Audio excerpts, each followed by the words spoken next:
doubt myself, I know better. All of you critics be acting like you know better. Blowing the smoke, but I know when the dust settles that I'm in my element. It's evident that there's levels to the game. All of those dark nights I got there, breaking my back to make it out, got me feeling like rain. I ain't never need your help, I know you wishing me well. A penny for your thoughts, but seeing no change. I snap for the sun like Diddy. The richest got a mad ass son, I'm like Billy. I ain't never switch up, whole team with me. Putting on for my city like OAGZ. Set the pace as long as you finish. Consumers find a way inside your business. Babble if they try to dabble in it, and they hate the fact that they may have to witness. You tryna aim for the top like this, and you're in your element with a fire like this, and they hoping you fall and they praying you miss, but it's all in the risk. I got you with the switch, you know.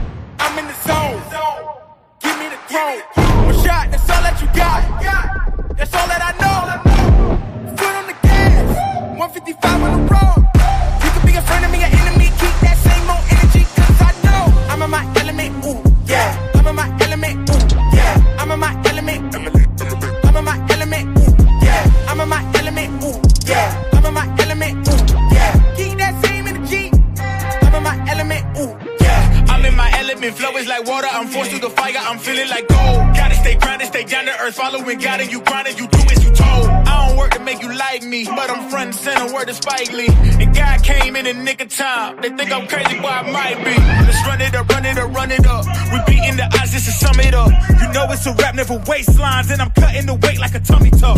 That mean I'm about to give it out right now. You see what's coming down the line, I never pipe down. I give 100% and be trying to stun on my enemies. In my element is crazy as the mic shine. I'm in the zone. Give me the throne. One shot, that's all that you got. That's all that I know. Foot on the gas. 155 on the road. You can be a friend of me, an enemy. Keep that same old energy, cause I know I'm in my element. Ooh, yeah. I'm in my element. Ooh, yeah. I'm in my element. I'm in my element. Ooh, yeah. I'm in my element. Ooh, yeah. I'm in my element. Ooh, yeah. Keep that same energy. I'm in my element. Never switch up. Never switch up. Never switch up. Never switch up. Never switch up. Never switch up. Never switch up. Keep that same energy. I'm in my element. Yeah. ATP, what it do? We back at it again. Man. Another program of the Reason Win podcast. Yeah, we doing it up. Crazy weekend of boxing. This is that day where we break it all down. We get right to it. We've had 2 days, Sunday, Monday, right? We've had 2 days to let the whole entire weekend sit in our system. Maybe some of us have watched the fight again between Xander Zayas and Jaron Ennis. Maybe some of us have rewatched the Rayo Valenzuela, Edwin De Los Santos fight. We know about the extra little punch that the athletic commission, said wasn't a punch. It was a graze. We've had opportunities to rewatch all these situations.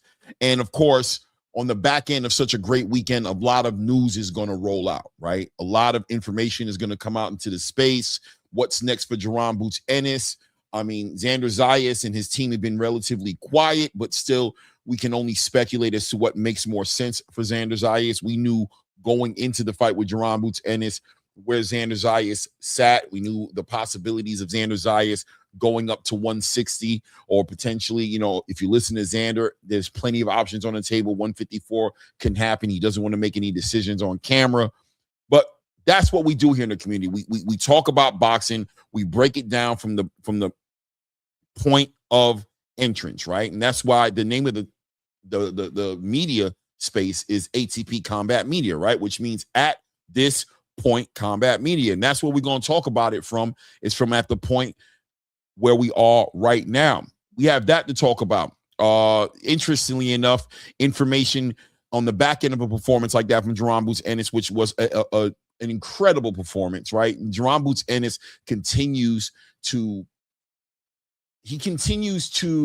validate the position of he is must-watch boxing, right? Jaron Ennis is must-watch boxing, no matter how you want to break it down, no matter what your criticisms may be of his approach to the sport. If you see holes in his defense or things in his game that's fundamentally flawed, that you feel like stylistically, if he gets match made against the correct opponent, that it can give him problems. Either way, one thing's for sure, two things for certain. When it comes to Jaron Boots Ennis, you'll be a fool to miss one of his fights. And that's what he continues to prove over and over and over again. This time, guys, in front of a signature opponent in Xander Zayas. Now, we'll talk about that as well today because, listen, the space is going to do what the space does, right? As I was building up this fight, guys, I tried to build up this fight to the highest level because I understood what we were looking at. I understood that Xander Zayas was a 23-year-old, fast-tracked, very wet behind the ear prospect turned contender turned champion real quick, right? Right in front of our eyes, we watched Xander Zayas do all of this. But regardless, he was a unified champion. And Jaron Boots Ennis, on his mission for greatness and his mission to be a multiple weight class champion, undisputed in multiple weights, lineal championships in multiple weights. He's trying to pave and burn the trail, right? He's trying to flame up the trail, burn the trail of generational talent. And in the midst of that, who fell into his crosshairs? A unified young champion called Xander Zayas.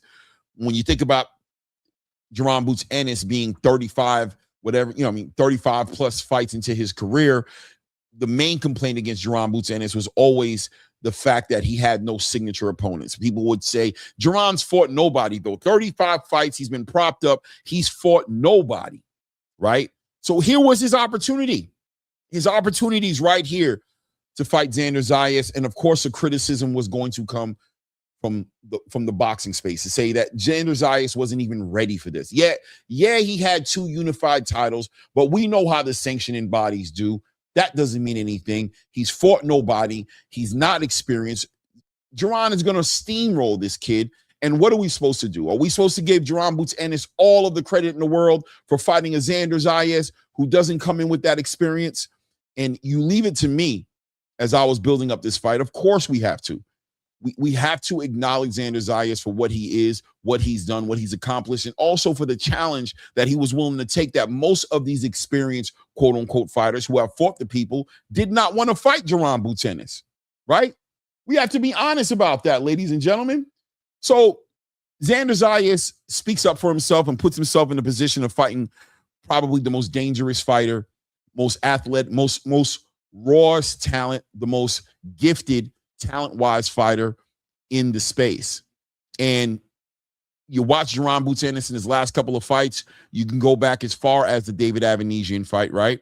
Or we can go to the Karen fight, the first Karen fight, if that's what you want to do. And we've seen him fight Karen. We've seen him fight David Avanesian. We've seen him fight Karen again. We've seen him fight Stanionis. And then we see him roll into a fight with Usama Lima. And with all those opponents, what we started to see in Jaron Boots Ennis is that the weight cut was starting to get to him. And we started to see him become a little bit more of a risk taker. If that's fair to say, fair play, right? A risk taker, a fighter who threw a little bit of caution to the wind and started to get touched a little bit more than we thought he should get touched. And that became the back gate that got opened up. A fighter who at one point in time was unstoppable. A fighter who at one point in time we thought was the best fighter to fight the generational GOAT in Terrence Bud Crawford. We thought Jaron Boots Ennis would be the best opponent for Terrence Crawford.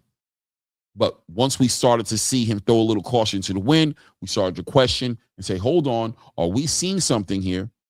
Is this a flaw of Jaron Boots Ennis? And we wanted to see that flaw get tested. On the back end of him fighting Karen Chukudajin, or I can't, listen, I never get his last name correctly. Apologies to Karen, man. Salute to Karen. We saw movement. We saw angles. We saw certain things, attributes that Karen brought to the table that frustrated Jaron Boots Ennis. And we started to see something, somewhat of an argument to be made that maybe this is the kryptonite to Jaron Boots Ennis. Maybe the boxer, the mover, the guy who's on his toes, the guy who keeps up with the lateral movement, who stays out of range, forcing Jaron Boots Ennis to figure out how to cut the ring off, close the void, bring that fight to where he wants it to be, which is in that mid-range, close range place. Unfortunately, we thought Xander was going to do that. But I think there's people right now in the building who would argue Xander may have dropped the ball when it came to that point, what we thought he should bring to the table, as we saw Xander Zayas, for all argumentative purposes, pivot from what we normally see him doing. We normally see Jaron Boots Ennis do what he did, but Xander, we were used to a different Xander. The day before the fight, at the ceremonial weigh-in, Xander Zayas said something to the boxing space.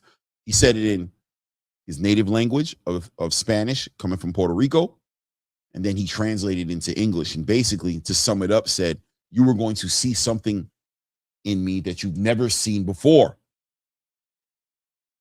Interesting, because I think most of us wanted to see exactly what we've seen from him before. We thought what we saw from him before was a stylistic puzzle chess board for Jaron Ennis. And that's what made that fight intriguing. What made that fight intriguing was what Xander showed us he could do. Not what he didn't show us, but what he showed us. But here he is on this ceremonial weigh-in stage telling the world he's going to show us something he's never shown us before. A boxing pundit as myself, I don't know about you guys, I don't want to speak for you, it did raise some antennas for me. It did. Clearly said to me, hold on, wait a second, Xander, what are you talking about? Xander, what are you telling us? And there was a mixture of being intrigued, being somewhat excited and interested at the same time, but also it also did something for my nerves. It made me nervous for Xander because I was hoping it wasn't what he did Saturday night. I was hoping that that's not what it was going to be, that maybe we was going to see him do even more movement. I don't know. I just did not want it to be what I saw Saturday night. And what did we see Saturday night, ladies and gentlemen? We saw a fighter who decided to pivot from being the athletic, the mover, the high acumen boxer, turn into a stand right in front of Jaron Boots Ennis, flat-footed at times, trading, rock'em sock'em version of Xander Zayas that none of us anticipated seeing, and none of us ever believed he could beat Jaron Boots Ennis approaching the fight that way. Shoot, most of us didn't think he could win the fight fighting the way he was. But we all agreed, I think, for the most part, that this was going to be the most interesting part of this fight, was Xander Zayas being able to force Jaron Boots Ennis to go into his bag and do something we saw him be frustrated in when he was dealing with Karen Chuchadakin, Karen, right? That's not what happened. But that's not Jaron Boots Ennis' fault, right? Jaron Boots Ennis puts on the masterclass, beating pole, you know what I'm saying, from pole to pole, rope to rope, every corner of the ring, everywhere Xander Zayas turned, Jaron Boots Ennis was waiting there with some heavy shots, big right hands, big left hands, work to the body. We saw him bring it all to the table, Jaron Boots Ennis. But at the same time, ladies and gentlemen, we did see something else in that ring, because in the midst of Xander Zayas shocking the world, approaching the fight that way, he did something. He was special for about 30 to 90 seconds. You say about 2 minutes, about a minute and a half of something special happened in round 3 with Xander Zayas. Xander connected with Jaron Boots Ennis and arguably hurt Jaron Boots Ennis for the very first time in front of our eyes. And we saw Jaron Boots Ennis, the boxing king, the boxing god to some people, bleed. Not literally, right? Not that he had a nosebleed or he got cut, but just we finally saw him.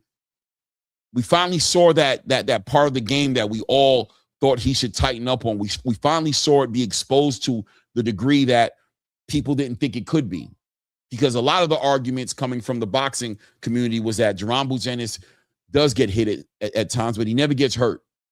He never really quite gets hit as clean as you guys keep saying he does. You guys have been complaining all the time. You're complaining. You're saying he gets hit clean, and he doesn't get hit clean. Well, he got hit clean.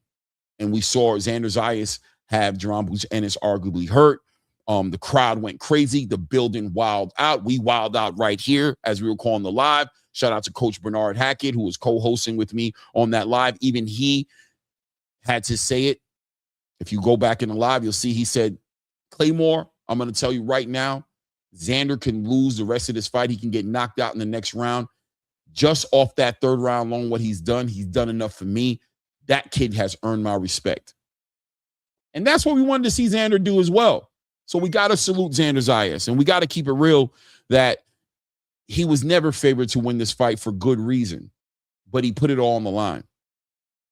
On the back of that, Jaron Boots Ennis picks up 2 belts in the 154 division, arguably becomes king in the division, and the next step has to become one of the biggest conversations that can happen in boxing today, because Jaron Boots Ennis has literally earned a place in the heart of real boxing fans, casuals, hardcores alike across the space. He's shown and proven to be must-see boxing, and now he has 2 titles in the junior middleweight division.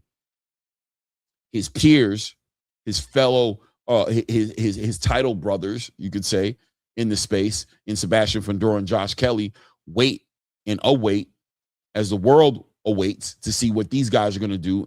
Are they going to get in the way, put their foot down, draw a line in the sand, and not accept the challenge at hand, which is to fight the unified champion? Can we see an undisputed champion in the junior middleweight division without them volunteering to go ahead and put their belts on the line, to put their legacy on the line? We got to see what happens, right? Rumors are circulating in a space right now that supposedly Jaron Boots Ennis's team may be in conversations with Sebastian Fundora's team. And maybe those conversations are going okay, right? Maybe those conversations are going all right. I don't know. That's what people would like you to believe. I believe my brother Blue Blood put something out there. I think I saw it in the in the thumbnail on us. I didn't get to watch the video, saying something along the lines of Sebastian Fundora's team aren't necessarily on board with the idea of that fight happening, which doesn't shock me, because you guys know how I feel about, salute to the PBC, but, definitely a lack of I don't have as much appreciation as other people do to them, especially when it comes to the way they treat their champions. You know what I mean? Really hiding them away and not allowing them to jump out into the fire and challenge and fight for unifications and do those things. You know what I mean? We're watching Gary Antoine Russell right now. I don't know what's going on with him. He's supposed to be fighting Isaac Pitbull Cruz, another title defense. No unifications, right? We're watching Rolly Romero get elevated to a super welterweight champion. No title defenses, no unifications. Yeah, there was a negotiation that seemed to be going between him and Devin Haney, but one would say there was disingenuous intentions, right? Dishonorable intentions that were involved in that, to where they weren't even realistically trying to negotiate something in real time that was going to actually translate into a fight happening. We've seen Mario Barrios getting hidden away from the space forever until finally the right amount of money, and I don't know what happened, but Golden Boy and the PBC were able to come up to an understanding, and we saw Ryan Garcia get rolled into, off of a backhand of a loss, rolled into a title shot with Mario Barrios, but he was hidden away forever, right?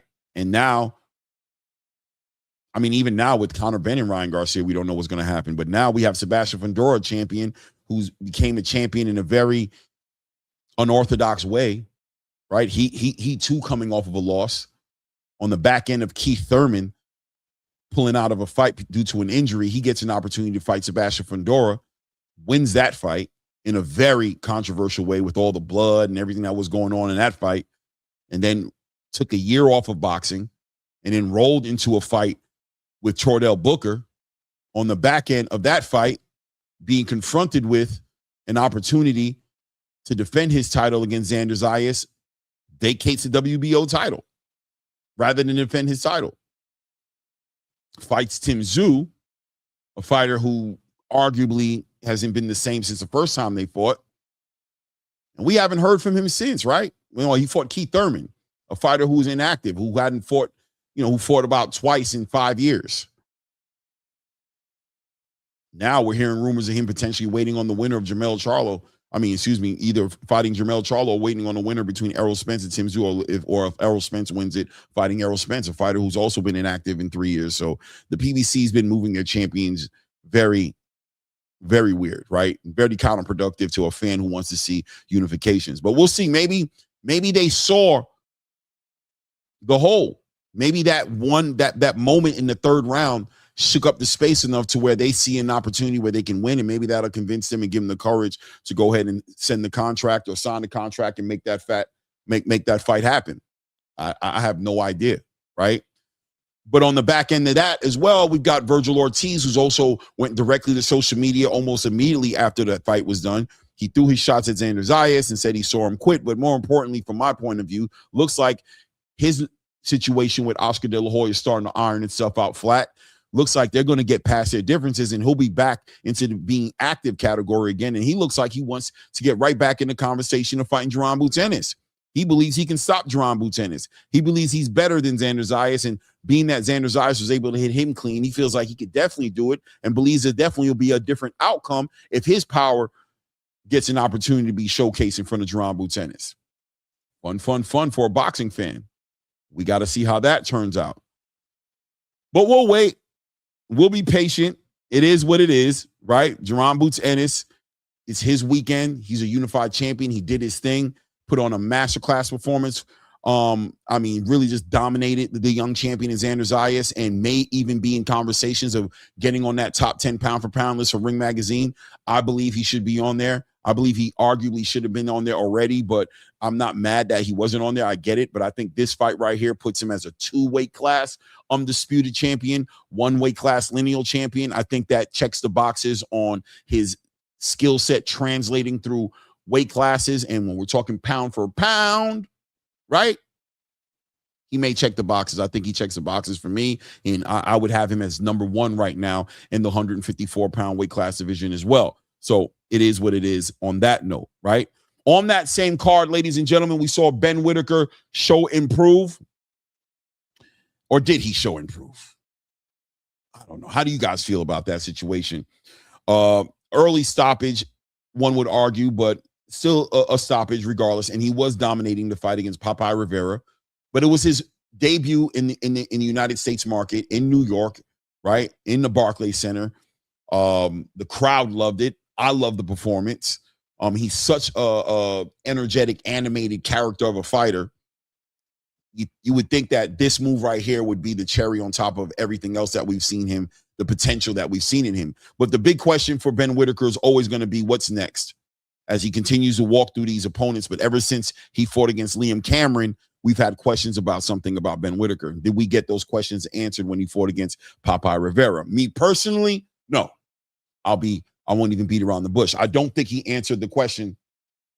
I don't think he answered the questions for me when it comes to that part of the conversation. What he did, though, is continue to reinforce my opinion of his skill set, which is I believe he's at the highest level when it comes to that skill set, that pedigree. And you add the intangibles, the height, the arm reach, the athleticism. You add all these different little intangibles to it, and he is an interesting, very, very interesting fighter to watch perform in the ring. And you just want to see him be tested in a real way against a title holder, maybe, or maybe in an eliminator of some sort, even though he is holding a silver WBC belt.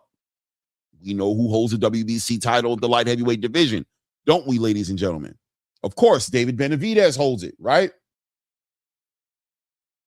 But is David Benavidez coming back to the light heavyweight division after that dominating performance against our guy, Zurdo Ramirez? I would argue no. I argued it before he even took the fight, before he made the fight with Zurdo. That's a 25-pound jump. Is he willing to come back down, cut 25 pounds, get back in shape to defend his title? I think the only thing that may bring David Benavidez back would be a potential opportunity to becoming an undisputed light heavyweight champion against Dimitri Bivol, of course. That doesn't look very promising, as I'm seeing news circulating in the space that Caleb Smith and Dimitri Bivol may very well be in negotiations right now. If that happens, David Benavidez will continue to campaign at 200 pounds.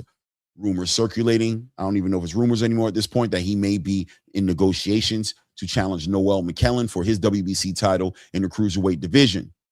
So we might have an opening there shortly in that division. If David Benavidez pulls the trigger and continues to campaign at cruiserweight, would he vacate that WBC title?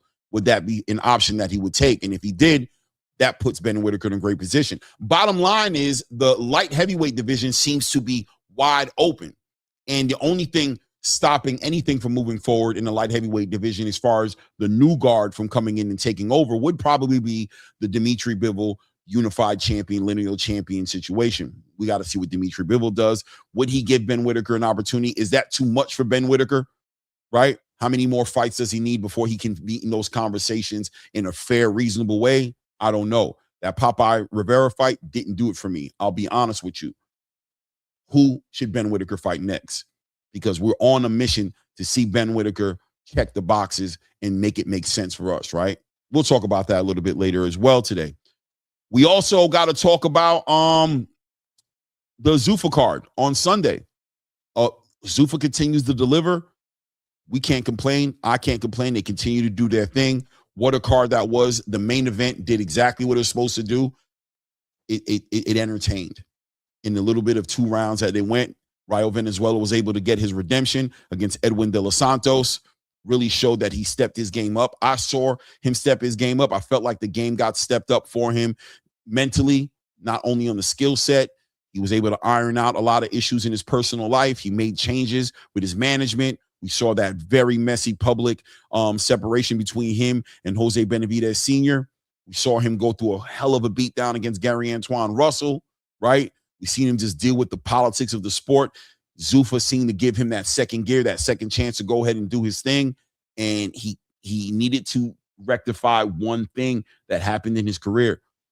One of 2 things, right? One of them being the fight he fought, and the other one being Gary Antoine Russell. That's another conversation to see if that would even be possible. I don't know, right? Gary's campaigning at 140. He's at 135. It is what it is. But Edwin De Los Santos is a fight that he wanted some redemption over. He had about 3-4 days on a very sudden opponent replacement, right?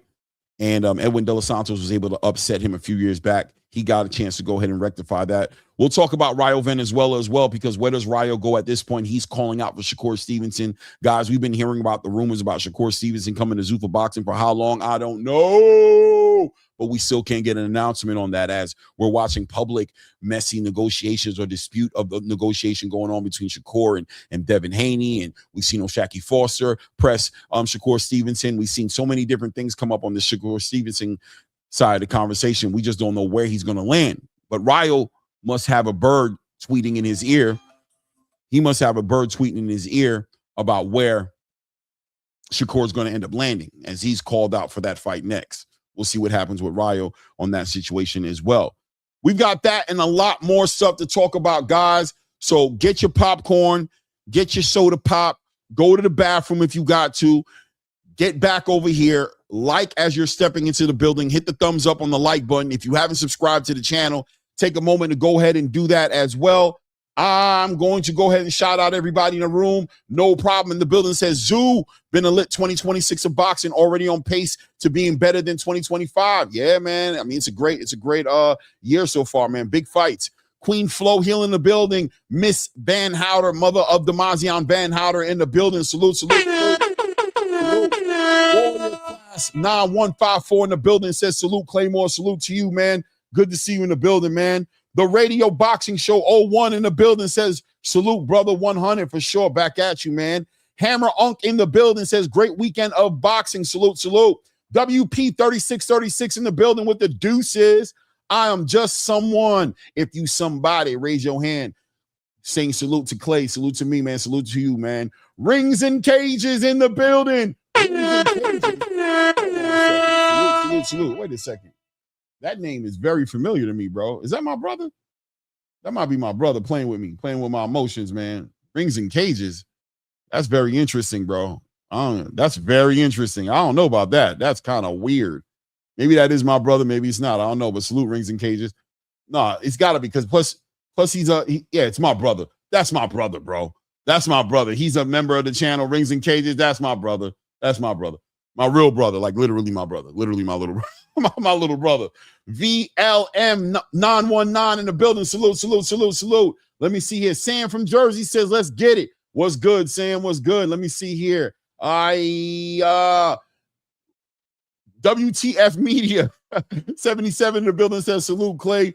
Let me see here. New York Bullet in the building. Salute, salute. Welcome down Van Howden. Says Zoo. Y'all know what it is. Hit that like button. The best co-host in the game. Angela Reyes. Salute, man. Birdman Jr. in the building. Salute, salute, salute, salute. Let me see here. Akeem Blake. Peace to the gods on earth. Guidance and blessings. And Angela, what up? Why I did with? Why I say? Literary Pharaoh in the building said it wasn't a masterclass to me because we saw Xander almost drop boots. We gonna talk about it. We gonna talk about it, man.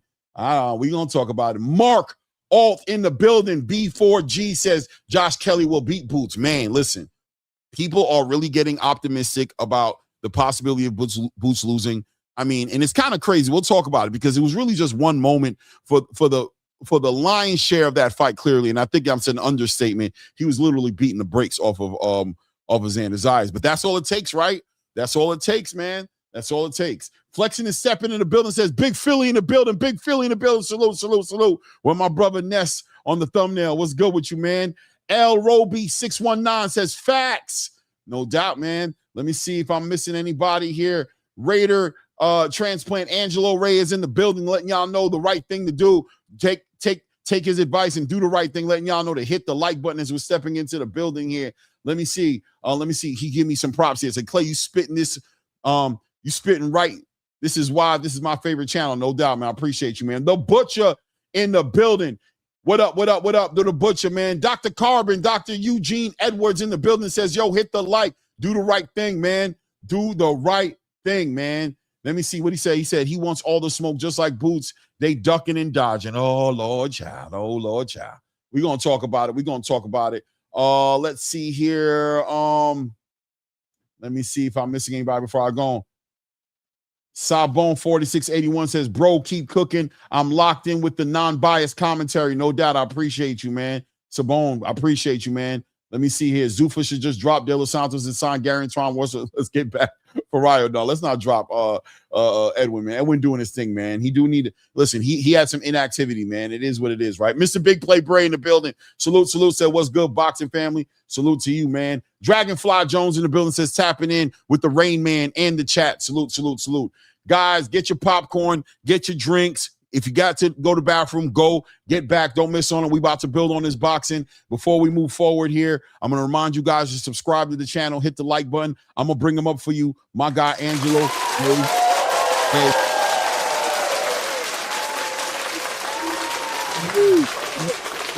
What up, though? There we go. Tweet, Clay. You said Tweet, birds are... You said, birds are running into people's ears like Rayo. So tweet, motherfucker. Tweet. Yeah, you got some news to spit. No, there are a lot happening right now, Clay. September 12th is getting closer and closer. So that'll be fun when they make that announcement. There's undercards getting built for that. There's rumors, all right. So I don't want to say too much, but there might be a second show in August in the US for ZUFFA. So that'll be fun.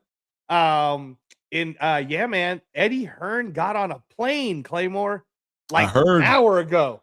All right. He's like, I'll get on this damn plane because Turkey's paying me or whatever he said. And he's going to meet Nick Khan. So let's see, man. I mean, Nick Khan, as you know, hell of a negotiator. And Dana White, by the way, did you finally get a chance to see that post-fight conference? I said for sure. You.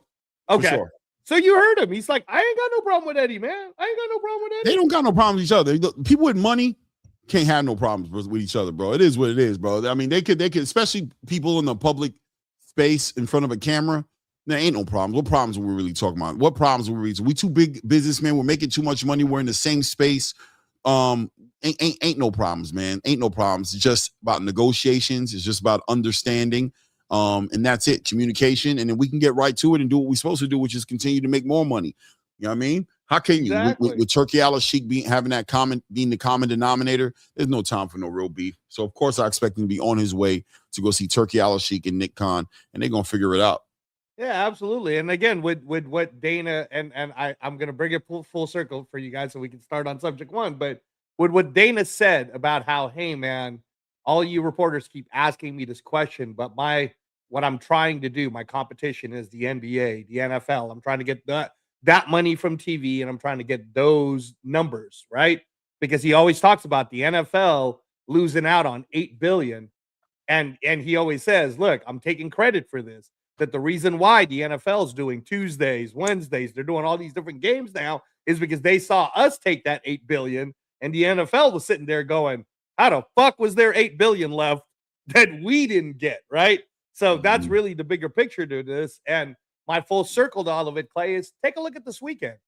We had East Coast big fight, West Coast big fight. We haven't had boxing like this. Even MMA doesn't roll like this, right? MMA was in Baku, bro, which, hey, shout out to Azerbaijan. That was an amazing event.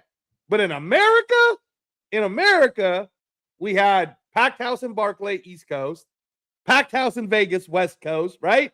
I'm feeling the Biggie Tupac vibe happening here, Clay. East Coast, West Coast for boxing, and it's what it is it's great for the fans. It's great for everyone. I don't know if you caught Ariel Helwani and Dan Canobio speak, and yeah, I seen it. Shout out to Dan, but honestly, man, we're better than you, bro. I mean, I'm just gonna say it because I give two fucks about this, Clay. You already know I'm not in the industry, so I can insult anyone I want to now. And the truth of the matter is, your Dan is a little bit biased about some of the things. You think? Versus we're very down the middle. We will fucking attack the shit out of someone if we feel like they need to be accountable. I think that Dan, you know what I'm saying?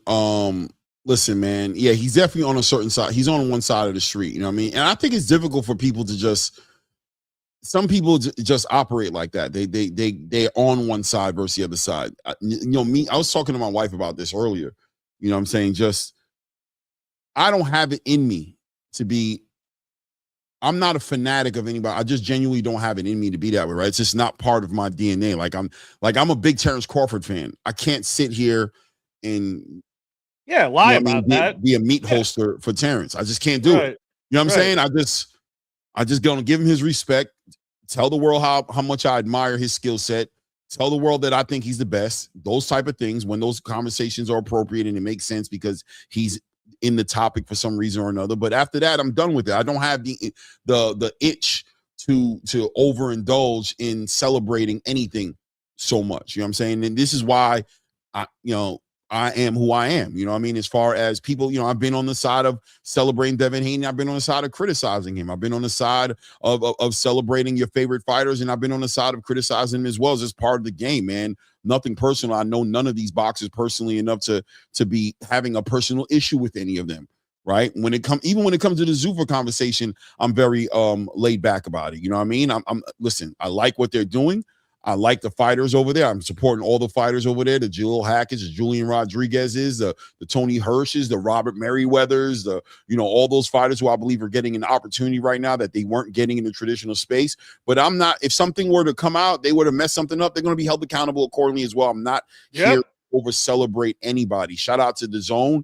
I love what they're doing. I love that they have all the boxing promoters underneath one umbrella. And I think that's awesome because we got to see Xander Zayas, a top-ranked fighter, fight against Jaron Boots Ennis, a matchroom fighter, to make one of the fights of the years. And we don't get to see things like that without the boxing evolving. Very appreciative of Turki Al-Sheikh and what he's brought to the game. I believe he is the catalyst to all of this as to why we're seeing all the boxing networks go, all the boxing promotions go into one network and ZUFFA Boxing and all that. But some creators lean way too hard on one side versus the other. And I think that throws and muddies the water sometimes, because where you're credible in many ways, and I'm a big fan of the Inside Boxing with Algeri and Dan, but certain conversations, I don't listen to them the same way I listen to other conversations. Or you like Paulie Malignaggi, certain things, topics, I don't listen to you guys because I don't think you guys are really objective. I think you guys are definitely clearly on one side. I think some of you would clearly say, I'm clearly on one side. I think Dan's one of them. He says it to me, I am on this side because this is what I believe in. But that being said, do I expect him to give a fair shake or not really? I don't look for him to do that for me. You know what I mean? He can speak on other things. When it comes to those conversations, I just, I get past that. I get over it. I turn the channel. I, start doing something else while he's talking about that, because I know it's not going to be anything of any real substance. You know what I'm saying? It's going to come, I already can tell you it's going to come from a point of criticism. He's going to be scrutinizing some part of the process, and it is what it is. You know what I mean? But other than that, though, I think those guys are lit, man. I listen to Inside the Boxing all the time. It's one of my favorite shows to listen to. I can't wait for their shows to come on. Listen to that little hour and a half of them building on boxing. I love it. Let's get it. Yeah, no, and honestly, I you're better than me, Clay, because I don't listen to them. Because I know it's going to come from a biased narrative. I'll see little highlight packages. I listen to, Ariel Helwani, right? I'll listen to all the old reporters that I know from the industry, the ones that I know aren't really trying to be biased and give news. And then I listen to my own inner circle of people to tell me things. But no, man, I like Ariel Helwani a lot. Yeah. Yeah, you're talking big, little bro, but where are we on the MMA? We've been trying to do that forever. Right, Clay? We're trying to do that forever. Me and him done talked about it. I know what it is. Okay. But it has been a wait. It has been a long wait, man. It's gonna continue to be a little bit longer, but I know what Conor it is. McGregor coming up. Conor McGregor. Although honestly, I wouldn't be able to call that fight anyways, Clay. As I told you, I'm gonna be a part of the whole NBA Fashion Week that weekend, which kind of sucks for me, actually. I know it sucks, right? Like, oh, boo-hoo, Angelo. You're going to be at NBA Fashion Week. Here's one of the pieces, by the way, right here, that I won't be a model. I did tell him, though. I said, if you need a plus-size model, I'm more than happy to walk that road. I got you, bro. Represent for the right. But in the meantime, I'll work the front end and whatnot of things. But yeah, man, lots of fun things in boxing, and I think that channels like ours, and I'll stop here because it'll sound like I'm glazing our channel too much, but I think at least when you got two people who could be down the middle and call people's bullshits, and again, and also be not have so much ego that if you disagree with me, I don't care. That's good. I'm glad you have your own opinion. Clay gets disagreed on all the fucking time, not even on this channel, but like all the other channels he'd be going to. Listen, man, it's all fun. It's all respectable, man. And, if it gets disrespectful, that's when it gets kind of weird. But other than that, man, yeah, bro, I'm going to have my own opinion on it. That's how it's going to go, bro. I'm going to have but a lot of times I agree too. A lot of times I'm right there. Hey, look, we agree. We agree together a lot, but I think a lot of times people miss that when we're agreeing too much, one of us will decide to go the other way, just so we can keep it entertaining for people, right? To keep perspectives going. And I don't know if other spaces has the ability to do that, right? Like their ego won't let them argue against Haney because they love Haney so much. Versus I'm more than happy to argue against Haney, but we like Haney too. You know what I mean? Like it's one of these things where you have to keep it fun for everyone. So there's perspectives and what is it, Clay? And is it bipartisan? Am I saying that right? Bipartisan means you're together, right? Like not left or not right. Yeah, I think that is what bipartisan is. Yeah. Okay, so that's what we are. We're a bipartisan boxing combat sports show. It is what it is. It is what it is. Other news that came out also is Moses Atalma. Obviously, we know getting ready to fight Filip Hrgović, which is going to be which is going to be that moment for me. I know it's that signature fight for me for Moses. The same way Jaron Boots Ennis need that signature fight against Xander Zayas to kind of like do it, but not as bad. Moses really needs it because he really hasn't gotten the rounds in. You know what I mean? Like he just can't get the rounds in. And I hope Filip Hrgović tests him that way. But on the back end of what I believe will be a victory for him, but he needs to do that. I can't do nothing for him. It looks like the fight that we talked about. Yeah, Frank Sanchez looks like the opponent, right? That he'll be fighting against, which I think is really interesting because I do think if you put that IBF title on him on the back end of this announcement of Alexander Usyk vacating his titles, it just makes the heavyweight division get real interesting. You got Daniel Dubois sitting there holding down that WBO title, right? You've got Ajit Kabayel, who's been elevated to full WBC champion. And then we got, the WBA still, we got a champion. No. So Dan Rafael just spoke on this, Clay, because people are confused, right? It's like, guys, so the WBA does this weird thing where there's the super champion, the regular champion, and then an interim champion. Murat Gasayev rightfully won the regular championship. The minute the super champion vacated, he elevated. He didn't. It's not even an elevation. That's what Dan Rafael is trying to tell everybody. It's like, dummy, there is no elevation. He's the regular champion. Right. He's the champ. There's just no super champion now. He's there's not no even super elevated champion. Super. Exactly. Right. So it's like, it's not like, oh, like what happened to Agit, where he got elevated from interim to regular. This is the champ. Murat Gasayev knocked out old boy, knocked him out. He's the champ. He's fighting Tony Yoka July 11th. Winner of that is the WBA champ. And now what makes it fun for your guy, Clay, is, and I'm gonna ask you this question. So the IBF, man, they're not playing games with their sanctioning shit. They said, Frank Warren, you need to give us negotiations. Your deadline is July 29th. Damn, the deadline is July 29th because Moses is fighting on August 28th. So you want an answer now? You want to know now? if after Phillip, a fight that we don't know we're going to win or lose yet, you want to know right now that we can start negotiating for Frank. And I think that part of IBF's plan, this is what I think is going to happen.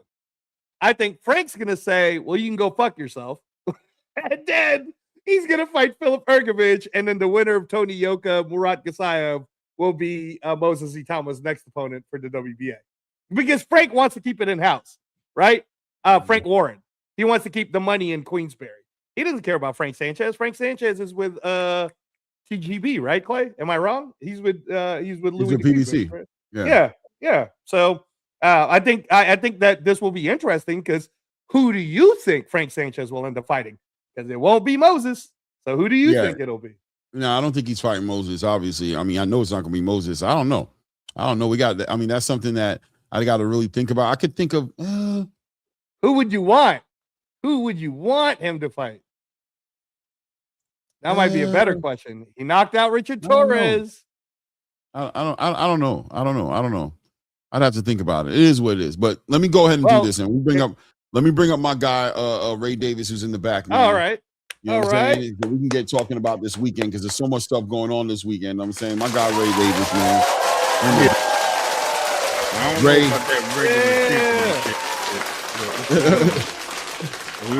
Ray. I already had this conversation with somebody. When the super champion abandons, the regular champion gets a new belt, and they get elevated to champion.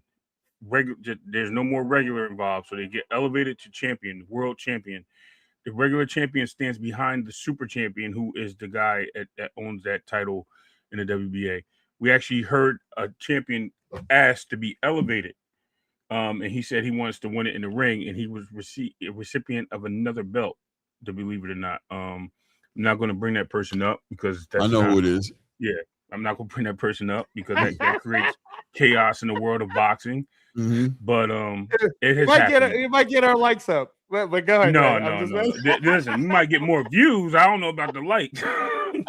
Yeah, they don't like us talking about that guy, man. Trust me, they don't like it at all. Leave that alone. But yeah. What's up, man? Ray? How you doing? Gentlemen?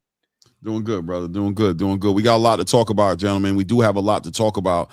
I mean, we're coming off of a pretty impressive weekend of boxing, man. Saturday and Sunday, we saw some great boxing, man. If you're a boxing fan, you should be more than satiated right now. But also, the great thing about boxing, right, is on the back end of these results, there's just more story that opens up because now it's like, what's the next step? You know what I mean? Great fights on the Xander Zayas, Jaron Boots Ennis card. Great fights, bro. We saw Jahai Tucker, do his thing against Yuri Cedeno. Yeah. Right. Yuri Cedeno. That fight was arguably maybe one of the best fights on the card as far as technically speaking is concerned. I don't think anything was more entertaining than the Xander Zayas, Jaron Boots Ennis fight. That fight was just straight up entertaining. I literally went hoarse and lost my voice in that third round. When that came together. Compliments to both those guys for putting that on, but on the back end of it, we got to be honest and we got to speak about what we saw in that ring. Celebration of both those guys for what they did. But I'm going to ask you guys, you know what I mean, and I'll present it to the panel. I'll direct it right to Ray and say, Ray, so going into the fight, you definitely had opinions about how this fight can go one way or the other. Going into it, what did you expect to see? Can we get to that part first before we get into anything else? You saw Xander. You knew what he does. We were familiar with what he does and what he brings in the ring. And we've seen Jaron Boots Ennis, and we're familiar with what he does and he brings to the ring. What were you looking forward to see inside of that ring? I was looking for control.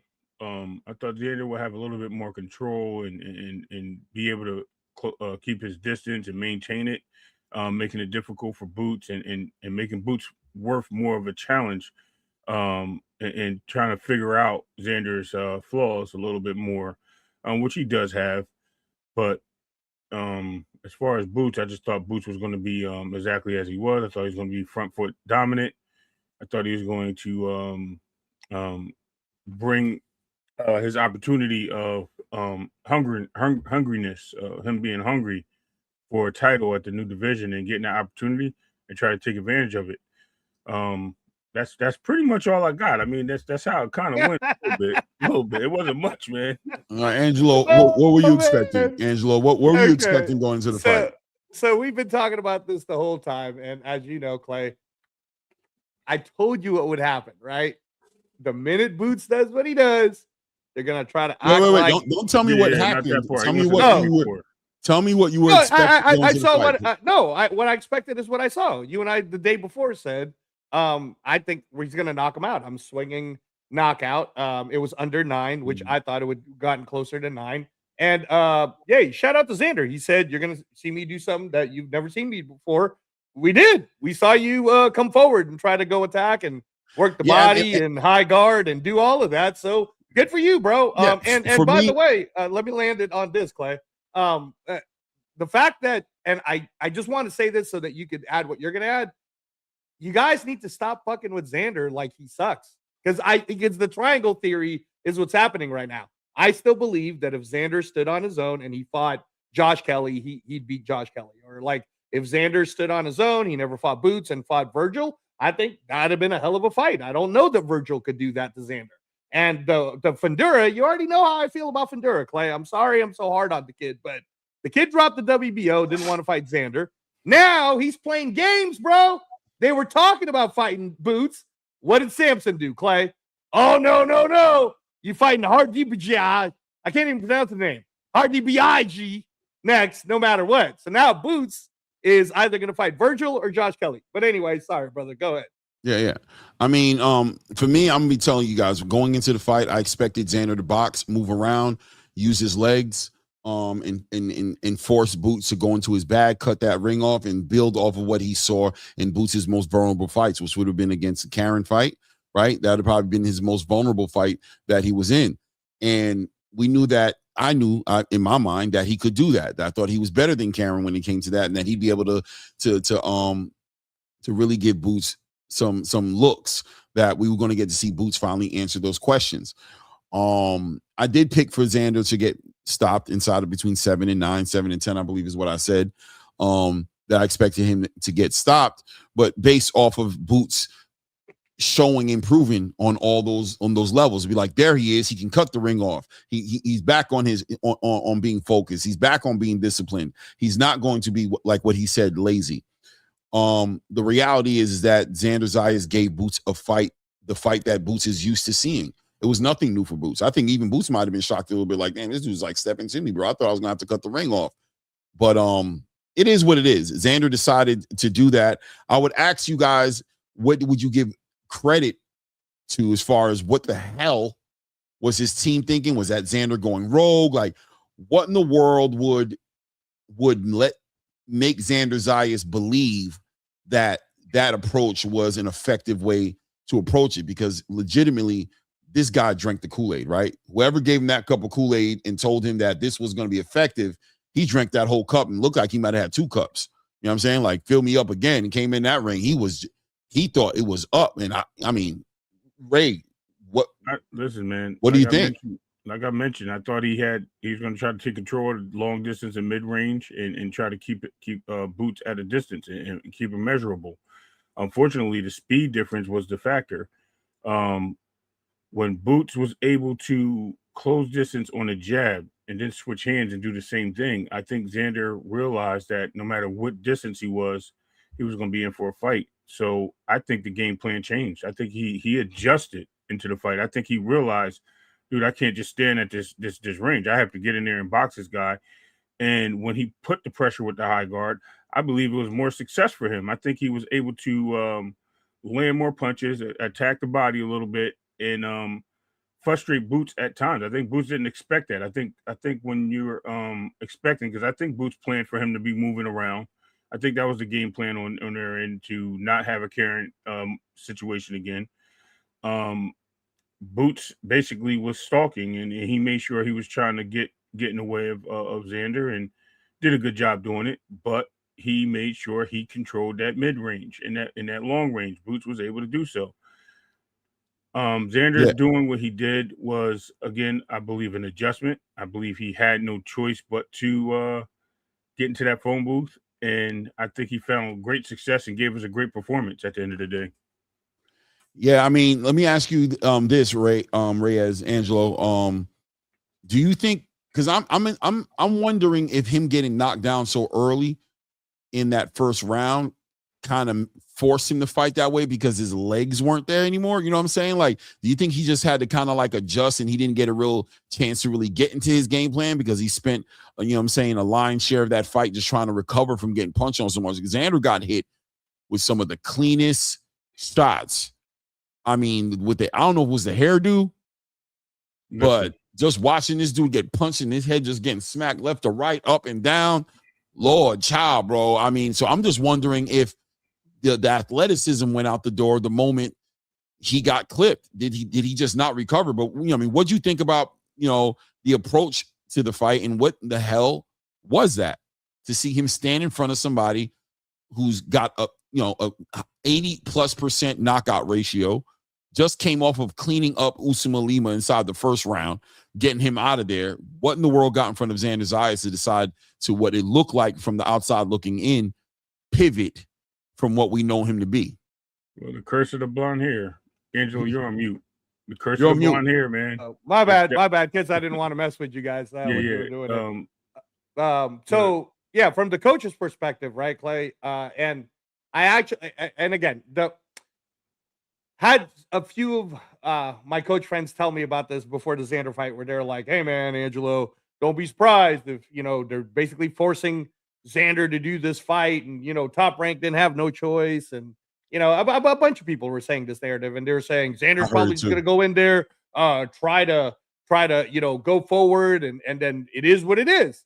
And I'm like, okay, I mean, yeah, that could be true. I don't know. I'm not a part of that team. But in my experience, in a big fight, Clay, this has happened to me. Happened to be 2 times, actually, in where we had a game plan. We worked on the game plan. Game plan actually working, right? And then something happens in that first round, and my fighter just, like, their brain just went on something else. And in the middle of a round, you have to understand, Clay, it's not like they can hear us like when we're in the gym. You know what I'm saying? They got rocked, or something happened, and now they're on their own speed. They're we were like, if the game plan was autopilot for a plane, right? They decided to go manual. And I'm like, hey, man, that wasn't the plan, right? So I'm just hoping that they make it back so I can talk to them. And I do agree with the sentiment that if you watch the first half, what's going on? You see Boots in the first 90 seconds. It's like 80 seconds, right? He's orthodox. Boxing Xander. Xander's doing all right. Feeling his rhythm. 90 seconds into the second half, what's Boots do? Switch southpaw. What's Boots catch him with? That left, right? Drop Xander. Completely surprises him. And then at that point, I don't want to say it's even so much about legs or conditioning or anything like that, because it also takes conditioning, Clay, to take a beating. That's conditioning too. If you get hit and you get up, that's why I give Devin Haney so much credit, bro. That boy got beat on by Ryan Garcia, but his conditioning was A+ that night, bro, because he just kept getting up. And that's not toughness, because sometimes your body won't let you get up, right? We saw it on the ZUFFA card. People that their body wouldn't let them get up, right? In this one, Xander was coherent. His cognitive functions were still there. But I do believe that he said to himself, fuck, I'm down 10-8. let me see what I could do in the second round. I like that angle. Okay. Well, I mean, it's the coach's angle, brother. It's the truth, right? For me, at least, I think. Because then what did he do in the second round?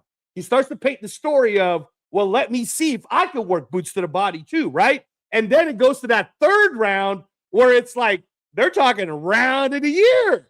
They're talking a round of the year for third round. But that third round wouldn't have happened if Xander didn't decide, fuck that game plan. Fuck that game plan because I'm behind 10-8. I got to get mines. And you know, in getting his, he got his. So no, he definitely got his, and we can go ahead and fast forward to that third round because the third round was a like they say round of the year, but it was a very important round, significant round. I think a lot of criticism or just, let's not say criticism because people get in their feelings, but a lot of observation of Jaron Boots Ennis and what he's done in the game, and you know, certain. I'm just going to say he was criticized for being potentially hit too much. People said, you know, Jaron gets hit too much. And some people made excuses and said, well, he does that because he's being offensive. He's putting it on the line to entertain the crowd. If he wanted to, he don't got to get hit. Then there was some people who were saying that he just was never hit that clean. If you watch it closely, he's not getting hit that clean. He's really rolling with the punches, and you guys are making it sound like he gets hit a lot, and he doesn't get hit a lot. Well, look, in the third round, what comes out, what's in the dark comes out to the light. Xander Zayas hits Jaron Boots Ennis clean, which I don't think shocked anybody, but I think what threw people off a little bit was for the first time we actually seen Jaron Ennis get hurt. He was actually on shaky legs, and that was a new thing, right? That was a new experience to be like, oh no. And how crazy for one of the softest punchers, if you want to say that, in the division, somebody who has one of the least amount of knockouts in comparison to his peers at 154, was able to hurt Xander Zayas. So, Ray Davis, I'm going to ask you, in that round, what were you more shocked at? You know what I mean? What threw you off, or what were you just kind of confirmed? Because we've been there. Me and you've had these conversations for sure. We've been doing this for years, talking about that one issue with Boots and saying that he better change this one thing up about his game before he comes to 154. Because he's doing it at 147, he's comfortable doing it, but at 154, there may be some consequences that he may not be happy with. But I think I'll speak for myself and say I didn't think Xander was a guy who's going to give him those kind of consequences. I did. But yeah, I mean, feel free to speak on it. Yeah. Yeah, I actually thought Xander would, and I'm going to blame it on some of the management of Xander trying to put on weight, things, or having a larger weight and things like that. I thought Xander wanted to take advantage of the size. I think once he, like Angela said, once he kind of fell into a point of desperateness, I'll use that word, you know, being down 10-8, I think his mindset was, I have the size advantage. This guy's hit me with everything he's got. I can walk through it, and I just have to go in there and fight. And I think once he got the fight mentality down, he was able to go in there and capitalize, because we see Xander, a young Xander, he was able, and Clay, you remember this. I remember multiple times you said, yo, Xander's growing. Xander's growing. This is before he got into his 185 or 195 pound frame, when he was about 170, maybe 160, running around fighting. We got to a point where Xander, at that point, decided to knuckle up, as we would say in the streets. He decided to knuckle up, and he took advantage of Boots' flaws. I think he's seen them, and actually one of my things was Xander will be able to catch Boots in between punches, and which he did cleanly. Boots telegraphed a couple of shots. I think he telegraphed a body shot when he got hit with that straight right, and pretty much turned the whole thing around. Xander's confidence went up. Xander decided to throw on a couple of flurries. I don't think he gassed out. I think Harvey Doc, you know, decided to kind of interfere a little bit. Yeah, I get the pushing and stuff like that, or the mushing with the head, but the guy's smothering, you got to get him off you, right? And you didn't call break, so therefore it's free game. And I think that kind of changed it a little bit, but Xander was able to find something. And I think that was the key of that round. I think him digging deep and being the boxer he is, and the championship will, decided to, hey, I got this. No doubt. But so Angelo, though, that being said, though, Angelo, right? I got another question for you on top of this one, if you want to do it that way. But I would say fine, right? We saw that happen. I didn't expect Xander to hurt Boots. I really didn't think that was I'm not going to say I didn't think it was possible, but it was the last thing on my list of things that I expected for him to do in that fight. And when he did that, that did throw me off. But more importantly, I'm going to say, on the back end of that, here comes Virgil Ortiz. Here comes Oscar De La Hoya. Here comes the people in the space, and even somebody in the chat talking about Josh Kelly potentially, beating Jaron Boots. So I would say, man, is this a fair assessment from fans? Is it fair at this point to be like, on the back end of criticism for this flaw being there, this hole in his game being there, this fundamental thing that he always does in the ring, and I say this all the time: the athleticism, the natural gifts, the raw talent. You know what I'm saying? Sometimes it seems like he throws skills out the window a little bit, and he depends on his ability to do whatever he wants to do because of the athlete he truly is. It did look like the chickens came home to roost in that moment in the third round when he finally got hit and got that reality check. Is this a fair assessment at this point to where on the opposite side of the spectrum, maybe fans were jumping the gun because he never got hurt? He always wins the way he wins. And it's like, you can complain all you want to, but have you seen it translate into something negative for him inside of the ring? Well, in this case scenario, in that moment in the third round, even his father had to get at him and tell him to get his head out of his ass and be like, hey, bro, come on now. We playing too much. So at this point, are the fans given a fair shake to have this assessment without it being, just being overcritical, or are they still being overcritical? Is this just part of the game? And listen, man, when it rains, it pours. You can't go swimming and not get wet. All those lines that I've heard, all those cool lines that I've heard. What is it? Yeah. So first of all, I believe both fighters. Like if on Xander's side, he's like, hey, I know I hurt Boots. Okay, bro, I believe you. On the Boots side, I heard him on the press conference and he was just kind of laughing like I wasn't hurt. I believe him too. Because at the end of the day, right, that's you. And we're in boxing, right? So in boxing, right, you can't, if you're going to go into the deep waters, you're going to get wet. All that happened, brother, is to all the fans who don't watch it like as deeply and maybe won't have the analytical background for it. It's boxing. Of course you get hit. Was Boots hurt? Well, I didn't see Boots go down. I did see Boots grab, but that could have been a tactical thing. So I don't know. I'd have to look him in the face, have coffee, find out. Having said that, though, I do want to say this, and then I'll address this whole Virgil, Josh Kelly. We are living in the Boots Ennis era. And I've been saying that for 3 years. And no one wants to believe me. Everybody, what is it, Clay? When I first started going to your channel, everybody thought, man, this Rays guy, he glazed Boots so much. He must be in Boots Ennis's team, right? Because the truth is, I've always compared him to Roy Jones. I've always thought you guys should have already put him in the pound for pound list. You're like 2 years too late. But at the very least, last April, when he became the unified Ring Magazine champion, you should have slotted his ass in at least a 10. Right now, he's at 7. He's over Devin Haney. That's fair. Because last time I checked, right, Devin Haney's not a 2-weight unified champion, right? He's undisputed, but to go 2 weight classes and be unified, right? Now he's Ring Magazine #1. I'm talking about Jaron Ennis. He's 1 win away from being the Ring Magazine champion at 154. That's pretty fast, Clay, given the fact that was only his second. That was only his second fight, right? At 154 pounds. So, want to address my good friend, Coach Bernard Hackett here. If you look at it, it says, for Gutty, in order to make a top-tier guy go in his bag, you must have a next level to go to or a new wrinkle we haven't seen. And that's what we found out because Coach Hackett was your coach analyst that night on Saturday. What we found out is Boots Ennis, Roy Jones, Xander Zayas on this level, on a lower level. Now, given the fact that he's only 23, he's still learning. I'm saying, and I know people will say, well, that's because Angelo's glazing on Hackett too. So Jalil's about to fight Derevchenko, right? This is going to be a statement, Ray. This is going to be one of those ones. If Hackett beats Derevchenko the way I believe he will, you need to put Hackett at least at number 10 at Ring Magazine middleweights. Because in the middleweight division, there's not a lot of up-and-coming young talent. And now I start to ask myself this question. Is Jaleel and Xander more at the same level, right? Because we can't say that Jaleel's in Boots' level.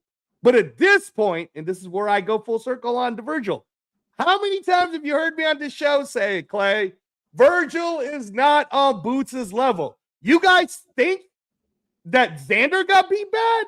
Watch what happens to Virgil Ortiz. Watch what happens. Oh, yeah. Virgil won't even make it 7 rounds against Boots because Styles makes fights, and I don't want to hear this whole, Boots got hurt. Virgil won't hit him. Virgil will not hit him. Because Boots is going to fight a totally different way. But the level and the tier and the class and the tool bags and the weaponry that Boots was able to show us that night, do you know, like, it was almost like perfect timing, Clay, if you watch the fight again. It's like 90 seconds in, Boots is one side, then 90 seconds in, he switches to the other side. And it was almost purposeful, right? It was like he was doing it within 90. It made me feel like a George St. Pierre type of a game plan when he was doing the rounds. Now, the Fundura one, Clay, you already know how I feel about Fundura. That boy, man, he ain't ready. Like, let's not even, I don't even know why he's number 3 or whatever they're putting him in. He should be down there. Josh Kelly, though. Josh Kelly's the one that does present the Karen, as you spoke of. Like, Josh Kelly's not going to try to bang with Boots. And I know some people are going to be like, but come on, Angelo, it's Josh Kelly. Hey, no one thought Bakram was beatable. Josh 100%. Kelly knocked him down.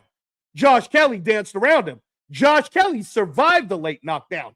So now I know Josh Kelly has the conditioning and the toughness to be able to do that. So can Josh Kelly, Clay, do the game plan that Xander was supposed to do? And that's the fight I want to see, because now I want to find out, is Josh Kelly closer to Boots or is he closer to Xander? Right? Mm-hmm. That's what I want to know. But yeah, man, get Fundura out of here, bro. I'm tired of Fundura. I don't think Fundura is necessarily. Yeah, he's beyond. I would love to see the fight, but the way the PBC moves, I'm just not very optimistic of that fight happening. That being said, though, listen, on the press conference, Boots said something that inspired me. Right? He made me. I finally got to hear something I wanted to hear from Boots that what's the word I'm looking for? Not acknowledged, but addressed the situation, which is he gave himself a C- on the performance, right? Because I think even he got a little frustrated with the idea of what happened in that 3rd round. I think that 3rd round really I think it was a wake-up call. And that's what this fight was supposed to be about in so many ways, right? Was for either Boots was going to go into this fight and close up these holes, right? Or something would happen in that fight that Xander Zayas would be able to expose to finally convince the team, Boots Ennis' team, to address the elephant in the room, to stop looking past it, speaking past it, putting it on the pundits in the space, putting it on the creators, on the analysts in the space, as painting them as trying to make him look bad, and finally say to himself, you know what? That shit was whack. I did get lazy. I get happy. I get excited. I'm doing what I want to do inside the ring. I throw a little too much caution to the wind, and I'm getting punched unnecessarily. And here on this shot from Xander Zayas, a fighter who I didn't expect that to happen at all on. If anything, I would have been more cautious or wary of a Virgil hitting me with something like that, or, you know, a big puncher in the division, a Bakram or Sebastian Fundora. You know, Xander Zayas being the puncher that he's earned the reputation of being, he probably didn't expect that to happen. He finally spoke to it, right? He gave himself that C-. He said he needed to close that up, and that made me excited because Jaron Boots Ennis is a phenom. But unfortunately, with phenoms or people who are savants, who are just naturally talented like that to be able to do whatever they want to do, they get away with a lot at times, and sometimes they allow dumb stuff to happen to them. Really talented fighters sometimes even fight down to the competition or up to the competition, depending on who they're fighting against. But the champions, the great ones, they stay consistent throughout it all. They have a consistent product that they put out there, and you can depend on it every single time. Jaron Boots Ennis is probably at this point in a conversation right next to David Benavidez to be the face of boxing, of American boxing at a minimum, right? right there, because David Benavidez is violent. He's doing the work. He's shaking it up. And Jaron Boots Ennis is doing the same exact thing. I do put the onus on Jaron Boots Ennis and make those adjustments. And I was very excited to see him speak honestly about it, I believe. I really think he finally addressed it. And I think Xander shook that up in him. I would say I hope so, Clay. I'm gonna relive a little bit down memory lane here. I remember he had a fight with David Avanesian. That fight was questionable because it wasn't the level of that Bud fought him on, according to fan bases.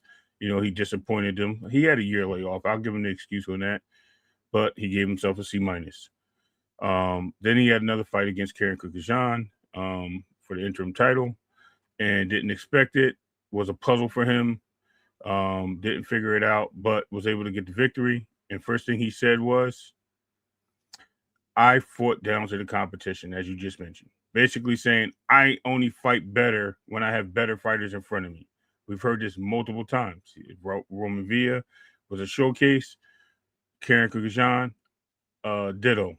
Another puzzle piece to figure out. Though he was able to capitalize a little bit more in that fight because Karen stood in front of him, still a puzzle piece for him. Repeat answer.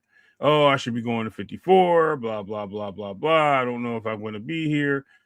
Basically, another reason why his performance was lackluster. You know, the competition is not there, and you heard Bozy then repeat what he said in the first Karen fight. I'm not he needs to fight better competition. He's fighting down. He's not able to capitalize on these guys that he should, right? Boots is a phenom. Cool. He fights Stanionis, which I think Stanionis has always been an undercard fighter. I don't remember one main card yet Stanionis has ever been on. Stanionis also came off like a 2.5 year layoff. I think he did have a fight in between, maybe a little weak fight, but Stanionis was not ready for and prepared for Boots, especially with a baby on the way, I think within days of the fight. So, I mean, I don't think his head was in the game that time. Not saying that Stanionis would have been any different, but Boots stepped up his game. He got him up out of there, and it was what it was. All right. Let me go ahead and just shoot this real quick. Let's play this real quick. Yeah. And the new. You called your shot. You knocked it out the park. How you feeling about that performance, boy? I'm feeling good, man. Feeling good. Solid performance. Like I said, I think C+. Go back and watch it. Why would you give yourself a C+? You faced some adversity. Yeah, I don't know. I'm gonna see. I gotta watch it. As of right now, it's a C+. All right. What is it like that you were a victim of the politics of boxing? It took you a long time to get your world title, even though the mandatory should have been called. Right. But for you to have for you to unify the division, 2 different divisions in 3 fights. That's a blessing, man. You know, that's what I went. Like I said, I call this the legacy tour. It's a blessing to be able to be 2-time unified. We've been champions, so it's only up from here. Let's bring on the rest of them belts, baby. Yo, have we seen the best Boots in us? No, absolutely not. You ain't seen nothing yet. We just getting started. All right, what more do you got, yo? I got a lot more, man. I gotta be able to put on display. Sometimes, like I said, I get a little lazy a little bit because it get easy. It's easy, you gotta break that habit, lock all the way in and turn it up some more. Dial in. You think it was the dominant first 2 rounds? I mean, you heard him in the first. And you think that was made you take your foot off the gas a little bit? No, I ain't take my foot off the gas. I just, like I said, I had that little lazy moment on it, just not being lazy. Like, and you gotta break them little habits. But like I said, we're gonna work on that. That's the main thing we're gonna work on. Get back in the gym. Just stay street sharp at all times. Floyd Mayweather versus Castillo. Yeah. Ray Leonard. What really comes to mind is Ray Leonard versus Tommy Hearns. Yeah. Was that kind of moment for you? I can't really say, I'm regular. I guess it's just like, I don't know, it's regular to me, man. It's regular, but it's a blessing at the same time. I'm about to say some shit that's super unprofessional. I'm so fucking proud of you, boy. Appreciate it, bro. Thanks. Appreciate it. Cool. Yeah. So that was the first time I ever seen him. And it's not even about fighting down to your opponents or up to your opponents. It's about the commitment to fix the issue. And that's something I'm exciting to see happen, because even Bozy looked like he had kind of hit that final straw, and Bozy gave me this vibe of somebody who was almost like relieved, like, because I believe in real time Bozy's been talking to Boots about this for a while. That's what I believe. You know what I'm saying? But I believe Boots just been able to kind of like, yeah, but I'm doing my thing and I'm not. And finally, it's like now Boots is on the same page. This fight is a signature fight for Boots, and I believe this begins the legacy of Boots Ennis. This fight right here triggers him to move forward in a way we haven't seen him. I'm expecting to see the best Boots we've ever seen going forward. That's what I really believe is going to happen. Let me land that plane too. Go ahead, Ray. Go ahead. But yeah, no, absolutely. He should improve upon this, right? I mean, that's what fighters do. They work on the things that hampered them in the fight previously. But I don't think he needs to go dig into the bag and do more things. I just think he has to give credit to the opponent in front of him. Xander was a guy that was willing to fight him, and he was a guy. Wait. I want to give credit to Xander. Wait. You're saying you don't think he needs to make these adjustments? You don't think that there's a problem? No. Hold on. That's not what I'm saying. I'm saying, like, I'm pretty sure he works on these things daily, and I think you said lazy, right? The word was lazy. He got lazy. Yes, he needs to fix lazy, right? We discussed this. That's not the issue. That's not the issue I'm coming with. What I'm saying is he's been punched before, right? He's in a boxing ring. He's going to get hit. It's just a significant timing of who's hitting him and when does a person hit him on the button. That's what I'm saying. It's just a circumstance situation. So wait. So are you saying I'm confused a little bit, because it kind of feels like you're on both sides of the fence. I'm just being honest with you, right? I am to a degree. All right, because on one moment you're basically saying that he has this flaw and this fundamental thing that he does, and he needs to fix it. You even said earlier that that he said it before, so like almost like you weren't very optimistic he was going to fix it, right? Because you compared another time that he talked about his C+, C- rating on his performance, and that you quoted him saying he fights down to his opponents, or fights up, depending on the opponent's the performance he has. But now it sounds like you're saying he doesn't even need to. I don't know. Just sound like you were saying like you're saying this. No. What I'm not saying is he needs to work on what he works on in the gym. He's going to go through training. He's going to do that anyway, is what I'm saying. That's what fighters do. They build upon the mistakes. That's fine. What I'm saying is I'm not going to discredit Xander for putting his head down in between his gloves, going forward and getting in the phone booth with him and able to capitalize on some of the mistakes that Boots gave him. He was able to make that approach and capitalize on that. It's not that Boots is. I don't think that we'll call it lazy, right? So it's not that the laziness I think did it. I think it was also Xander's heart. I think I want to give Xander also a little bit more credit to that as well. Like we've seen other fighters. Roman Villa got into the pocket with him, couldn't even hit Boots in that same situation. I mean, you had people calling Boots the Matrix up in there, right?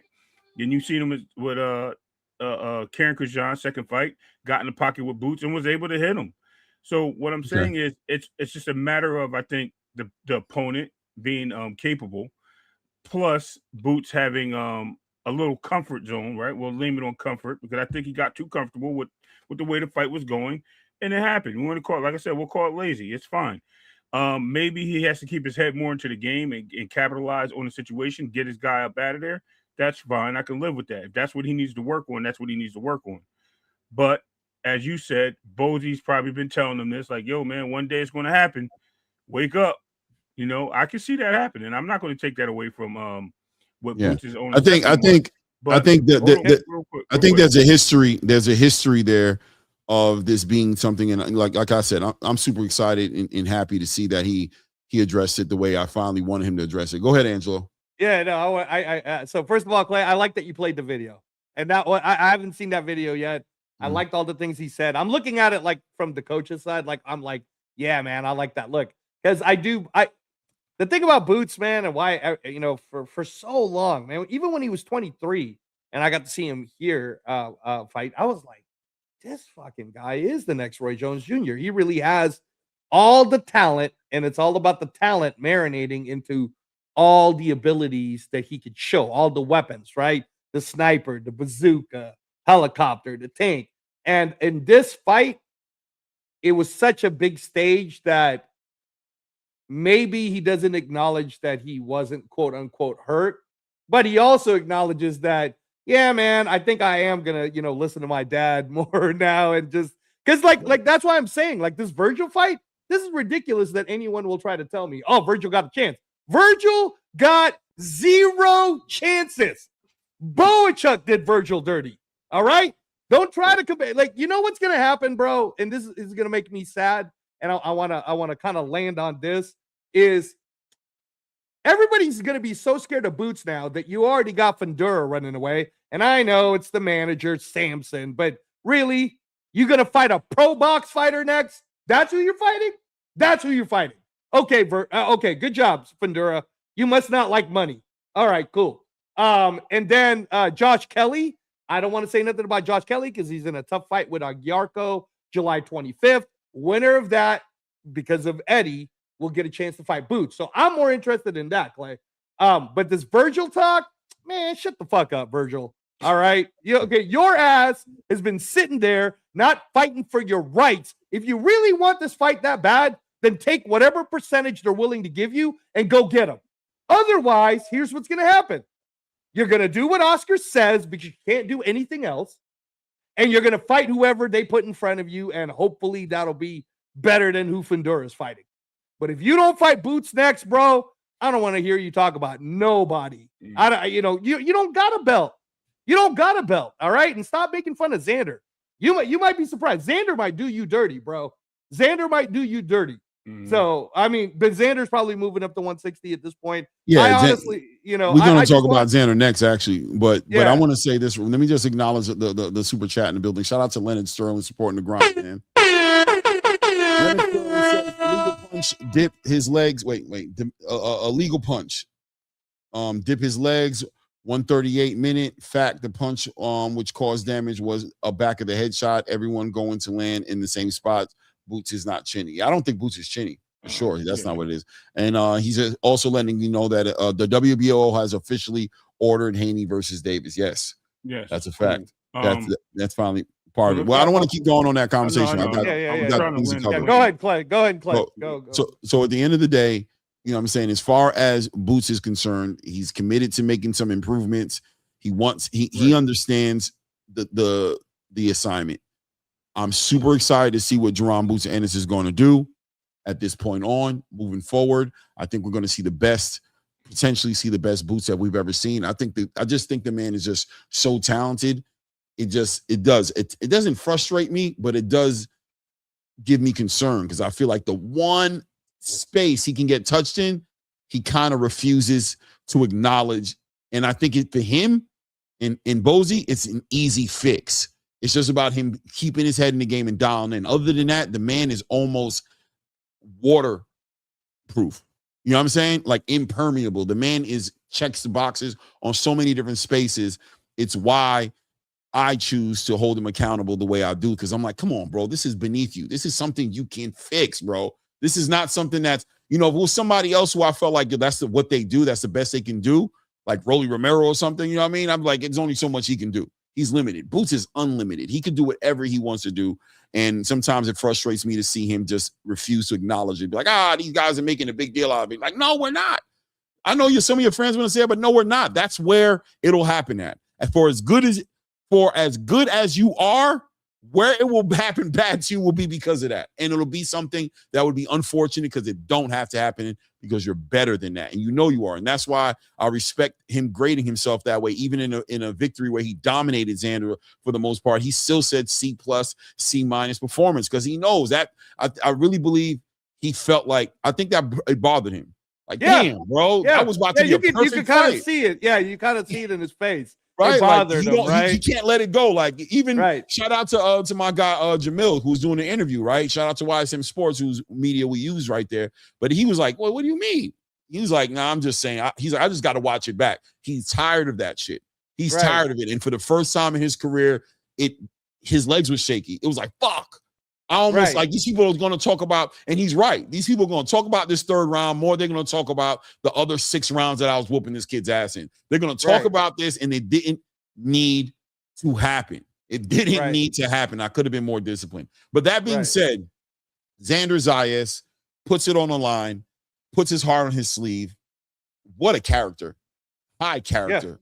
I mean, I can't even begin to give him the accolades for it. And I know some people in the space got upset with us because they felt like we over-celebrated Xander in a loss and didn't celebrate Jaron Boots Ennis enough in his victory. And I don't know. I got to look back at it. Maybe we did, because I must admit. Are you talking about on the watch party, Clay? You're talking about just on the in watch general, party? just since we've been talking about this on the watch parties where we talked about it mostly on, but also on Sunday when we talked about it a little bit. And even maybe right now they feel like we haven't celebrated Boots enough. And I don't know if that's the truth, but maybe it is. I don't know. You know what I mean? I think he's the best. I don't know what else to say, but he's the best 154 pounder in the game. He's number one. He deserves to be number one. I think he deserves to be on the pound for pound list. Well, he is. No, I think I've given him every number 7. Yeah. Yeah, I think I've given him every bit of, you know what I'm saying?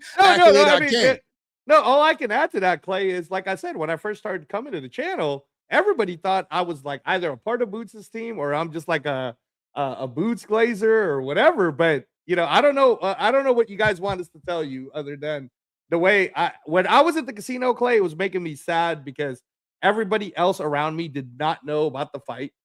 I had to tell them who was fighting, who's who.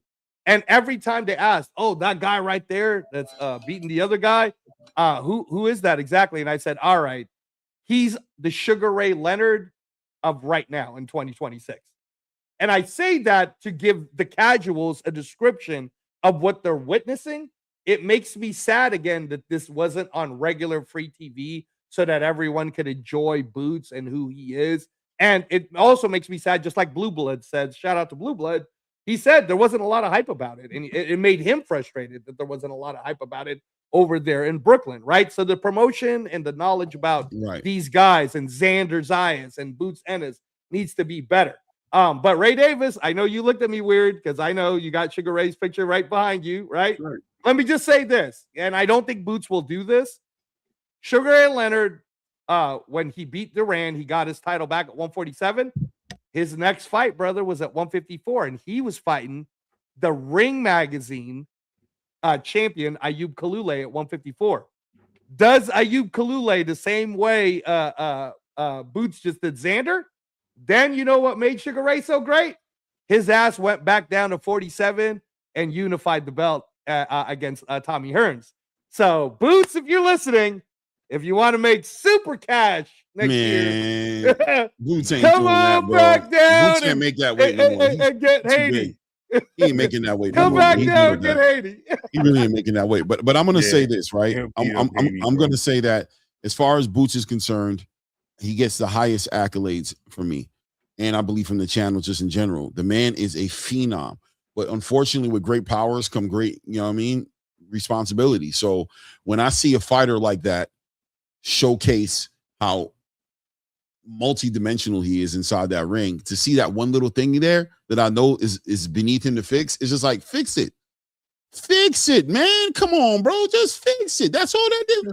That's it. That's all that's left. Just fix the thing, man. And, I think he really realized it. I think this fight did that. And just off the strength of that, made that fight worthwhile. And that will be signature for him. I went into this fight saying that this fight was going to be his first big signature fight.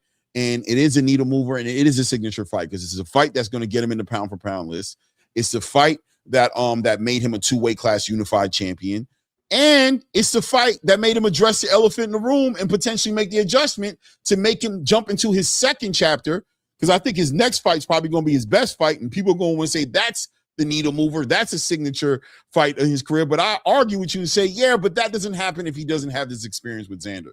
So shout out to them over there, and let's see what ends up happening on that. That being said, though, rolling right into Xander Zayas part of the conversation, Xander comes off of this performance, gets beaten pillar to post, period. That's what it was. The third round was a great round. The fourth round was also a little competitive, but the third round was a shiny round. Other than that, he looked like what everybody was saying he was going to look like, that was saying he wasn't ready for this fight. He looked like the experience caught up with him. His head he was getting punched with every shot, so his head wasn't off the line enough. There was no athleticism.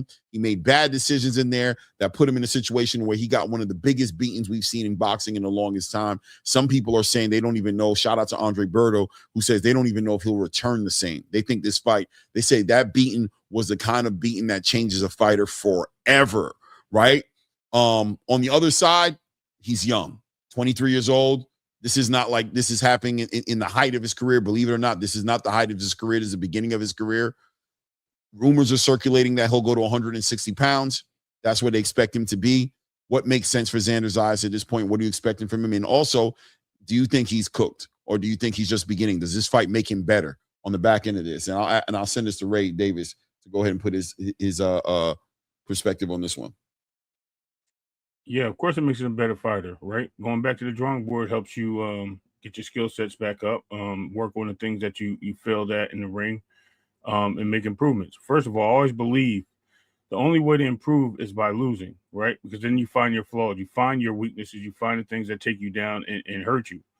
The guy's going to move up to 160. I think what Angelo mentioned earlier, we've been saying this for a long time. We were actually, Clay, we remember even Jaleel Hackett, we were talking about him when he was a prospect. Go to 160 and dominate, bro. There's not much there for you.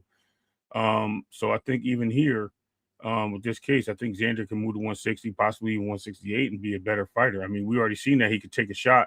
So some of the heavier punchers up there will probably just be just as good. I don't think it's much standing his way. I think Carlos Adames, if he doesn't move up, is definitely a possible significant opponent for him. But other than that, I don't see too much at 160 that's going to slow Xander down.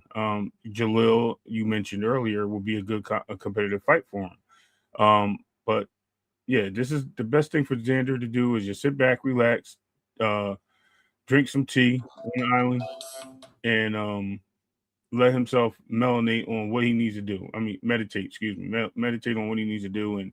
And I think moving to 160 is the shot.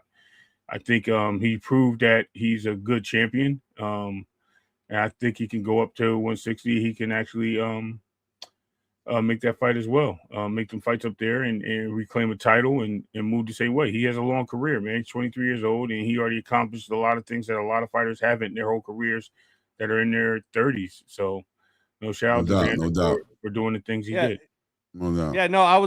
What I was going to say about it, Clay, is that, Xander definitely, whatever payday he ended up getting on this one, he needs to take a break.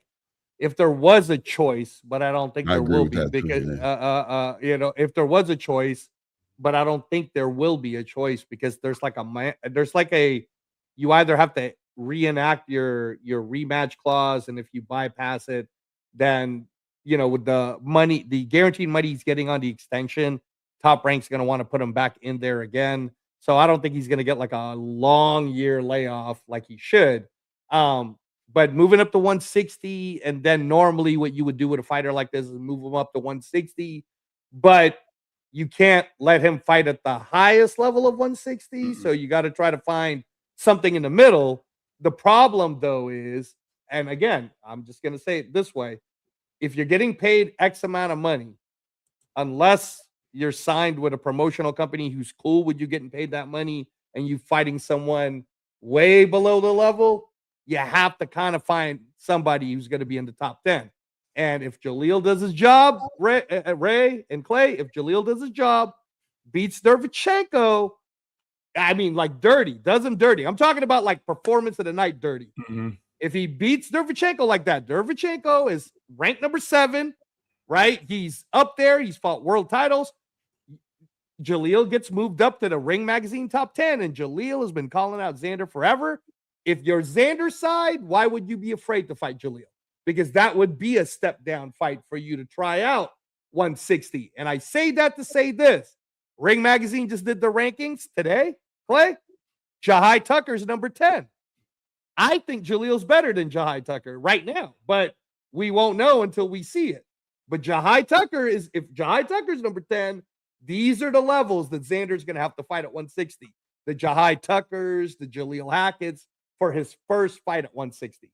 Maybe I'm wrong. Yeah, I think that, like, yes, but I can't lie to you. I don't think the politics of sport really put that conversation. The only way Jalil Hackett and Xander Zayas to ever fight will be over a title on a Ring Magazine card. Other than that, I don't see the cross promotion. I don't see the ZUFFA fighter fighting. I just don't. That doesn't seem realistic to me. But I'll say that Xander at 160 is where I expect to see him at. My question would be, and I'm wondering, and I'll send the question back at the panel. I'll send it to Ray first, and then we'll just work our way back around it again to say that the Xander need to take a few steps back. In other words, did that fight expose him to a point to where he doesn't need to roll into, title fights or eliminators immediately? Should he be willing to kind of like almost not rebuild so much? I don't want to make it sound like this fight set him back per se, but did this fight kind of shine the light on he's really not ready for the biggest competition the way we thought he was? You know what I mean? Like, because he, the argument going into this fight that who was George Perez Garcia, who was Abbas Barrow, these guys came out overnight. You know what I'm saying? Abbas came off on a upset victory over Yoenis Tellez, right? George Perez upset victory over Charles Conwell. Did this fight kind of expose him in a way where it's like, let's continue to move a young contender at this point, because he will never be a prospect again, but does he need to take a step back in competition, build himself back up, get back into the title shot to where he can fight the top level guys? Or that's not necessary? Is he just ready to roll into, Amari Jones next? You know what I'm saying? No, not Amari Jones. I wouldn't go that far. But I do like this fight. I think Jesus Ramos is a good fight for him. I think that's a fight he was chasing at 154, a guy that he wanted to fight. And I think that's a good, legitimate fight at 160. Jesus just moved there himself. It's a legitimate fight. It puts them both, it's not like a stretch either.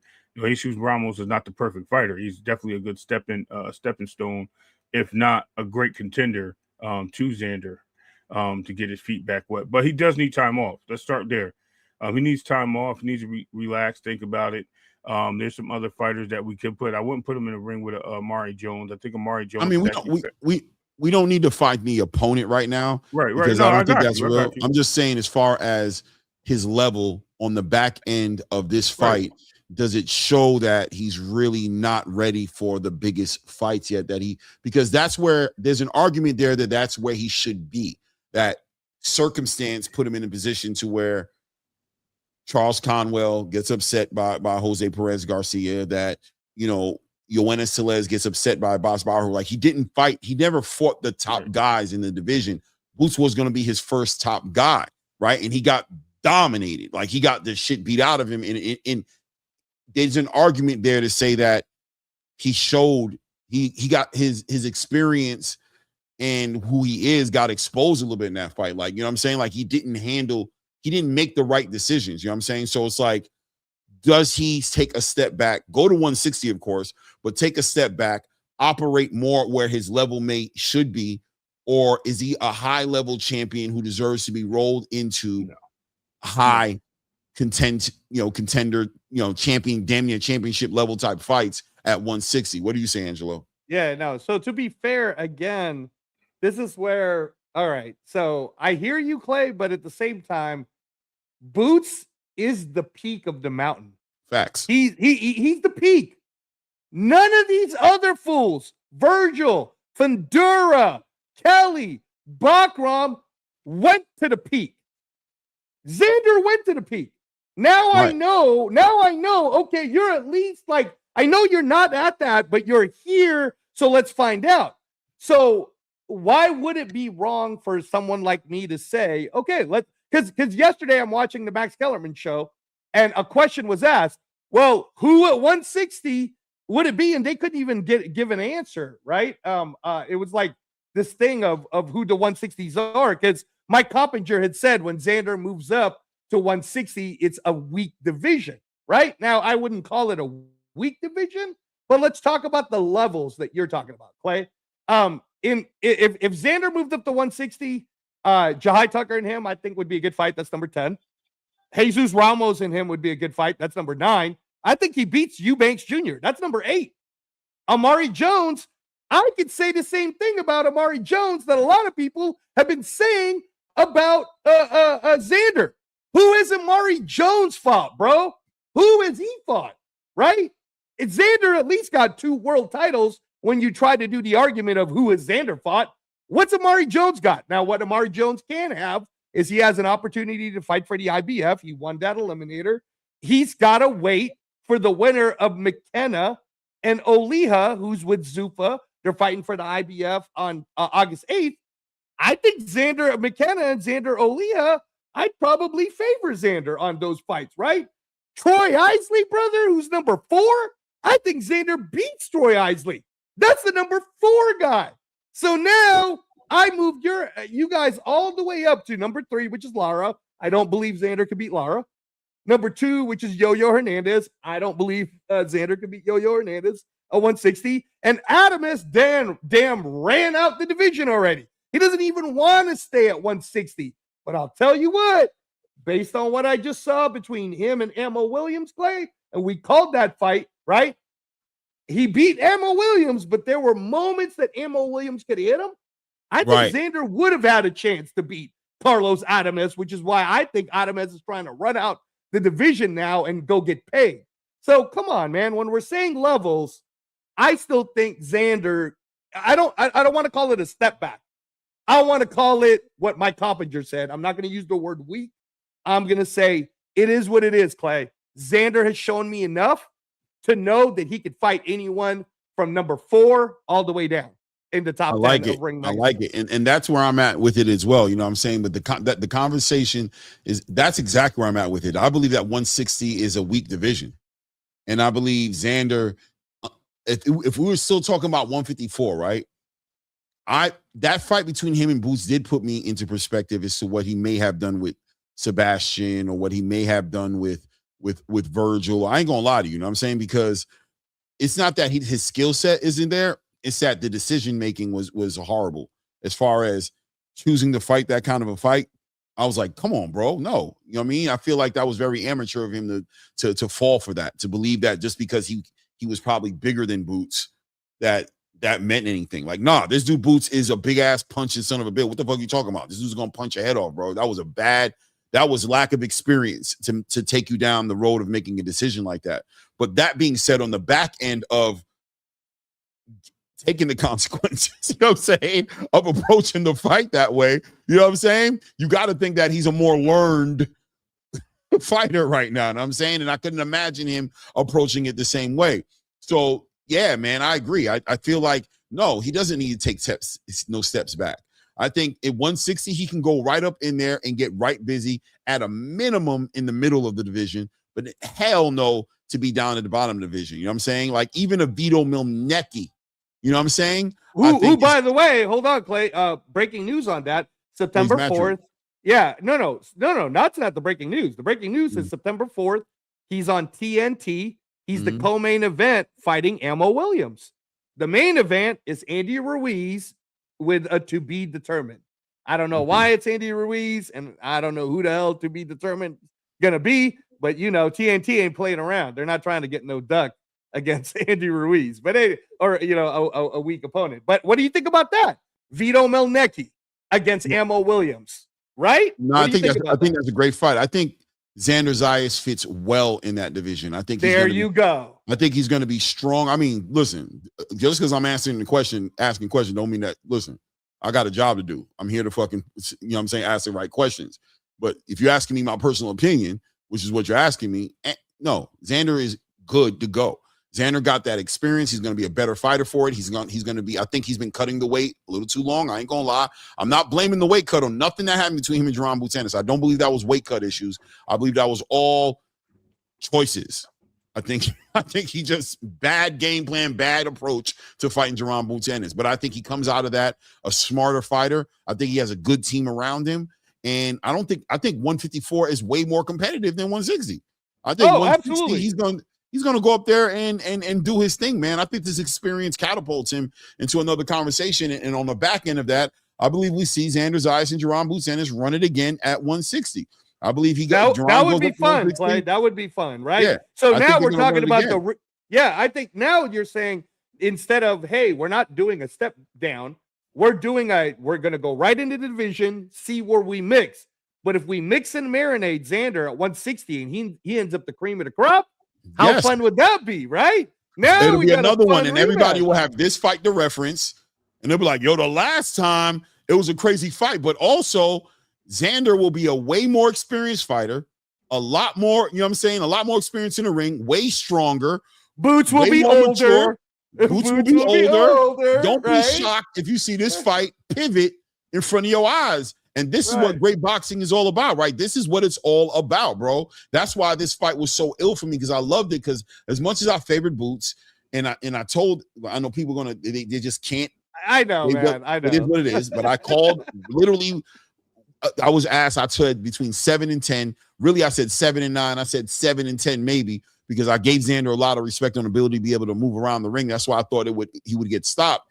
But I also thought that this fight was going to build to be a great potential trilogy, but definitely, you know what I'm saying, a rematch. You know what I'm saying, a sequel fight that could roll into a trilogy fight. So, yeah, I mean, but that was a question. Oh, go ahead. Go ahead. No, finish that. That was a question that was on the table. I'm speaking towards, and I'm just presenting the questions that have been presented to the space on the back end of the fight.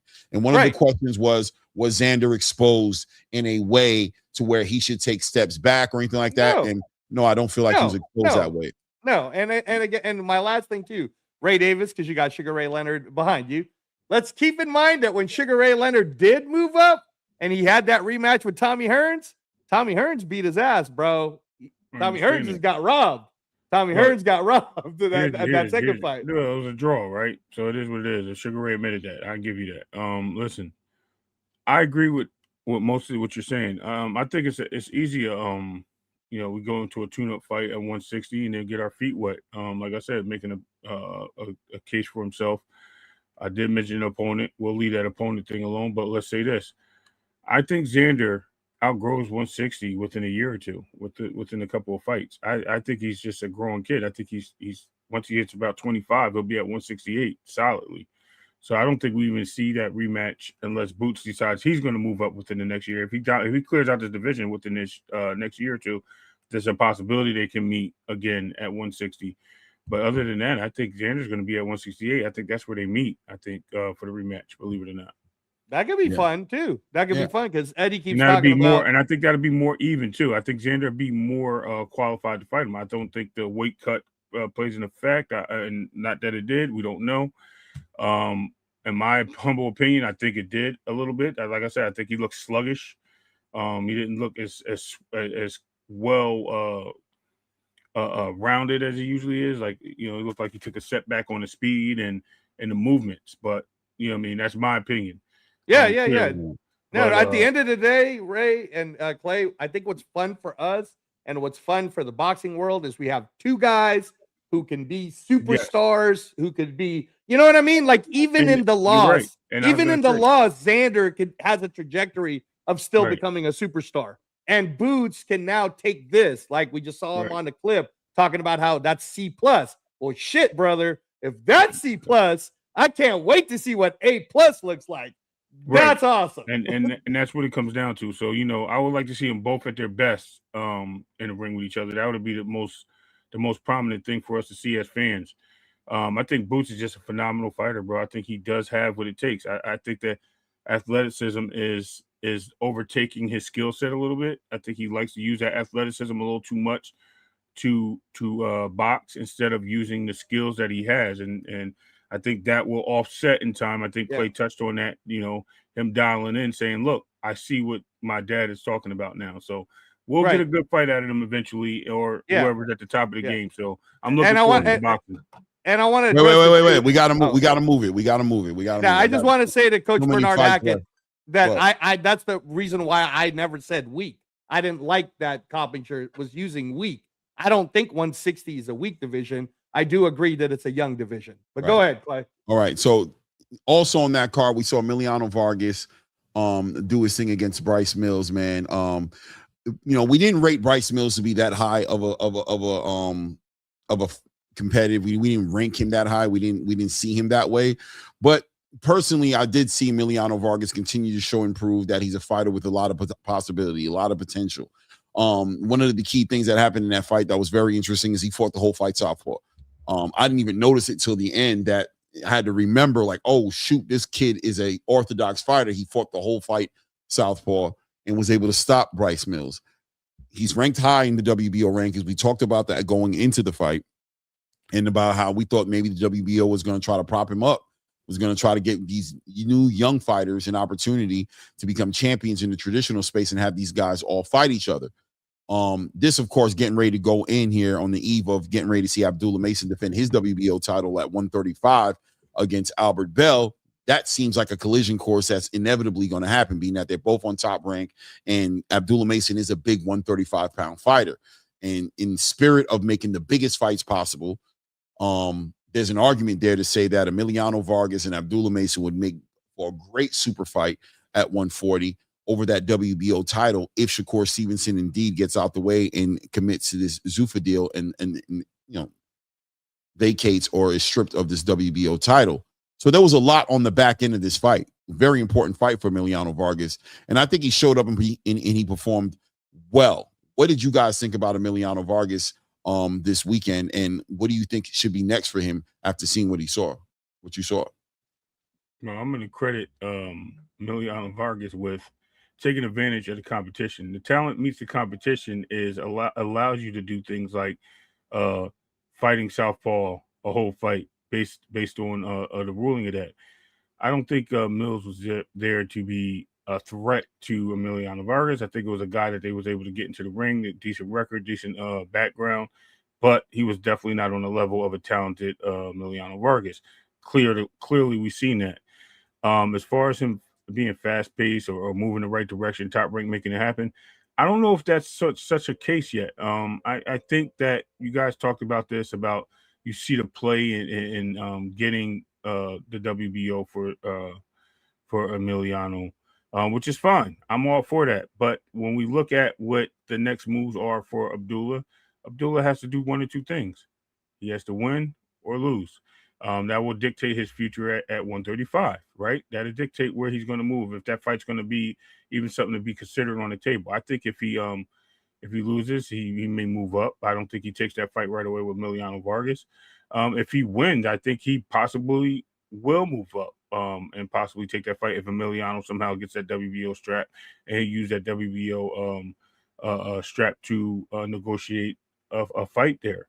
But we have to wait and see how things play out this weekend before we even speculate on that. I don't want to jinx or do anything to these fighters. I just want to see how the fight plays out and go that route. I don't like to speak too far in the future there. Angelo, Emiliano Vargas, what'd you think of the performance? Yeah, so tweet, like I said earlier, Clay, maybe I'm wrong, but the WBO already did the whole 20 days to negotiate between Keyshawn and Haney. If the 20 days doesn't happen, it goes to a 25% purse bid. So if Haney does decide to do that, I don't know who's going to be purse bidding on it. ZUFFA will offer him more money, so I still will stand my ground and say that Haney will most likely fight someone else, but maybe I'm wrong. Shakur, on the other hand, already, what did he say on a tweet? He said, hey, Rayo, congratulations, man. You did really good. And then somebody said something to him, and he goes, I'm going to be honest with you. I'd rather fight Gary Russell because that gets me up, right? I think that's a signal of him giving the little wink, wink, because Gary Russell, I believe, is already fighting somebody else. I don't think Shakur is willing to go the rest of the year not fighting anyone. He got to fight somebody. He got to fight somebody for some kind of money. So when he decides to say, okay, Dana, I'll fight Rayo, right? The WBO will do what the WBO does, which is strip. Okay. When the strip happens, the WBO will be vacant. And oh, how convenient is the belt that, what do people call it, Ray Davis? Will do whatever Bob wants or something like that. Yeah, WBO stands for what Bob Aaron wants or whatever. What Bob orders. What Bob orders, right? Yeah. So Clay, number one in the WBO is Lindolfo Delgado, but Delgado's fighting Birslanov for the IBF. Number two is good old Emiliano Vargas, who, by the way, shout out to his performance. He went lefty and a co-main event, knowing he could totally mess this up. And he was like, not only am I going to go lefty, and he got knocked down, by the way. But not only will I go left, or that wasn't really a knockdown, my bad. That's what I meant. It was a push, but it's a knockdown, whatever. But he knocked dude out clean, straight left. That was beautiful. Now, guess who number 3 is, Clay? Oscar Duarte. Who works with Oscar Duarte? Isn't Top Rank with Duarte? Wouldn't Duarte Emiliano Vargas be a hell of a Duarte Mexican? is a golden boy. Oh, is he? Well, that's even better. Golden boy, Top Rank. Mexican slugfest for the WBO 140 title that got stripped from Shakur. I think that's how we're going to see Emiliano Vargas become. Top Rank IBF though. Top Rank. No, WBO. No, he's not there no more. He's right behind. I saw that, the Oscar Duarte, and I know Emiliano mentioned him too. Said he'd be willing to fight him. Yeah, but you don't see it. You don't think Emiliano could beat Oscar Duarte? Come on, he man. might be able to, but I think Top Rank can do better for him and get him that belt. I don't think. You think it'll be a lesser opponent? Yes, I think Oscar Duarte is a dangerous fighter, but at the same time, Duarte got exposed big time in his last fight, man, against Arnold Barbosa, bro. He really got shown that he can't box that well. Like, he's a good come forward fight all day. Emiliano showed that his boxing game is up there, bro. He got them wrinkles, man. He's boxing. He got the good footwork. He got the good shot placement. He showed you he can switch, obviously, because he fought a whole fight southpaw. You know what I'm saying? And was able to dominate. So yeah, I would favor him over Oscar Duarte. But would they put that fight together? Okay, let me ask you this one. Yeah, it would be, right? Okay, so let's say we go with your theory that Duarte might be too much, which I don't think so. I think, look, man. Well, I'm not saying that he's too much. I'm saying that I'm wondering what Top Rank thinks about it. Yeah. No, I hear you. Because if Top Rank, if you're willing to put Xander against Boots, then come on, man. What are we doing here? Then I'm sure you're willing to put Emiliano against Duarte. But let's say it's not Duarte, Clay. Well, on the back end of what happened is let me give you this suggestion, and you tell me what you think. Right. How about former world champion Subriel Matias? He needs a comeback fight from dangerous, man. Maybe even after getting beat up by Dalton Smith. It don't matter. Dalton Smith is a come on, man. Dalton Smith is come on, bro. Man. You know what I mean? Hey, look, I can't treat Emiliano Vargas like a baby no more, bro. He chose to be up there. I'm just talking about realistic. That's what I'm saying. I'm not treating like a baby, but I'm saying at the end of the day, the man has not fought nobody for real. I'm very impressed. The eye test tells me this kid is really like that. He's really good. He's not just a propped up fighter who's not to say Conor Benn is propped up, but Conor Benn really moving off the strength of his daddy. You know what I mean? Now he's starting to do some things and there's a little separation happening, but I would say Emiliano at this point, for me, has earned respect for me to say it's not just about his daddy. He's really a good fighter. He's really like that. But Subriel he's not the type of fighter you just fight just to be fighting. You fight him for a reason. There's something there that gets you.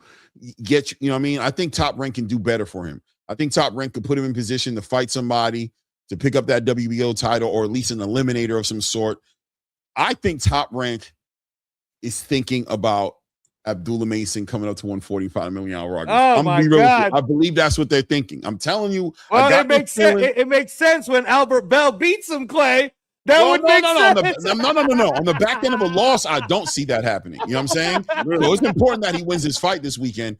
I think there's an argument there to say that Abdullah Mason.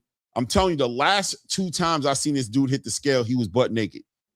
You know what I'm saying? Now, Brad Goodman didn't want to, and I told this to Brad Goodman. I asked it to him. He's like, no. I said, Brad, the man was naked on the last time he hit the scale twice. The last 2 times, that boy had a towel in front of him, butt naked, and hit that shit right on the nail. 135, bang. You know what I'm saying? So, listen. So you're saying on the back end of a win against Albert Bell in Ohio. On the back end of a win from Albert Bell. He's a big star now. He's on TNT, cable TV. Now you got a Super Bowl star Mexican against. I think there's a need for the traditional space of boxing, Top Rank specifically as well, to make the biggest fights possible. You know what I'm saying?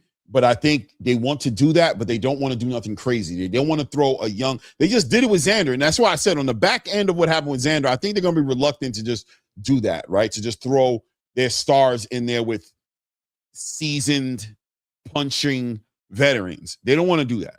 Oscar Duarte is a seasoned punching veteran. He's not the best boxer in the world. Although I agree with you, great fight. I would love to see Oscar Duarte versus Emiliano Vargas, and I think we would cover that thing here, and I think that'd be one of the fight of the year candidates, but it's a lot for young Emiliano Vargas. I wonder if his father would even allow that. If Fernando wouldn't be like, boy, you better stop playing with my son, man. He a damn superstar, bro. You don't put him in there with that dude. He ain't earned no right to be in there in the ring with my son. He would say all that, but the reality is no, he punching, and you don't want him in there with him. So we'll see what happens. I thought Emiliano Vargas did a great job. We'll see what happens and see how it plays out. Let's go into Ben Whitaker real quick here. Ben Whitaker shows up to New York. This was his U.S. debut. Listen, man, he's been on a tear. Eddie Hearn picks this guy up. This guy off the back end of that Liam Cameron fight. Picks this guy up. He links up with Andy Lee. He's not playing around in the ring no more. He's not dancing. He's dancing in between the rounds, not during the rounds. He's dead serious in these fights, and he's getting these guys the hell up out of there. He beats Liam Cameron, get him out there. I can't even remember the other guy he fought, but got him out of there. Rolls him into New York against Popeye Rivera. Popeye Rivera gets him out of there inside of 2 rounds. Shout out to you, Angela, because you said 90 seconds. That's what you that's not what you said. You said, I think you said you said 90 seconds. No, that's not what you said. You said I said 9 minutes. I said 9 minutes. 9 minutes. 9 minutes. Yeah, right. Yeah, which you were right about. Yeah. The first time I said it out, I said it with my chest, and I said he won't make it past the second. And then I said, but I'll tell you what, guys, since you guys believe this guy will somehow make it past the 6th round, I'll give you 9 minutes, but he won't go past 9 minutes. Right. Which was clear. He definitely didn't even make it past 6 minutes. So, but I mean, but I'm okay with the decision. But I do think the stoppage was a little premature, and I think a couple people talked about this in the space. A couple pundits was like, that stoppage was ridiculous. But I think it was coming. Without a doubt, you saw the pedigree. Ben Whitaker was putting those combinations together.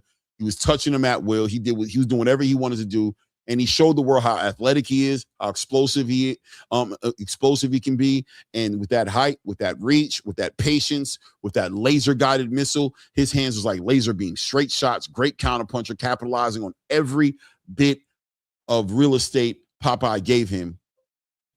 The conversation moves forward now from there on the back end of a victory, and I'll send it to Ray Davis on this one. On the back end of this victory you saw, and it wasn't much to see because he made such short work of him, but regardless, what you did see, where are you at on Ben Whitaker at this point? Same spot I was before. I think he's a rising star. I'm glad he's out of his little prospect zone. I mean, I think he has capabilities, don't fast track him. A lot of people want to see him fast track because he's older or whatever the case may be, but we've seen that same thing happen with David Morrell. We started fast tracking this guy because we believed he was the goods, and bad things happen. He just has a little bit more than David Morrell does. I think his not only does he have more in skill set, but I think his personality is a little better. I think I think Ben Whitaker needs maybe another significant fight, like a step up fight. A lot of the guys are at ZUFFA that I would like to see him fight, unfortunately, in that division. I don't think David Benavidez call out is significant for him right now. I don't think that's a good idea. I think he needs some, like I said, a couple of good fights. Not too many people. I mean, what's the guy's name at boxing? Not boxing scene. What's the young kid? He's on pro box. He's on Najee. Najee would be a good fight for him. That'd be some pressure. That'd be something that I could see him even winning that fight. I think Najee's experience is a little less, but it would be a tough fight. It'd be something to put him in a thinking box. You know what I mean? I think once you're a boxer and you get into that zone where you got to think and you adjust, that's what defines you. If you just got easy street, it doesn't help your career. And I think easy street's been a pinnacle of a lot of people's downfalls in boxing, and I don't want to see Ben Whitaker have that easy street. I think they need to move him two more fights and keep it moving. Okay. Ben, Ben hasn't checked the boxes all the way for me.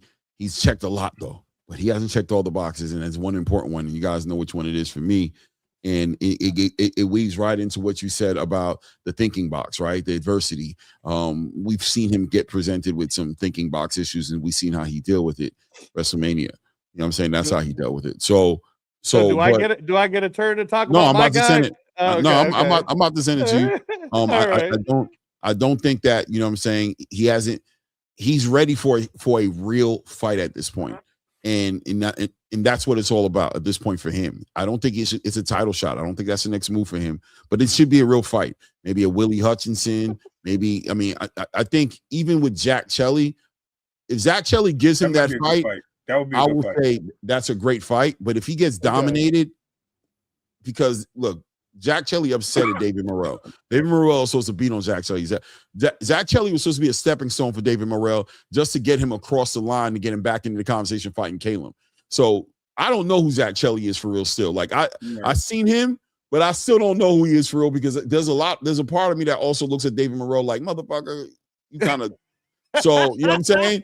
Like, I don't know. I need to see something else of Jack Chelly. But Zach Chelly, are you saying Jack Chelly to use like Josh Padley was? You're kind of like, I'm not sure yet kind of thing? No, Josh Padley, I was more convinced on. Okay. I think he did what he did to my guy, Mark Chamberlain. I was convinced about who he was. But only thing I held against him was, bro, you're a part-time boxer. How's that going to work out for you? You know what I'm saying? But I always kind of seen Josh Padley for what he was. Going against Shakur, I thought he was going to get dominated, and he did. So it is what it is, right? Right. But Jack Chelly for me is like came out of nowhere for me. I was actually shocked because the reality is, you know, listen, I'm not a big UK box expert, so I know in the UK the reaction that was happening in the stadium, bro. Like he has a lot of fans. He has he has a lot of fans. He has a lot. You know what I'm saying?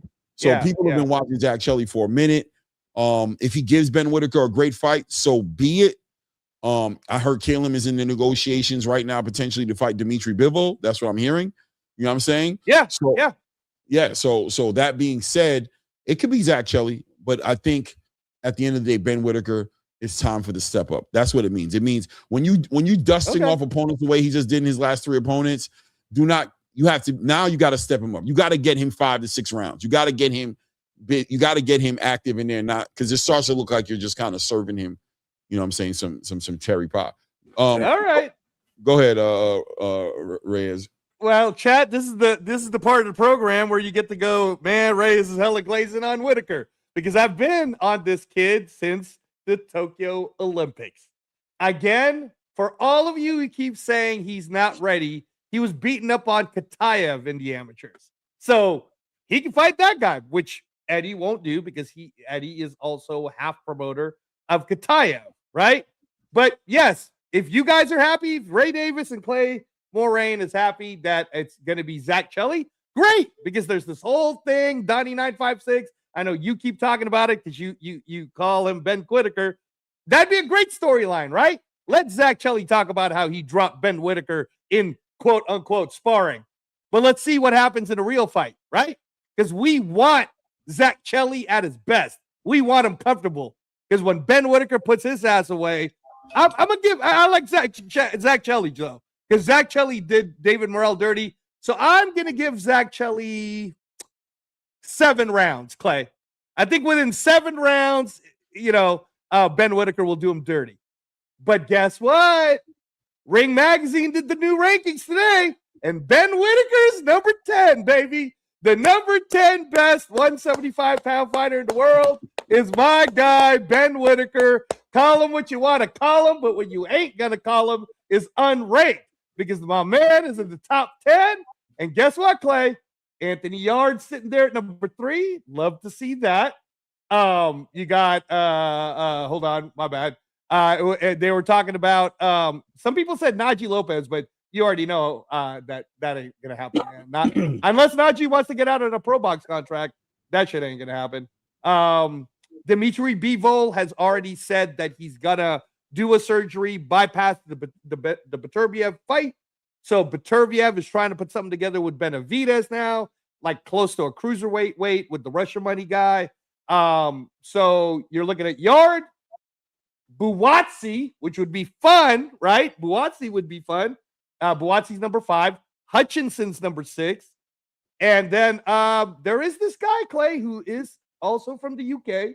He just got robbed against Albert Ramirez, LaRon Richards. And LaRon Richards did a good enough job beating up on Ramirez that would be a nice fight for Whitaker. But what do you guys both think of Lyndon Arthur, who just had a great unanimous decision. He lost, but it was a really good fight. He put up a really good fight.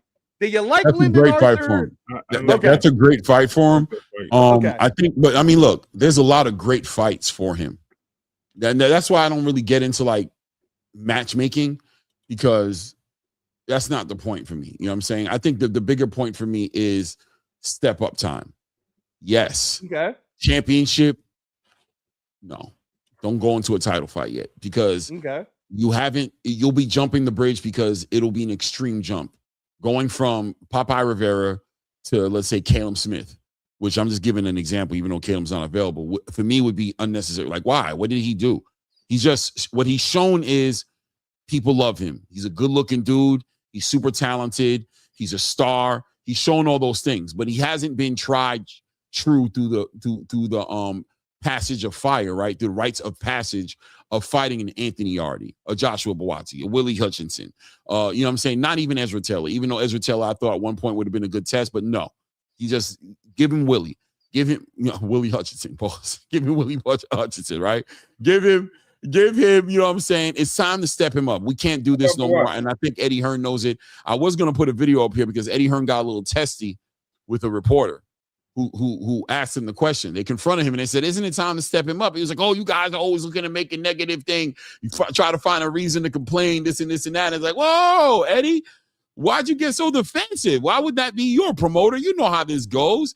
I didn't like Eddie's reaction to that. You know what I'm saying? Not to say that he doesn't have faith, but I'm going to say promoters have historically in this era of boxing specifically, I mean, I'm sure they've done it before, done that. We watched Oscar De La Hoya try to take the fuse out of a Virgil Ortiz, Jaron Boots Ennis fight.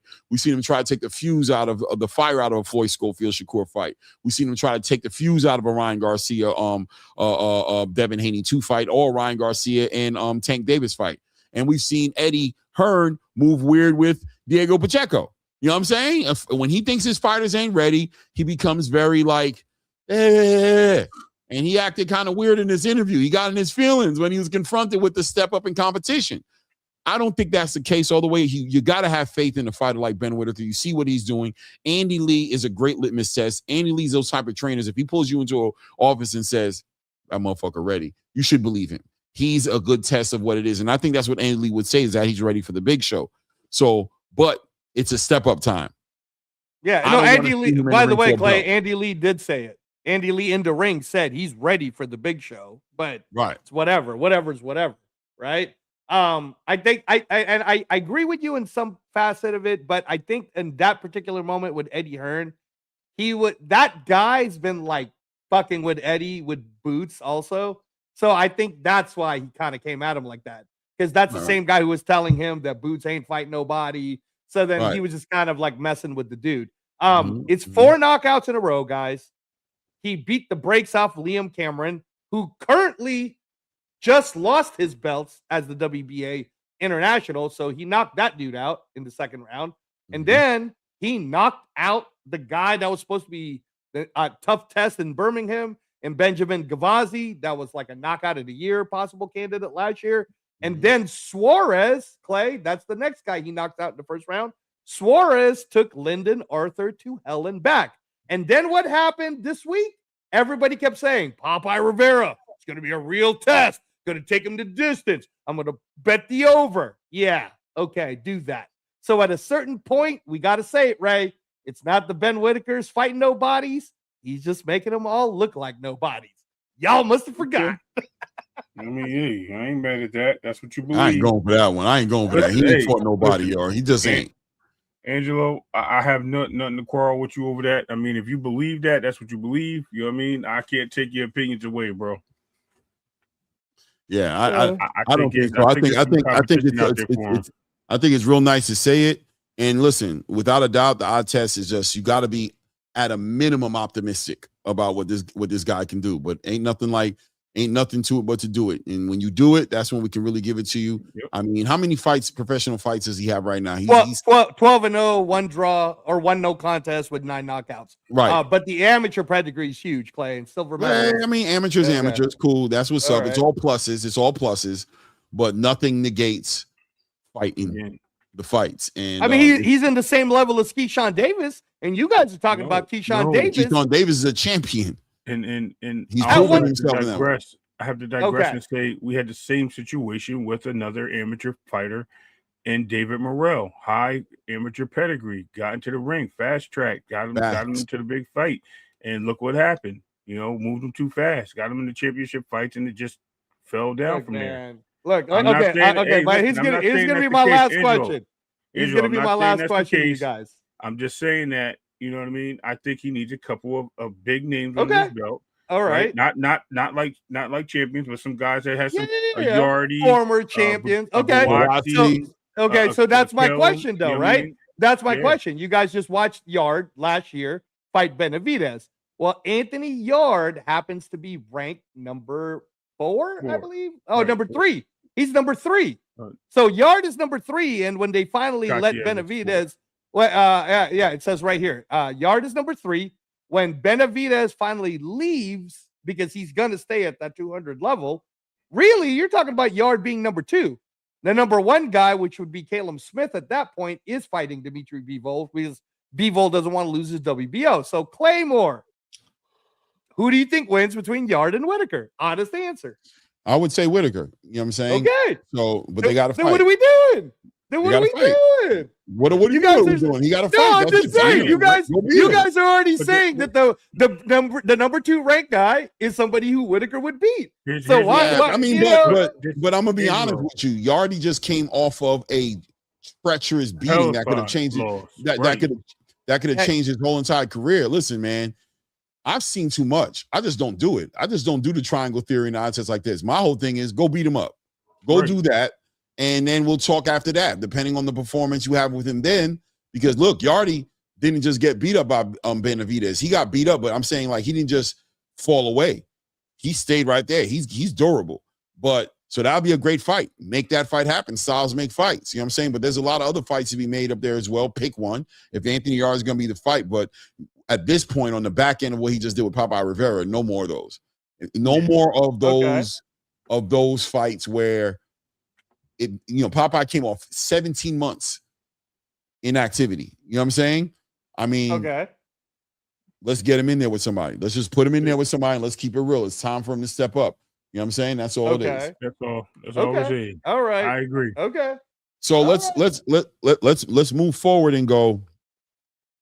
I'm not even gonna do the Jahad Tucker because we could do it real quick, but I think Jahad Tucker did a great job that night. He showed me he got dogged. The boy's pedigree's out of this world. He was hitting Cedeno with the cleanest shots. The way he was picking his shots, he was hitting them with bunches and bunches, very accurate, very good eye. He sees the opening, very quick reflexes. He's the truth. He's up there, bro. I think, and he's not going nowhere. As far as like he got hit too. People could say that Cedeno had moments in there, but he ain't going nowhere. He's durable. He could take a punch and he can give it too. I ain't gonna lie to you. I'm ready to see him and Amari Jones get it in. That's what I want to see, bro. I want to see that fight. I ain't gonna lie. That's all I kept thinking of the end of that fight is I want to see him and Amari, bro. I don't, you know what I mean? That boy is nice. You know what I'm saying? By the way, Ray Davis just said it, 26 minutes ago, Dan Rayfield, he's saying, as he has reported, it hasn't been announced yet. Shakur has already signed a ZUFFA. So we're just waiting for the announcement. David telling me Dan Rayfield last month. I've been telling you that since for the last 3. What I'm saying is for the last month they've been saying this. So if it is, it is. If it isn't, it isn't. I don't listen. Anticipation is not something I rely on. You know what I mean? When it happens and it shows me, you know what I mean, that it's there, it's cool.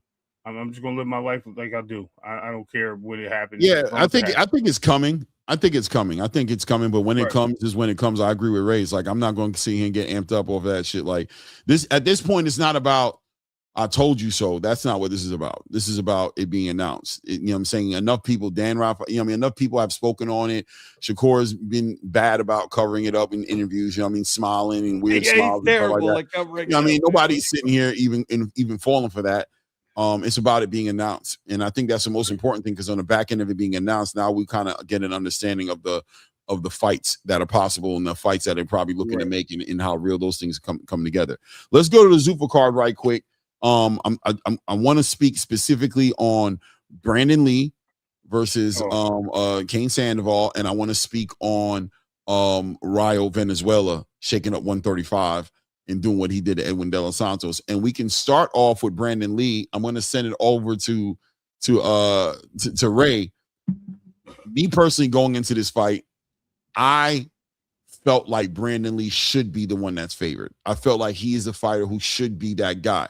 But the inactivity is diabolical with this guy. Mm-hmm. And I don't know who said it. Somebody said it. I don't remember who said it, but just kind of speaking towards the fact that he's a silver spoon-fed fighter. He's a fighter who clearly hasn't had the fight. Goes to college, comes from a well-to-do family, doing his thing. But whenever he was in the ring, he showed possibilities. But going into this fight, I felt he should have been the favorite.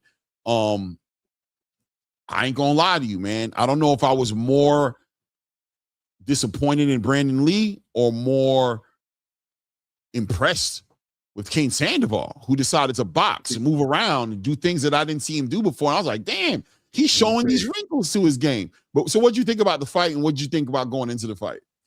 This is what happens when you take time off, man. That freaking that energy gets zapped because King Sandoval was really doing his thing, right? He took the punishment earlier to put the punishment on later and outboxed Brendan Lee, right? I thought it was hilarious because I also, too, thought that Brendan Lee was always a great fighter, and I just thought that he's always been shelved. Top Rank had him for a little bit. They shelved him. I think he was on PBC. They shelved him.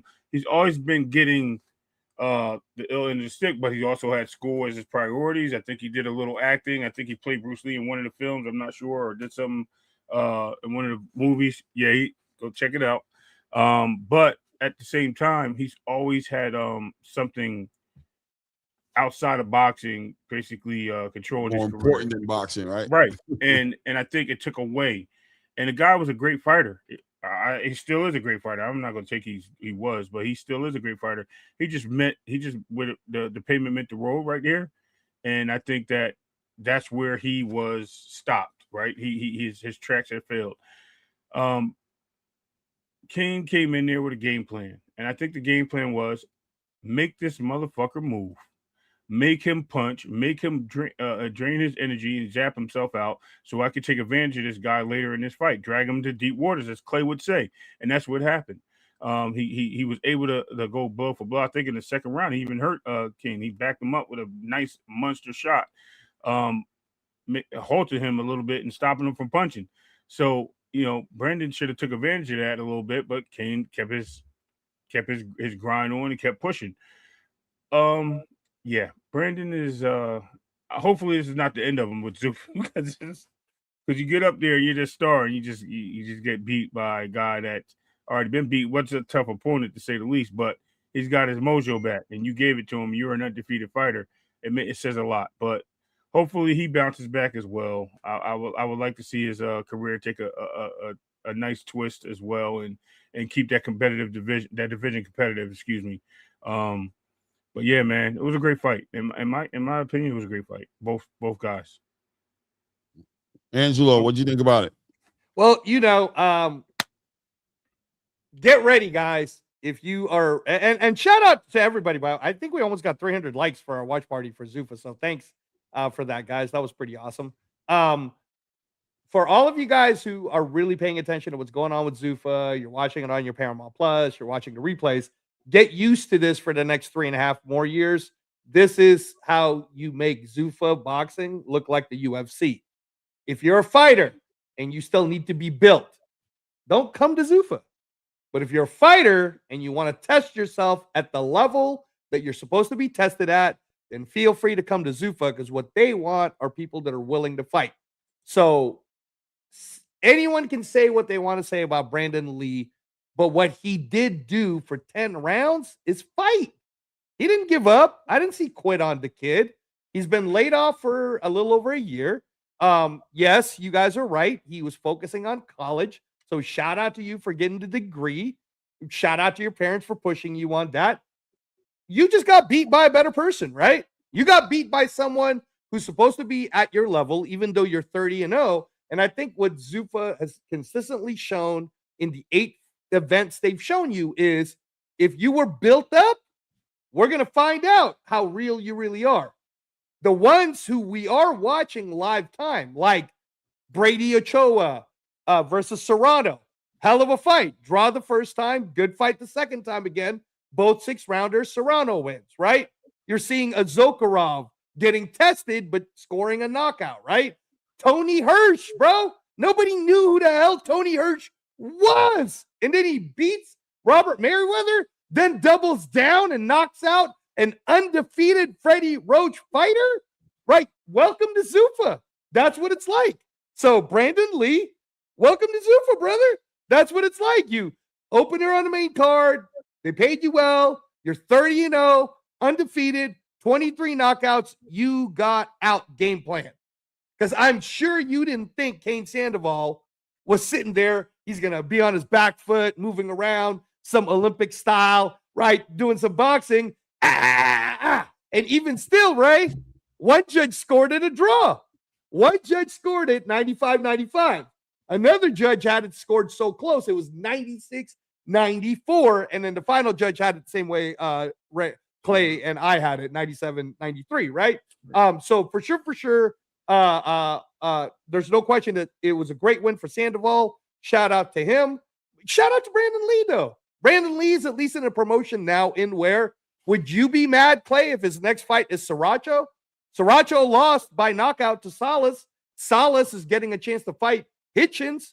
So how about Sriracha, Brandon Lee? Do you like that fight? No, there's a lot of great fights with Brandon Lee, and this is not about shitting on Brandon Lee, but this is about thoughts on Brandon Lee and where he could have been versus where he is because of the inactivity. Without a doubt, the inactivity made the difference with him. That he was that was the whole thing going into the fight was, man, I'm supposed to be able to easily be like, this is what I'm expecting from him. But the reality is he's been so inactive coming out of that PBC Showtime nonsense that, and then not to mention, the school and everything that he picked to do, which I believe had something to do also with his inactivity. I think he was like, F it, I'm going to do me. I'm not going to see him put all my eggs in this basket of this weak ass promotion. They're going to do what they want to do. I'm going to do what I got time to do, clearly, because y'all want me to sit here and just collect mold.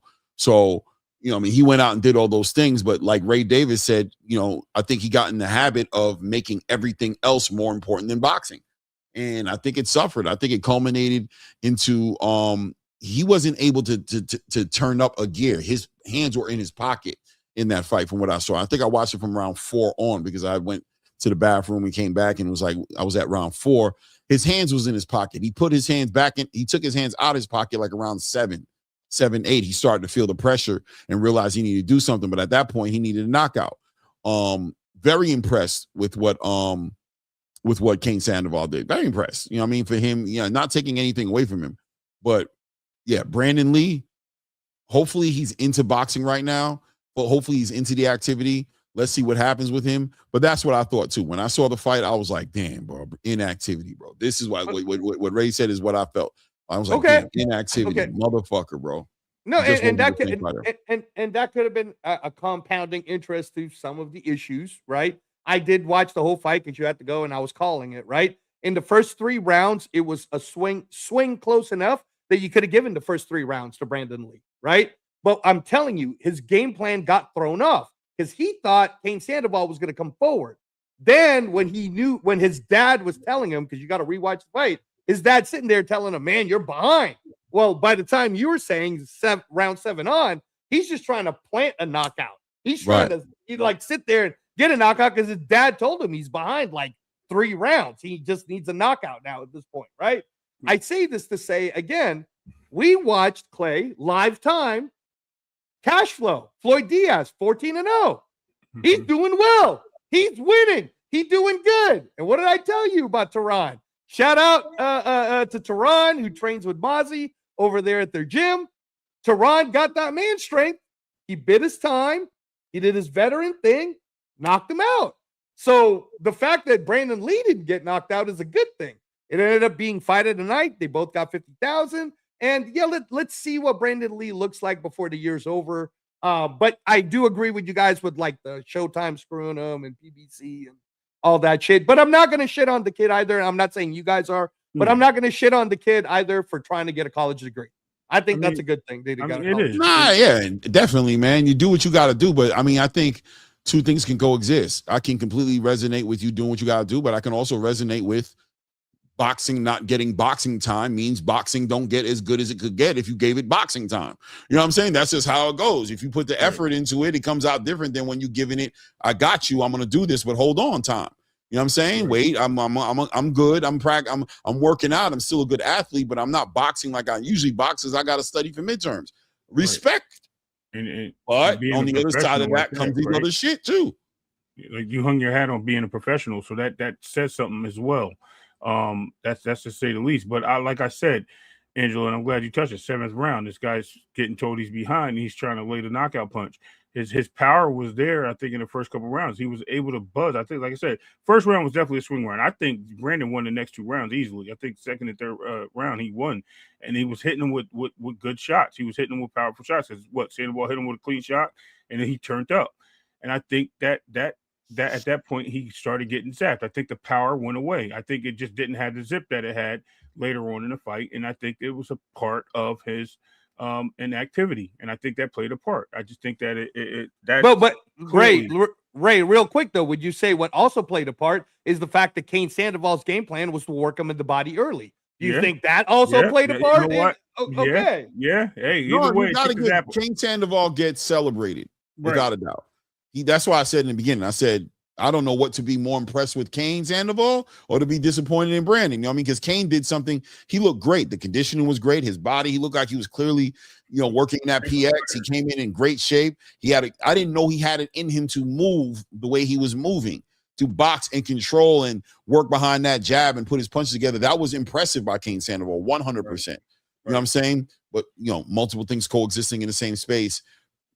Brandon Lee was an inactive fighter.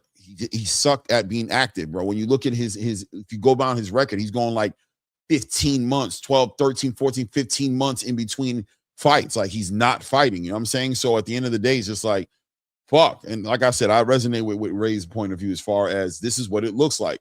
You know what I'm saying? When the adjustments he couldn't make, you know what I'm saying? And yes, shout out to the body work and everything that Kane Sandoval did. You know what I'm saying? That's part of it. That's probably what it was, you know what I'm saying? But also, 2-3 years ago, I thought Brandon Lee would have been somebody who would have adjusted quicker and been like, what the fuck? This dude's hit me to my body, not allow that to happen to him. Right. To adjust better, to be quicker on his toes. This time he wasn't like that. This time he looked like a fighter who was getting back in the rhythm of things. Not to mention the fact that he was debuting at 147. Correct. It is what it is.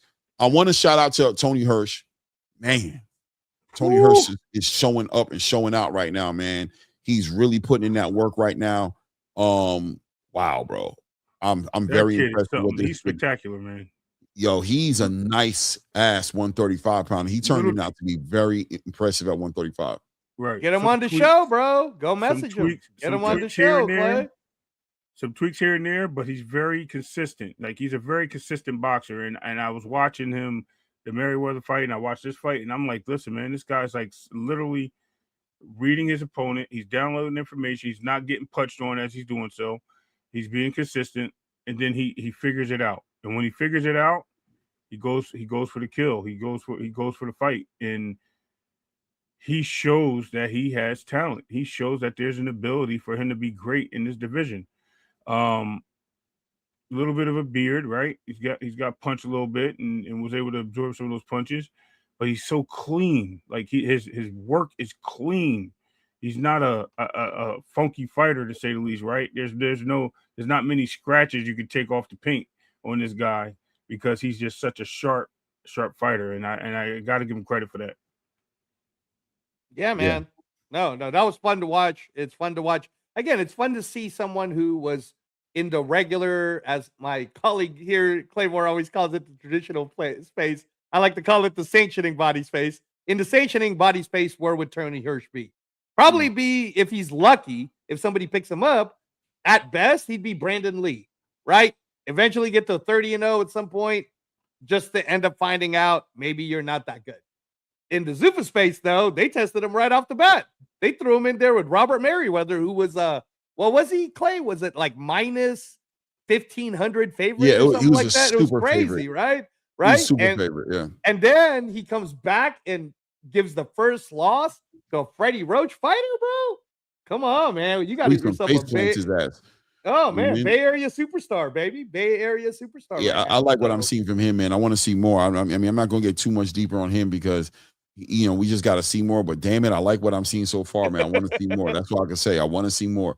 So look, you want to see him on a 10-rounder next, right, Clay? You want to see a 10-rounder? I'm gonna be real with you. I just want to see him in his next fight. I'm not even there yet where I feel I just want to see his next fight. I just want to continue seeing him fighting, man. He's fun to watch. You know what I'm saying? Fight, box. I hope he doesn't. I like him at 135. There's a part of me because I think this next fight's going to be his last fight on his contract. He'll be back negotiating. He was on a 3-fight deal. So I'm like, bro, I hope you don't leave and go back to 140 thinking that I think that could be bad. But we'll see what he does. I'm keeping that in the back of my mind because I remember he told me that when we spoke on the Boxing Voice. He was like, yeah, man, it's a 3-fight deal. So he's got 2 more fights. He already did his one right now. So he got 1 more. But he said he liked ZUFFA and he wants to stay with ZUFFA, man. So hopefully they're able to give him whatever he needs to convince him to stay there. But I know I have a feeling he wants to be at 140. But he's just really? You think so? I feel like from you interviewing him, you think he wants to be at 140? Yeah, I think he's willing to do 135 without a doubt. He's like, yo, I have no problem making it. But it's like he was at 140.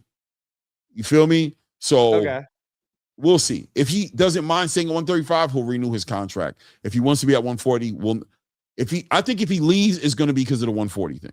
Let's how I put it like that, right? Okay, that's fair. ZUFFA, I think he leaves because of the 140 thing. I mean, can I just do a little tweet then? Knowing how they do these structures, I wouldn't be surprised if he was already being talked about with the extension after fight number 2, because usually if ZUFFA wants to keep you, they're not trying to let you fight the 3rd fight. This is what they do in the UFC. And on top of that, Clay, it's okay if he wants to fight at 140 sometimes too, because there's the ring card, right? Rayhan Gorham's 140 and now he's a bigger 140, granted, but he is at 140 and he hasn't fought. He's ZUFFA promoted, but he hasn't fought on a ZUFFA card yet. Juan Arobio is also at 140. He's a ZUFFA promoted fighter, but he's fighting up there in Canada and like ring promoted shows and shit. So it's still possible for Tony Hirsch to get his ring bag at 140, but PI's helping him do the 135, man, and he looked good. So, we'll see. Yeah, we'll definitely see. So let's get into the main event, man. Rayo Valenzuela versus Edwin De Los Santos, man. Hey, man. Rayo, man, you making me a fan, bro. You making me a fan, Rayo. I ain't gonna lie to you, Rayo. You're growing on me, brother. Like, I've never been that high up on Rayo. I always felt like Rayo was just kind of like in the right place at the right time. You know what I mean? Like, I just always kind of gave him those kind of accolades. Like, yeah, he's there. Yeah, he was. Yeah, he did that. Yeah, he was in position to do this. Yeah, he beat Isak Pitbull Cruz. Showed that. Yeah. But, when he got in there with Gary, for me, it was like, I told you, he ain't like that. But Gary, the truth. And Rayo has made some improvements clearly in his game. This was the sequel to the first fight. The first fight, we saw what happened. He got stopped. He put Edwin De Los Santos in that first fight down. And I told y'all. I told you, Angelo. I said, we were talking about Edwin punching. I said, Rayo punching too. He put him down too, Angelo. He put him down too, bro. He put him down too. I'm just saying, man. This isn't just about watch out for Edwin. And this isn't just about watch out for Edwin, bro. Rayo punching too. He shows and he proves, bro. Put the hands of God on this boy, man. Touch this boy with a right hand. And then I ended it with a little controversy and touched him with a little bit of a left. You know what I'm saying? He touched him with a little bit of a left. He touched him. He according to the athletic commission, he grazed him. He grazed him with the left hand. You know what I'm saying? He grazed him. It is what it is. I don't know. I feel like he touched him. It is what it is, but I'm not complaining. Edwin De Los Santos gets face planted, bro. Waved off. No 10 count. Just bye-bye. No, did he get the 10 count? No, he did get the 10 count. Yeah, they gave him the 10 count. He couldn't answer it. And he didn't even get up on a knee. So he really got the shit punched out of him, man. Talk to me, guys. Edwin De Los Santos gets knocked out. Rayo does his thing, and Rayo calls out Shakur at the end of it, man. What's up? I thought it was ironic, right? I heard, and I was actually at work, and I'm listening to you guys, and I'm laughing when you're like, "Yo, there's no way he did this and got away. Roy Jones got disqualified for this, right?" And I'm laughing, but then I'm saying to myself, "This dude was out before that even happened. He was already going down." So I kind of understand too, right? At the same time, a rule's a rule. You know what I mean? You know what I mean? Like, you can't just break the rules because you feel like it, and whatever the case may be. But I have to say, El Rayo is not ready for Shakur, to say the least. I love his heart, but that dude still swings wild, still swings with his head in the air. He's definitely a freaking he's a wildebeest waiting to happen, bro. He's a wild animal. He's rolling wild, but he's a great boxer. I have to give it when he puts his feet down, he wants to box, he can. When he looks for the punch and he wants to go power for power, he can. This guy has shown me that time after time, he's an Avenger. I call him the Avenger because he's avenged 2 losses now, right? Only one he didn't lose avenge was the Pitbull. I'm sorry, the Gary Russell fight. So he's definitely an Avenger, bro. This guy is definitely one of the most exciting boxers, and to stay at 135 to go back down from 140. Man, I would hate to see when he won that title eliminator, man, and he had the little guy in his sights. Man, this is maybe why this fight never happened. But shout out to El Rayo. By the way, people in the chat talking about it, and that is true. I didn't bring it up. Santos did that to Rayo in the first fight. Yes, he did. He did it while he was down, bro. Yes, and he did it. They arguing that he did it worse, that it was a way worse. You know what I mean? That this one, yeah, listen, I let this one go not because of the first time that Edwin did it.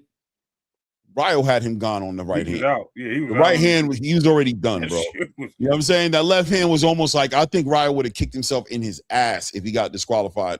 Like, what? And he pulled back. He hit him, but he was like stopping because he was going to hit him. He was trying to like tap. It was literally. And then he put his hands up. He put his hands up when he walked away, like you know what I mean? Yeah, we good? Okay, give him the 10 count.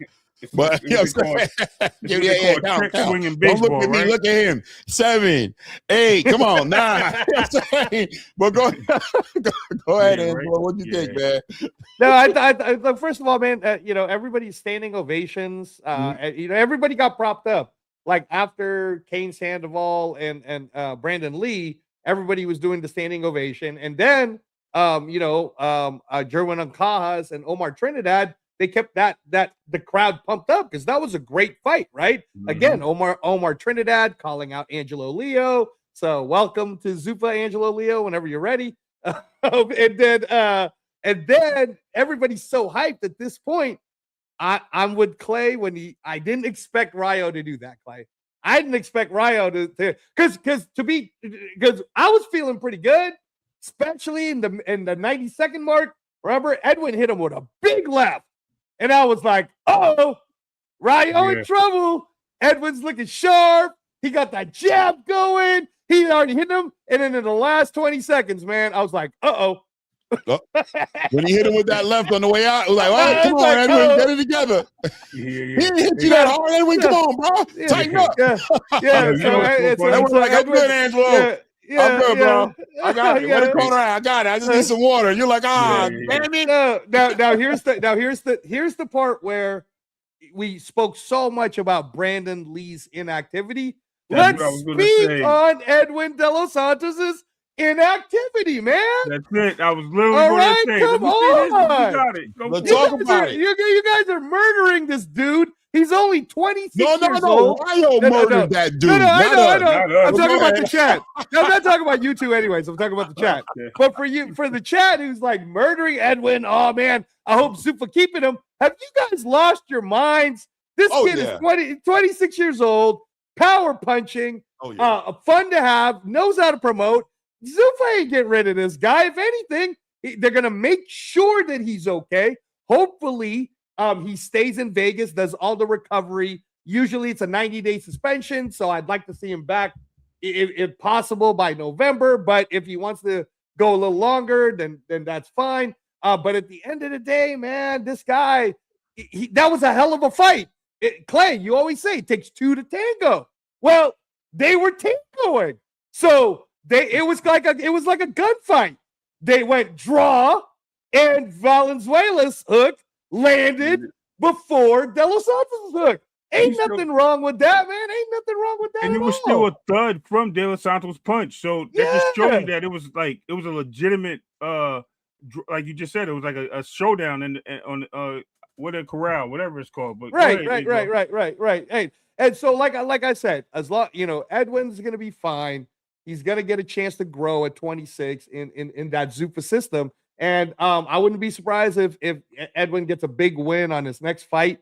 And hell, maybe he'll even fight the loser of Magsayo Andres Cortez, because the winner of Magsayo Andres Cortez is supposed to be who's next for Rayo, unless of course Shakur steps in.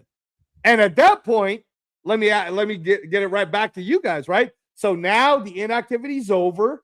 He finally got in the ring. He got in the ring with a world champion level guy. Mm-hmm. He got knocked out in a firefight again. Anyone can get knocked out in a firefight, all right? Right. He chose not to box. Let me remind everybody. Right. Edwin chose not to box. He had his balls way up and was like, I got bigger balls than you. Well, that day your balls got hit. So, you went down, right? Look, I'm just saying that's what he decided. So maybe he learns the lesson, Clay. Maybe he learns the lesson this time and says, all right, I got more skills than this. I clearly showed it in the first round. So right back to you guys to say, if Rayo Valenzuela does end up fighting Shakur Stevenson at 135, somehow ZUFFA is able to lure Shakur with $20 million to go fight Rayo, right? What do you guys think about the winner of Magsayo versus Andres Cortez? What do you think of that against Edwin De Los Santos? The winner? The winner? Why not the winner? Because Edwin lost. How about the loser then? The loser? Look, I just think I think his next fight is should be a great fight. I think it should be. They should. I mean, without a doubt, they got to take into consideration the inactivity. You know what I'm saying? He's one up with their best 135 pounder right now, as far as I'm concerned, in Rayo Valenzuela. Listen, it's not the end of the world. It's not the end of the world. The fans get finicky and they get crazy. You know what I mean? They should just come on, bro. You wildin', bro. Edwin De Los Santos, bro. But listen, man, Edwin De Los Santos, you're about to be active as long as you want to be. You're not going through those problems no more. So the development is there for it to happen, bro. But there ain't no more of the sometimes you put it, sometimes mentally you put it all on the line because you feel like you have to, because you don't know when you're going to get in the ring again and you want to make this big impact. But today's Tuesday. It should have settled for Edwin. I'm sure ZUFFA's reached out to him like, hey, champ, how you doing? You all right? All right. You went to the doctor like we told you to? Okay. We're going to tell you to be inactive for the next 2 weeks. Don't go in the gym. Chill out. You got knocked maybe 30 days, right? 30 to 60 days, right? Usually for that one, because he was face planted, it's going to be 90. Okay, so 90 days. 90 day suspension. 90 days. Rest. Make sure your brain is working right. We can't wait till you come back. We're ready to get you right back in the ring. And the other was going to be like, you want me to come back? Damn. Yeah, bro. What's wrong with you? Of course we want you to come back. Oh, okay. All right. I'm ready to fight next week. No. I know you're listen. Take your 90 days. You're good, bro. Welcome to ZUFFA, bro. Welcome to ZUFFA, okay? And he's gonna breathe the air of relief and realize things ain't as bad as he thought it was gonna be. And he's gonna show up in his next fight, and he's gonna train, and he's gonna take advantage of all the amenities. And Edwin De Los Santos is gonna be a better fighter than he's ever been, because the system is there for him. The dynamic of the system is there for him to be the best fighter he can be, bro. He came in there, you know what I mean, off of a bad experience in boxing, between what happened with Keyshawn, between the inactivity after Shakur, fuck that fight he had when he knocked the guy out in seconds. The situation with the passports and stuff and the visas. That's what so many different things, bro. It's going to be different for him, man. He's good. But shout out to Rayo. I agree with, I want to know what you guys think about it. I agree with Rayo Venezuela when he says styles make fights, and that he believes what he does is going to make a great fight with Shakur. I think he loses, but I think it's a great fight. I agree. I think Rayo, the way he fights, will make a great fight for Shakur, because I think he's athletic enough to. William Zepeda was not athletic at all. No. Super flat-footed. You know what I'm saying? But the pressure, it's fun to watch Shakur Stevenson fight against pressure. That's what I always want to see. I want to see Shakur Stevenson fight against someone. One of the things I was looking forward mainly was to see Gervonta fight against Shakur, was Gervonta's pressure on Shakur Stevenson. I think Rayo's a great stylistic fight. What y'all think about? I thought he made a great argument about the Isak Pitbull Cruiser. He's like, look, I think I look better against Isak Pitbull Cruz than he did against Williams and Payda. I thought those a good comparison. Both those guys are pressure fighters. He's like, you see what I did with the pressure? You know what I'm saying? I could deal with the pressure, bro. I could deal with a lot of shit. You know what I mean? I think I can make a great fight for Shakur Stevens. What y'all think about what he said? Love it, right? But let's not, and let's just say that Artem put a lot of pressure and smothered Shakur a little bit and made a good fight out of that. Let's give him credit there, right? But I understand what he's saying. The issue is, what Rayo do we get? Do we get a boxing Rayo, or do we get a heavy hitting Rayo? I think he has both, at the same time. But I think he also, displays one or the other. He never fought both ways at the same time. He can. When he fought Pitbull, he was pretty much on the back foot out boxing. When he fought De Los Santos before that and Chris Colbert, he was a slugger. Yes, they were the smaller fighters, but he was able to withstand it. So does he take a skill set of Shakur and apply the pressure and try to get in there and hit Shakur with powerful shots? Or does he realize how smart Shakur is and says, look, I'm going to look to counter this guy. I'm going to try to force him to come forward, because that's one thing that Shakur doesn't. But when he doesn't come forward, I'll apply the pressure then. Does he mix it up? That's the question we have to ask ourselves with El Rayo. I'm going to land my plane. I got to get my son, gentlemen. All right. Work, but I'm going to land my plane. I'm going to be listening for what that response is. But I think it's a good fight.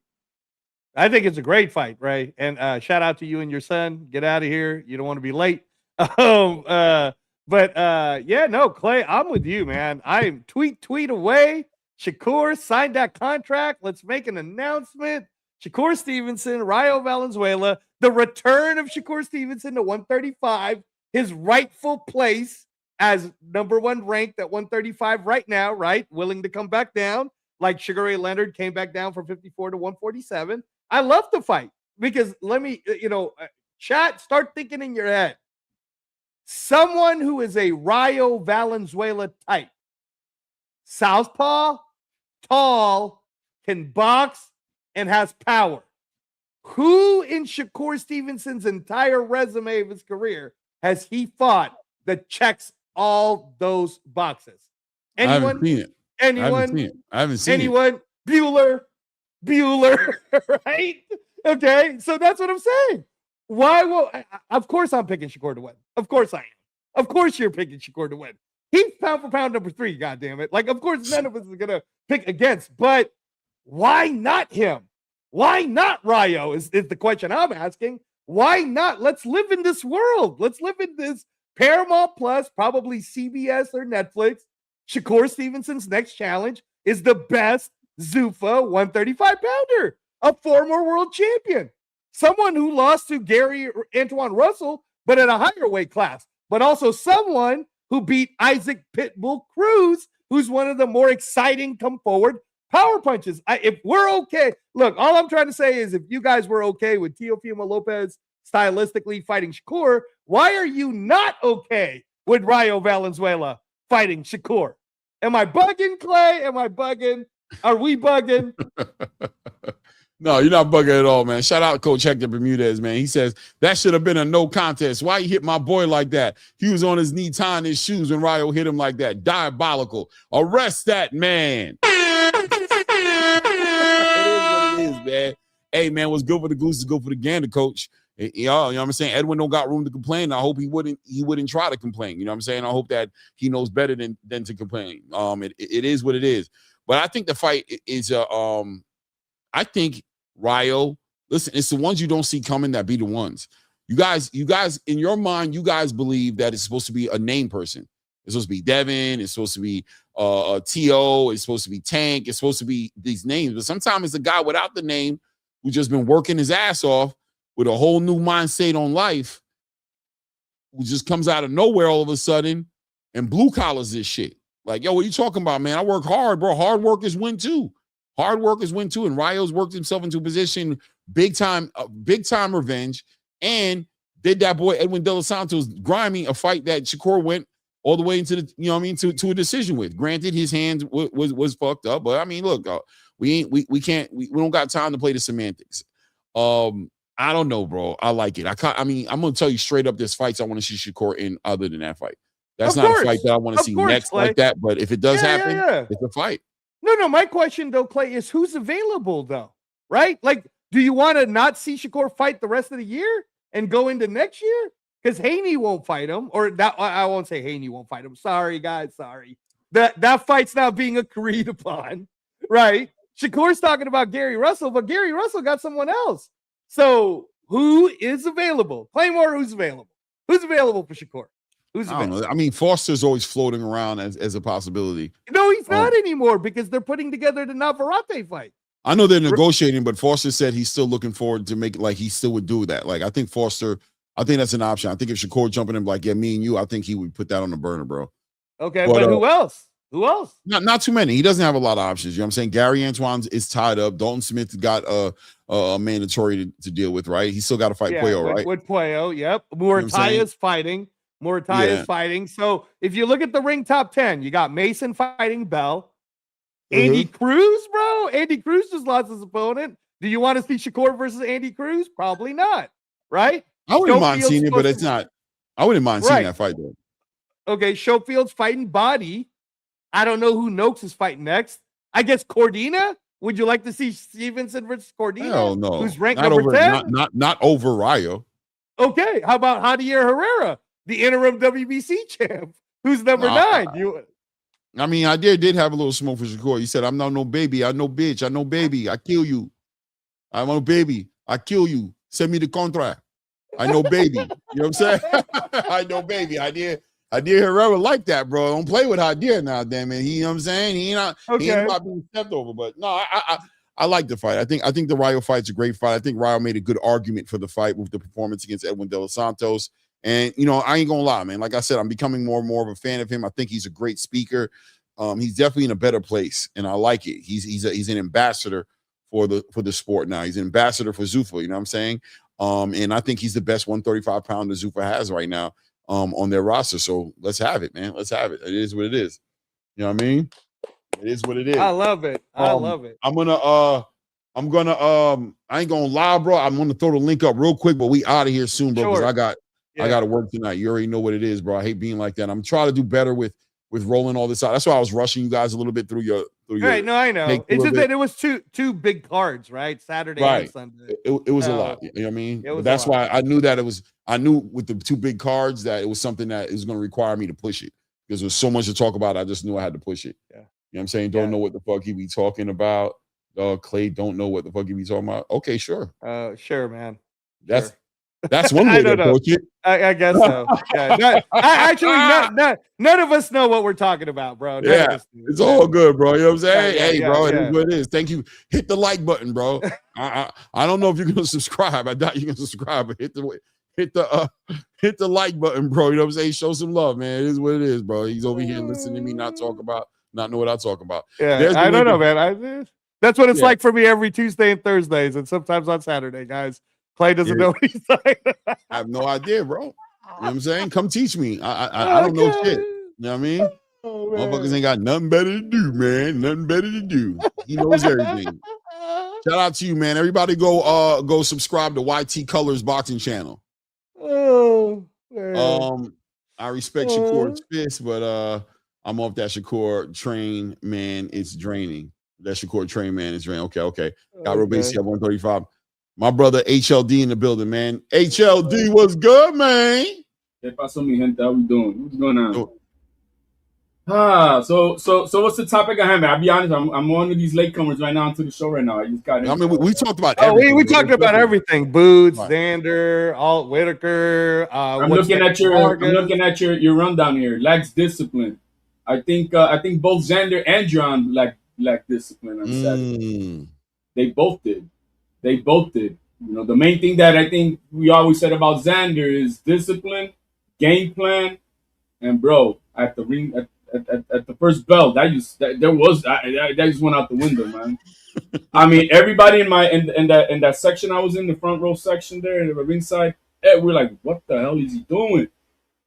What is he doing? We were like, what you doing, Xander? We're like, what the hell?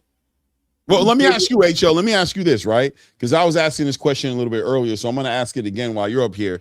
Yeah. Do you feel like that fight, him going to 160, right?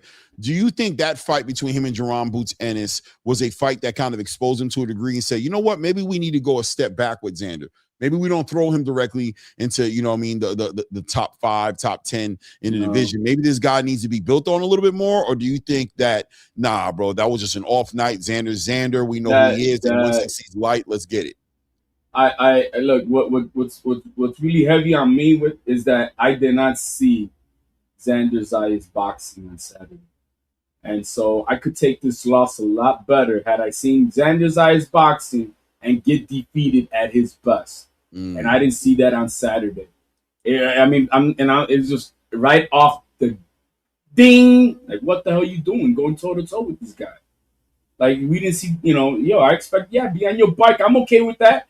You're going to be on your bike. You're going to just warm into the fight. But no, it was just toe-to-toe. I don't know if look, man, the energy in that building, Clay, I'm telling you, nobody at 154 has experienced what they experienced on Saturday, that electrified crowd. Only Xander and Boots are the only guys right now at 154 who have ever witnessed that type of energy in a building. It was maybe Xander got caught up in the. I don't know, man. I just wish. I think that I don't know. He got 21 days to exercise his rematch clause. Are they gonna do it? I mean, Fabio doing it. You know what I'm saying? I would take it if they really believe in that they can do Xander Zayas boxing. If they can't fix it, or main thing actually before that, if the weight is, like it's too much already, then no. Then let's forget about it. Let's move on to 160. I was telling everybody at the building leaving out, we're going to see this rematch in 2 to 3 years at 160 with Boots. We'll see that, and it'll be a much better fight.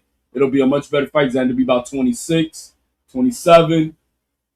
Boots will be a little older, maybe 33, but I think it'll be a better fight at that He'll time. be more experienced. He'll be a way more experienced fighter, and he'll be way more comfortable, hopefully, because he is growing fast. Ray Davis said something earlier, like he sees him, probably going to 168 in another 2 to 3 years. So I don't know.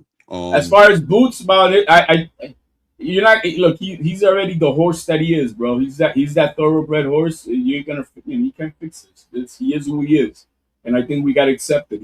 He's a highly talented fighter who likes to get at it, and that's what it is. I mean, maybe as he gets older, maybe he'll change it up a little bit, but a lot of the great boxers do. I mean, Bud did not fight the same way at 34 the way he fought at 29, so maybe he does change a little bit, but I don't think you're changing that right now. I think it is what it is, and they're gonna write it out. Maybe can improve a little bit here and there, maybe, but those punches that he got wobbled by Xander, if it's any other more puncher with 20% more power, he'd be out. What did you think about Boots? Seemed to take accountability this time around, though. He didn't just shake it off like it was nothing. He was like, nah, man. He gave himself a C- for the performance, and he said he got to tighten up. And he said that he said we're gonna focus all our energy on tighten that up, man, because he's like, because I'm way better than that. He said it, you know what I mean? He said we're gonna tighten all that up. What do you think about that? I think that's a great start for him. That's a great start for him, and good for him that he did that. You know what I mean? It's never too late to grow. It's never too late to grow. And I need him to get on his P's and his Q's, because after what Virgil Ortiz was talking all that shit, bro, I need Boots to make carne asada out of that fool, man. Let's make some burritos out of him, bro. That's what I need. Cook that boy. Cook that boy. Cook them, man. Yeah, exactly. No doubt. So good for him if he took that. I didn't catch the interview with YSN, but no, he took total ownership, and it was a breath of fresh air. I was like, finally, this dude is finally taking some accountability and addressing the elephant in the room, bro. You know where he may have learned that from, even on the moment. You heard how Xander Zayas took that loss in the ring in front of God and everybody, and just said it is what it is, and that's that. I think that was a breath of fresh air that nobody had. Bro, I have never seen nobody take a defeat like the way he did, that Xander did on Saturday. And so maybe that rubbed off a little bit. I'm not crediting him a little bit to see that they were going to throw him out. It's okay. It's okay to be honest, right? And accept it, and move on. Don't make it a big deal. We're gonna work on it. Yeah, it's bad, but I'm gonna work on it. I'm gonna get better. Period. Yeah, and that's it. You know what I mean? So especially as a champion, it's like, bro, you already a champion. All it's gonna do is help. Your fans want to hear it, I think, low key. I know your fans defend you all day and they say that we always nitpicking when we talk about it. But man, I can tell you right now, I am a fan of Boots, bro. And it felt good to hear Boots take that accountability and say, we gonna work this whole next camp. We getting that tightened up. He was like, no more of that. He gave himself that C-. And even he shout out to Jamil. YSM was trying to say, like, why you say that? He's like, nah, man. He's like, I just gotta watch it again. But he said, I'll give me like a C+ to make Mills feel better. You know what I'm saying? He's like, I'll give you a C+. But I gotta go. We got work to do. And I was like, yeah, let's go, man. I appreciate that. That's very much appreciated, man. And you know what? That's only gonna make him more likable. You know what I mean? I know we get on him because you know why Boots gets up because his fangirls that he's got out here. When we're barking out here and we're doing the thing, it's not directing at him, but it's about him because of you fangirls out here. And we go at you guys and the BS that you guys be on. Listen to the man. Look how honest he is. Right. Stop it, guys, because we're gonna come at you. At least I am. But it's not directed at Boots. It just happens to be that he's the topic on hand with you guys. Right. But good for him. I'm gonna catch that interview and hopefully, man, it is what it is, man. You know, I appreciate that. I see you got Rayo man as well. Yeah. One more question, HL. Popeye Rivera, Ben Whitaker, bro. Listen. Come on, man. Ben put I forgot about that. I forgot about that, bro. I didn't want that. Come on, man. I threw that. I had that in the trash bin, and you make me have to bring it back up, bro. I mean, bro, man, that dude embarrassed me, bro. That's what he did, bro. He embarrassed me, man.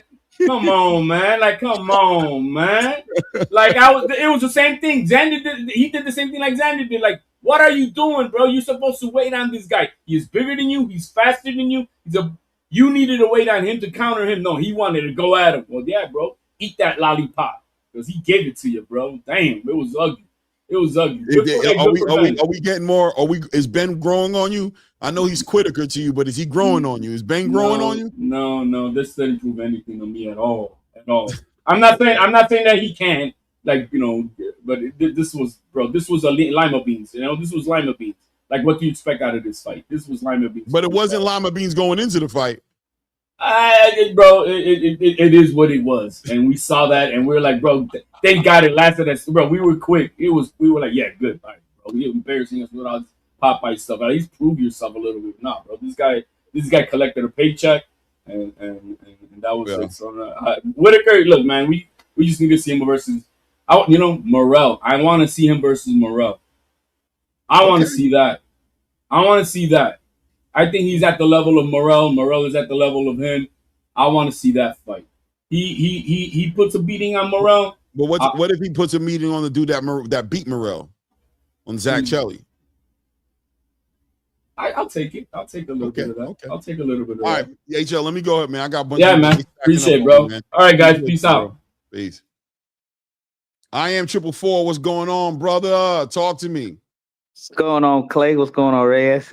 Doing good. Ben can't get no love, bro. You know what I mean? We're not allowed to celebrate Xander for nothing, and Boots is perfect. Talk to me.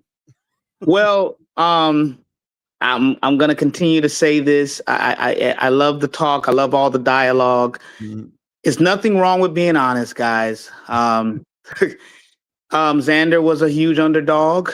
The only people that believed in Xander, they believed in him being able to do what we know what he does best. He didn't do it. So it's just what it is.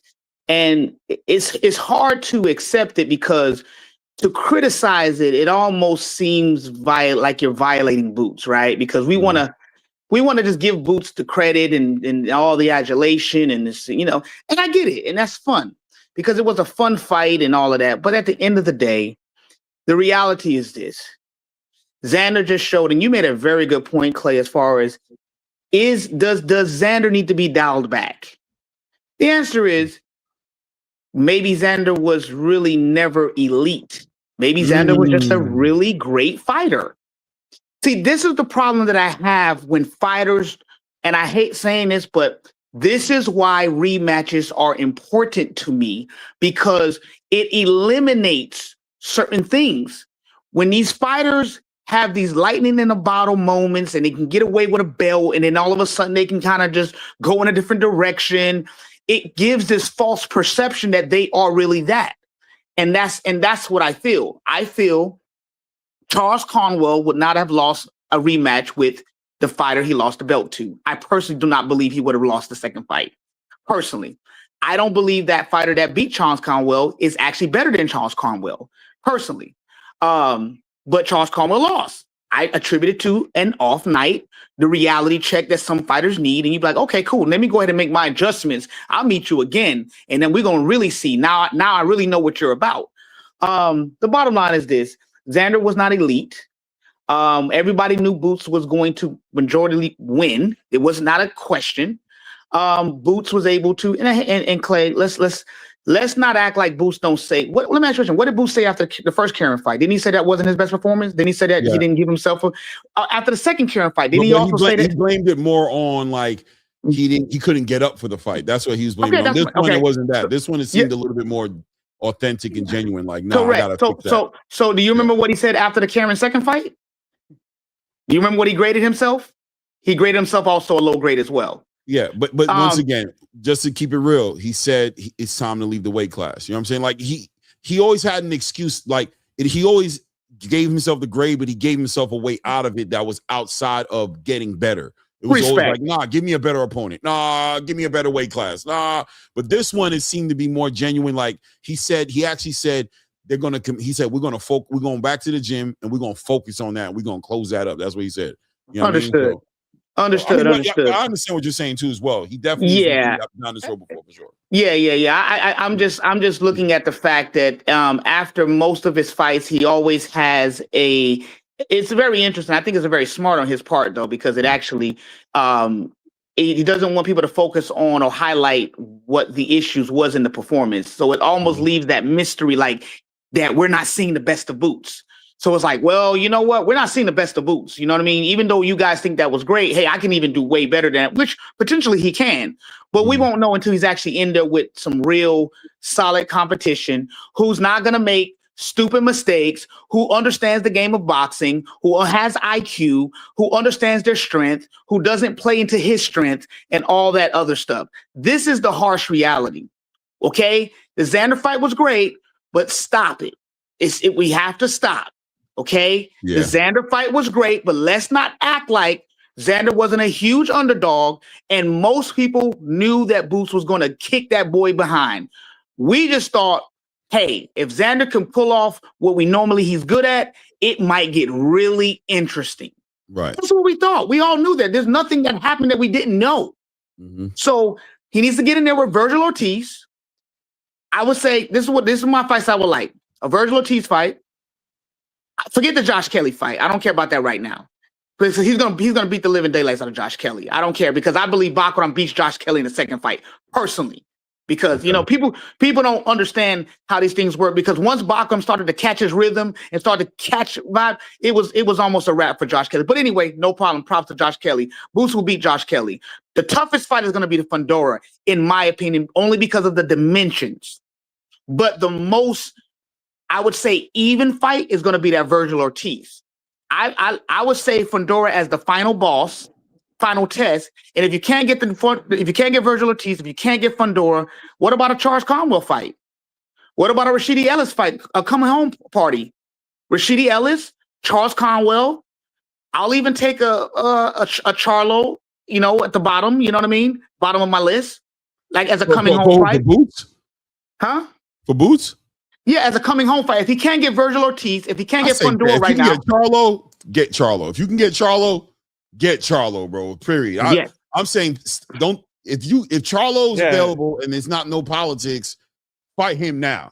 That way we could exactly. We can get rid of this millennial BS. So, I agree with you. I say Charlo, Charles Conwell, Rashidi Ellis, Madrimov, and Baccarat if he's available. Take those fights as a coming home party if you can't get Virgil Ortiz or Fundora, because who else is there that's going to really probably give him some challenge? I think he dominates everybody else. Yeah. What about you, Ray? You think he dominates Virgil Ortiz? Bro, I've been saying it not even this year. Clay, last year, I done told everybody this. Boots, I am 444. 444, Boots dominates everybody. Oh, you all are right? you, I don't want to hear about Fundura's scared ass. I don't want to hear about Virgil talking. He ain't fighting. I don't want to hear about that. The only reason why I'm cool with Josh Kelly is because Josh Kelly has another fight coming up. It's coming up in 3 weeks. We get to see him fight Aguiarco. Like I've said before, that's a tough fight. But if Josh Kelly beats him, that's 2 back-to-back solid wins doing Josh Kelly's Olympic style, which is that boxing style, which is closer to Karen. So even though I do believe Boots will beat him, I think that, I'd give him more rounds. I'd say he probably makes it near the 11th round or something. Respect. Before Boots knocks him out. But no, before nobody beats the Sugar Ray Leonard of right now. You tripping. Hey, Reyes, you funny with that one. The fact that you just completely discount Fundora, you are absolutely tripping. Look, Fundura got knocked out by Mendoza, 444. Okay, so Reyes, you are a logical individual. You obviously know that the Fundora that fights today is nowhere near like the Fundora that fought Mendoza. No, I know. So I like doing this 444 because it gets everybody going. Look, my honest thing with Fundura is I was very upset at him when he decided to drop the WBO because he didn't want to go through the Xander pathway. And I felt like that's weak. That was a weak move. How are you going to have a unified belts and then decide to drop one of them? Sure. What's the point of that? What's the point of that, right? Like either drop them all and be like Usyk, or don't be. Can I tell you why, Reyes? Can I tell you why, Reyes? Go ahead. Because maybe fun. Yeah, that's true too. We know the politics, but also this. Maybe Fundora understands what Xander did not understand, which is continue to perfect what you're developing so that when you do step in that ring with that elite competition, you can at least approach it with an elite type of mindset and an elite strategy. I'm seeing Fundora actually get better each fight. Even though the competition in those fights we may not consider to be great, that dude is going to be a problem. And the more that he's fighting behind his jab, it's going to be a problem. So if we think that Fundora is just going to be just a simple walk in the park, my friend, sadly mistaken. I understand. Let me stop both of you guys for a second and say this, right? I agree with what you're going with this 444 in the sense of Xander, when you are great and you are like that, you bring your A game.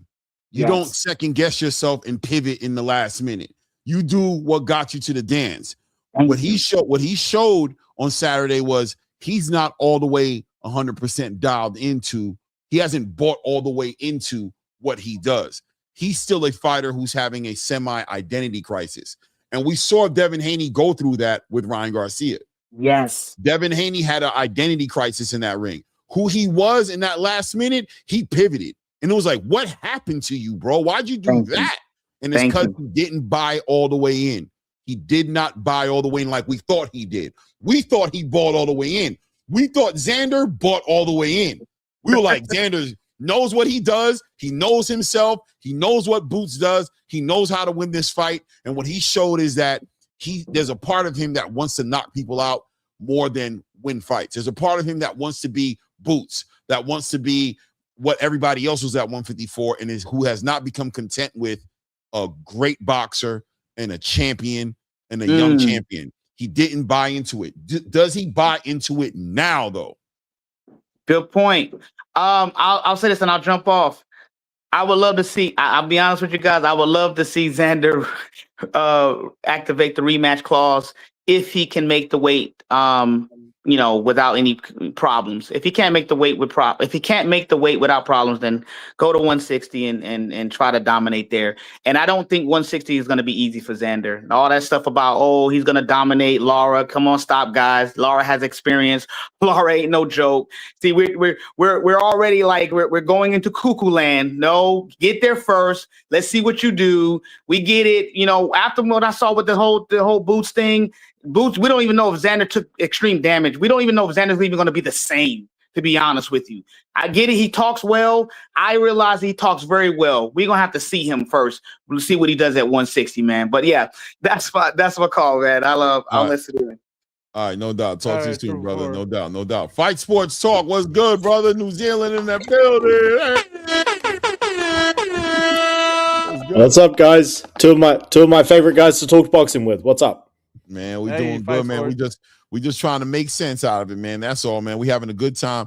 You know, and listen, man, we're focused. It seems like we're focused on the I don't want to say the negative sides, but we're focused on the shortcomings rather than the big picture, which is Boots, you know, I mean, dominates and is number one in the 154-pound division. I don't see nobody beating him in the division. You know what I'm saying? I think he dominates, and if they play around and give him an opportunity, he's going to become undisputed and everything that comes with it. But at the same time, the elephant in the room is that third round, and also the elephant in the room is Xander Zayas pivoting in the biggest fight of his life, turning from, you know, and like I said, I compared it to the Devin Haney, Ryan Garcia situation, right? This guy pivots in the biggest show of his life. All of a sudden, he's punching. He's in the middle of the ring, you know, inside the phone booth, trying to get it in with one of the biggest punchers in boxing today. But what do you think? I couldn't agree more. I mean, I said on your guys' show and others, I picked Zayas to win simply because we knew more about him. He had been pushed. He had fought better competition. He fought a pressure fighter in Burrell, and he didn't run and hold in that fight. He fought. So, yeah, I mean, obviously I know what happened. He thought if I hit Boots cleanly, I mean, maybe he's heard the same rumors of Boots being a little chinny, so I'll be the one to chin him. And didn't work out that way. It happens, but yeah, not the best thing to do in the biggest fight of your life. So the next, whether he fights Josh Kelly or Ortiz or Fundora, they'll probably fight a little different. So yeah, I think it is what it is. I mean, we'll see what Zayas can do. This was, again, a huge step up for him, it turns out. Yeah, as far as who beats Boots, I would probably pick him to beat all the guys right now, but it's one of the best. It might be the best division in boxing. It has been for several years. So these guys could beat him just as much. And they're all great fights. The one I want to see, and I know people want to see Fundora, etc., and because of Fundora's size and the fact he's getting better, that might be the toughest fight. But the fight I want to see is Ortiz. And I just feel it makes too much sense to not try and make that fight because they're on the same network. They've got the same money guy in Turkey. Turkey kind of shamed Boots Ennis for turning down the fight initially, but now it's Ortiz's team, not Ortiz, but his promoter who have ruined the fight. De La Hoya needs a big name because Zurdo just got thumped by Benavidez, and both guys are calling for the fight. Ortiz has gone on record saying Zayas quit and that he would knock Ennis out. It's the perfect time to make the fight. So, because now it's for the titles. So that's the fight I want to see. Fundora, again, he may be the toughest guy because of his height and reach. But now, as the sanctioning bodies do, he's got a mandatory. And Josh Kelly, he's got a guy in front of him end of this month. And that's another great fight. I mean, Kelly proved me wrong against Murtazaliev big time. He is a much better boxer than Zayas because when Zayas tried to box in round 6, he was a little stiff. He was getting caught. Kelly, I think, would be a lot more awkward. So all these fights are great, man. Again, my preference is Ortiz, but they're all great. I can't wait for it. No doubt, no doubt, no doubt. Appreciate you, Fight Sports. We're going to keep it moving, man. It's about that time. For sure. I got one more person behind you, brother. Thank you, all brother. All right, guys. Good buddy Taylor, man. The wild ass emoji, bro. You gonna close out the show, right? What you gonna do, man? Don't do nothing crazy, man. No, don't do nothing crazy, bro. Just give it to a straight no chaser. I don't know what you're talking about. What's crazy? I'm actually, Nothing. I don't know what's crazy. Not you. I thought we were just talking boxing. I only got this picture of it. I found this picture of Jaron Boots Ennis after the fight. He wanted to show Xander Zayas his man booty. He got all in it, bro. I told that fight wasn't close. Hey, listen, everybody keep talking about that third round. Say I'm Jaron Boots Ennis, right? Who's Jaron Ennis, the dude or the draws? That's everything. Everything. Mad booty. Jaron Ennis got him some mad booty. Listen, let me tell you, everybody keep talking about that third round, bro. If I'm Jaron Ennis, I got a crowd, a stadium full of people, right? I'm already hooking over his jab in the first round. I can make this fight boring as hell, or I can step in there and fight this man for these people. Jaron Ennis did these people a favor. Oh my God, bro. I gave that performance I thought it was a great fucking. I appreciate what he did that fight. Jaron Ennis is one of them, in my opinion. He a Mayweather. He a Andre Ward, the Muhammad Ali's, the Sugar Ray Leonard. You can't argue with putting them next to any of them names. I thought he was talking about fighting Fandora in October and November. I thought they had contracts, negotiations going on about that. Am I wrong? I mean, there's rumors. There's rumors circulating about it, but nothing solid. Dang, I thought I heard a name. I should have wrote that shit down because I know I heard it somewhere. So I think the only person that messed with Boots, because I think he's about to clear the division now too. The only person, he didn't he put a tweet out? I swear I thought he made a statement about him. Terrence the Boat Bug Crawford, we going fishing. Boat Bug Crawford, we going fishing versus Jerome Boots Ennis is the fight. The only fight that's got to happen, bro. If we want to see greatness, we got to get them in the ring together. No doubt, that's all I wanted to say, bro. That's where I feel like, right, bro. Jerome Ennis, he beats Fandora. He beats everybody else. He beats the Charlo brothers easy. The only person that's messing with Jerome Boots Ennis is Terrence the Boat Bug Crawford. We going fishing. Hey, good buddy. Real quick, because I know we've been heavy on the Boots. Did you happen to catch Edwin De Los Santos versus Rayo? I called that fight. I was saying Rayo was gonna win that fight the whole time. I thought because De Los Santos, he been off for some years because of the blood clot. Then he came back and had that one little fight. Plus, when fighters start getting their own little family and things going, he just settled in. He wasn't really into that fight like you would think he was gonna be. What Rayo has been doing, Rayo just fought Antoine Gary Rush, the one with the braids. He fought the one with the braids, and the way he outboxed Pitbull. I knew he was gonna win that fight. The fight that's getting me in the ZUFFA 9 fight is I think Richardson Hitchenson's in trouble. I think this dude Salas is about to be a problem. Oh, I want to hear this take. So, in fact, good buddy. Good buddy. Huh? Give me all three. So it's Jaleel Hackett versus Sergey Derevchenko. Jaleel Hackett versus Sergey Derevchenko. Richardson Hitchens versus Ricardo Salas, and Edgar Berlanga versus Stephen Butler. Give us your predictions on all three. I go Edward Berlanga. I think he's gonna beat Butler. Butler got knocked out 5 times. I think I think Berlin got power and enough coordination. I gotta watch it a few more times because I like his speed. I like Jacob Butler's speed, but I don't like being racist. But I've never seen a Canadian who can fight. Never in my life. The last person who made a statement like that was Angel Garcia when he said it about Amir Khan. He said, "I ain't never seen a Pakistani who can fight." Amir Khan Danny knocked him the fuck out. So then after that, I go Salas and Richardson Hitchens. Bro, because I'm black. I don't want to, but I see Salas win by knockout. I see Salas winning by stoppage, actually. I think Salas is going to knock him out. If Richardson ain't on his... Say it ain't so, bro. Hitchens is my guy, bro. I'm trying to see him do better at 147. He can box. He can box, and he undefeated, but, he going to 140. Well, he just come off 140, right? This dude, Salas, already fought the ZUFFA style of fight, and it's already been fighting at 146, where Hitchison ain't even touched that level yet, for real. He was a natural, 140 fighter, for real? He was a 140 champion. Yeah. This dude Salas is real, bro. He's strong. That power real. He ain't lost since he been in America. He been dropping people. He getting dropped too, though. So I'm excited to see it. I don't know. In the third one, I still got to do my homework, though. So I don't want to sit here and make up no malarkey. Okay. All right. No, that's fair. That's fair. Good show, man. Salute, yeah, man. I like Good Buddy, man. I really do. No doubt. He come in with the straight take, no chaser. Ayo, the thumbnail crazy, bro. Diabolical, man. Hey, you know what I thought it was? You know what I thought it was at first? Hey, Good Buddy, you know what I thought that picture was at first? I thought you were showing Xander Zayas' ass because you told us Boots was going to slap it both cheeks with one hand that one time. I said it dead. I forgot about it. Get you up out of here, Good Buddy. Hey, Good Buddy, on the next one, man, definitely tap in, bro. We about to have the Discord soon, too. It's almost done. So wait. Can I say something? Thank you for having me on. I do my own takes at Good Buddy Taylor, so you can Google me. But thank y'all, bro. Of course, I'm gonna mess with you. I'm be on here. I'm trying to bring some more rain to Clay too. You feel me? No doubt, man. What'd you say it was that? Good Buddy Takes? Good Buddy Takes? Is it Good No, Buddy it's Good Buddy Taylor. You can Google me. I do music, comedy, all that shit. Good Buddy Taylor. Okay. Good Buddy Taylor. I'm looking you up, bro. You definitely talented, bro, for sure, man. We appreciate you, man. Thanks. Awesome. Peace. Thanks, Good Buddy. Thank you. Oh, Lord, child. Here we go. It's Coach gonna get hot. Bernard Hackett in the building.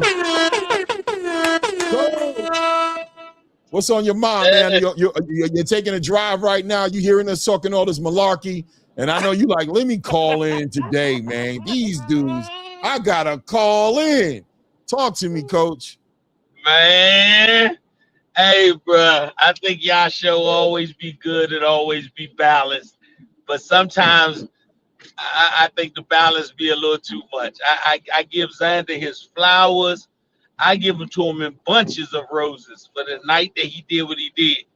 But to still be talking about Xander like he won the fight is diabolical.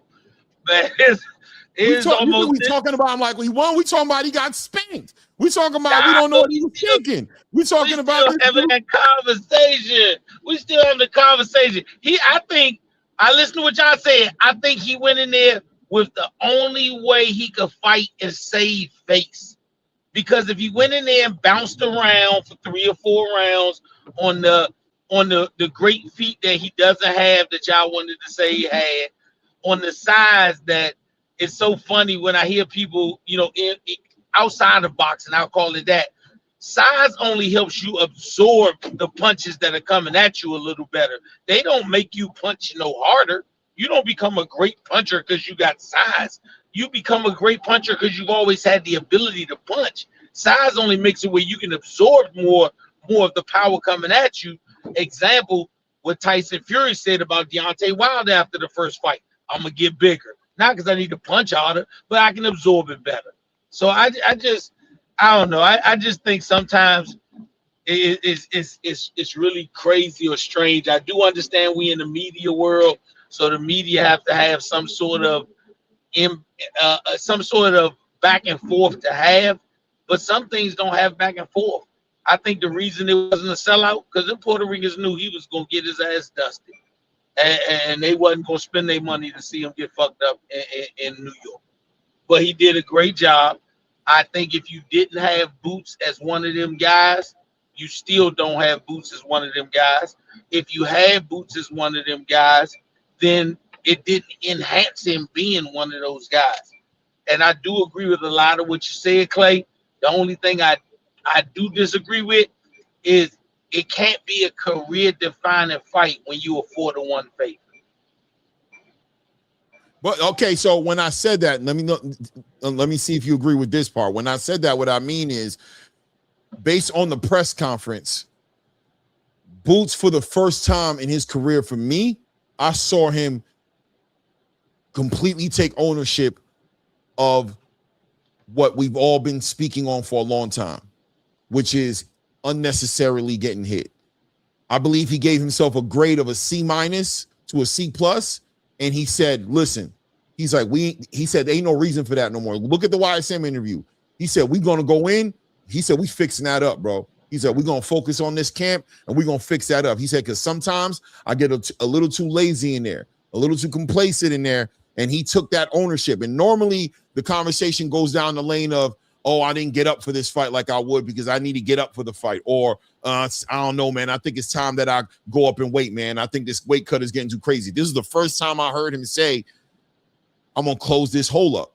And I think it's a needle mover. I think it's going to be something that ages like wine based off of 2 things. Number one, how Xander's career is going to look as it moves forward is going to give him even more credit for what he did to Xander because what Xander's going to do in the future. And number 2, I think we're going to, at this point, see Boots Ennis be the best version of himself that we've ever seen. And I think it's going to be credit to that 3rd round. I think that 3rd round annoyed him, Coach. I ain't going to lie to you. I think the 3rd round annoyed him. And I think he got to a point where you can kind of see it because everybody's trying to celebrate and he's like, I don't know. I give myself a C-, maybe a C+. And everybody was like, what are you talking about? Why are you saying that? He's like, I just got to watch it again. I think that 3rd round, he knew. Ain't no reason for that to happen to me. That ain't had to happen to me, bro. I knew better than to let that happen to me, bro. I'm going to change that up. That's why I said it's going to be a signature fight because I think it's going to mark a season in an era in his career that we're going to be able to look back at and be like, when did it turn up like this? And it's going to go back to this Xander fight. I think Boots meant that in the example of I'm going to stop falling asleep. Right. Boots is sound. But if you're saying I'm going to correct me on my focus and my falling asleep, then I'll say yes to that.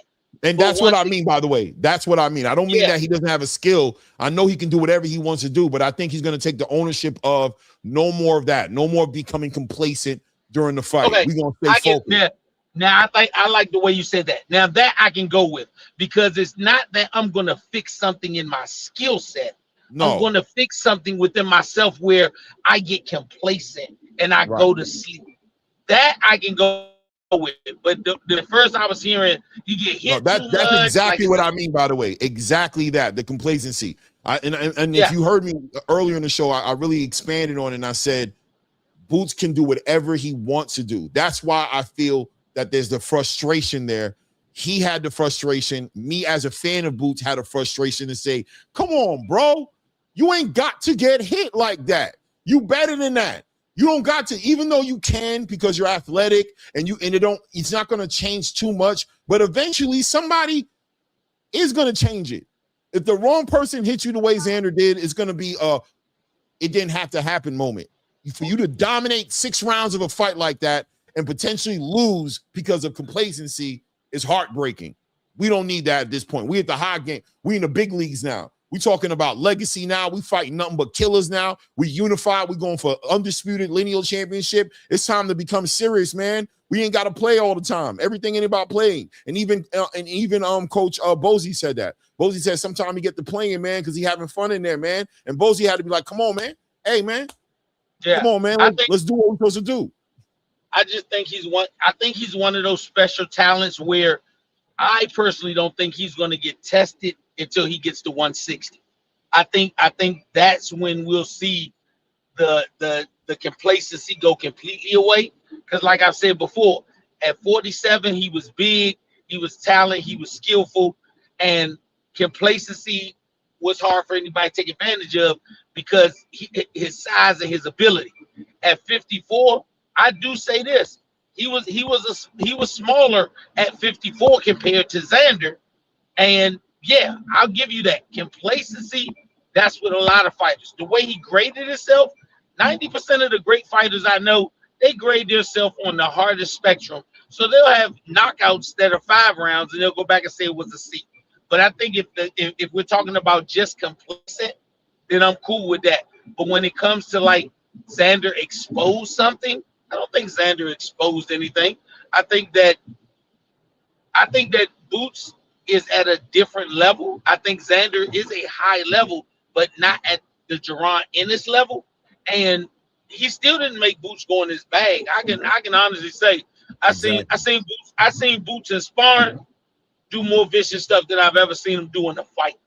Right. So he still hasn't went in his bag, but I don't think Virgil can make Boots go in his bag. I think the only fight at 54 that could potentially do it, and that's just based on the size difference, meaning height and reach, may be Fundora. But I don't think you're going to see Boots give you a different version of Boots until he gets to 160. And that's because the size does start to change even more at the 160 mark as opposed to at 47 and 54. Yeah, I agree, Coach. Coach.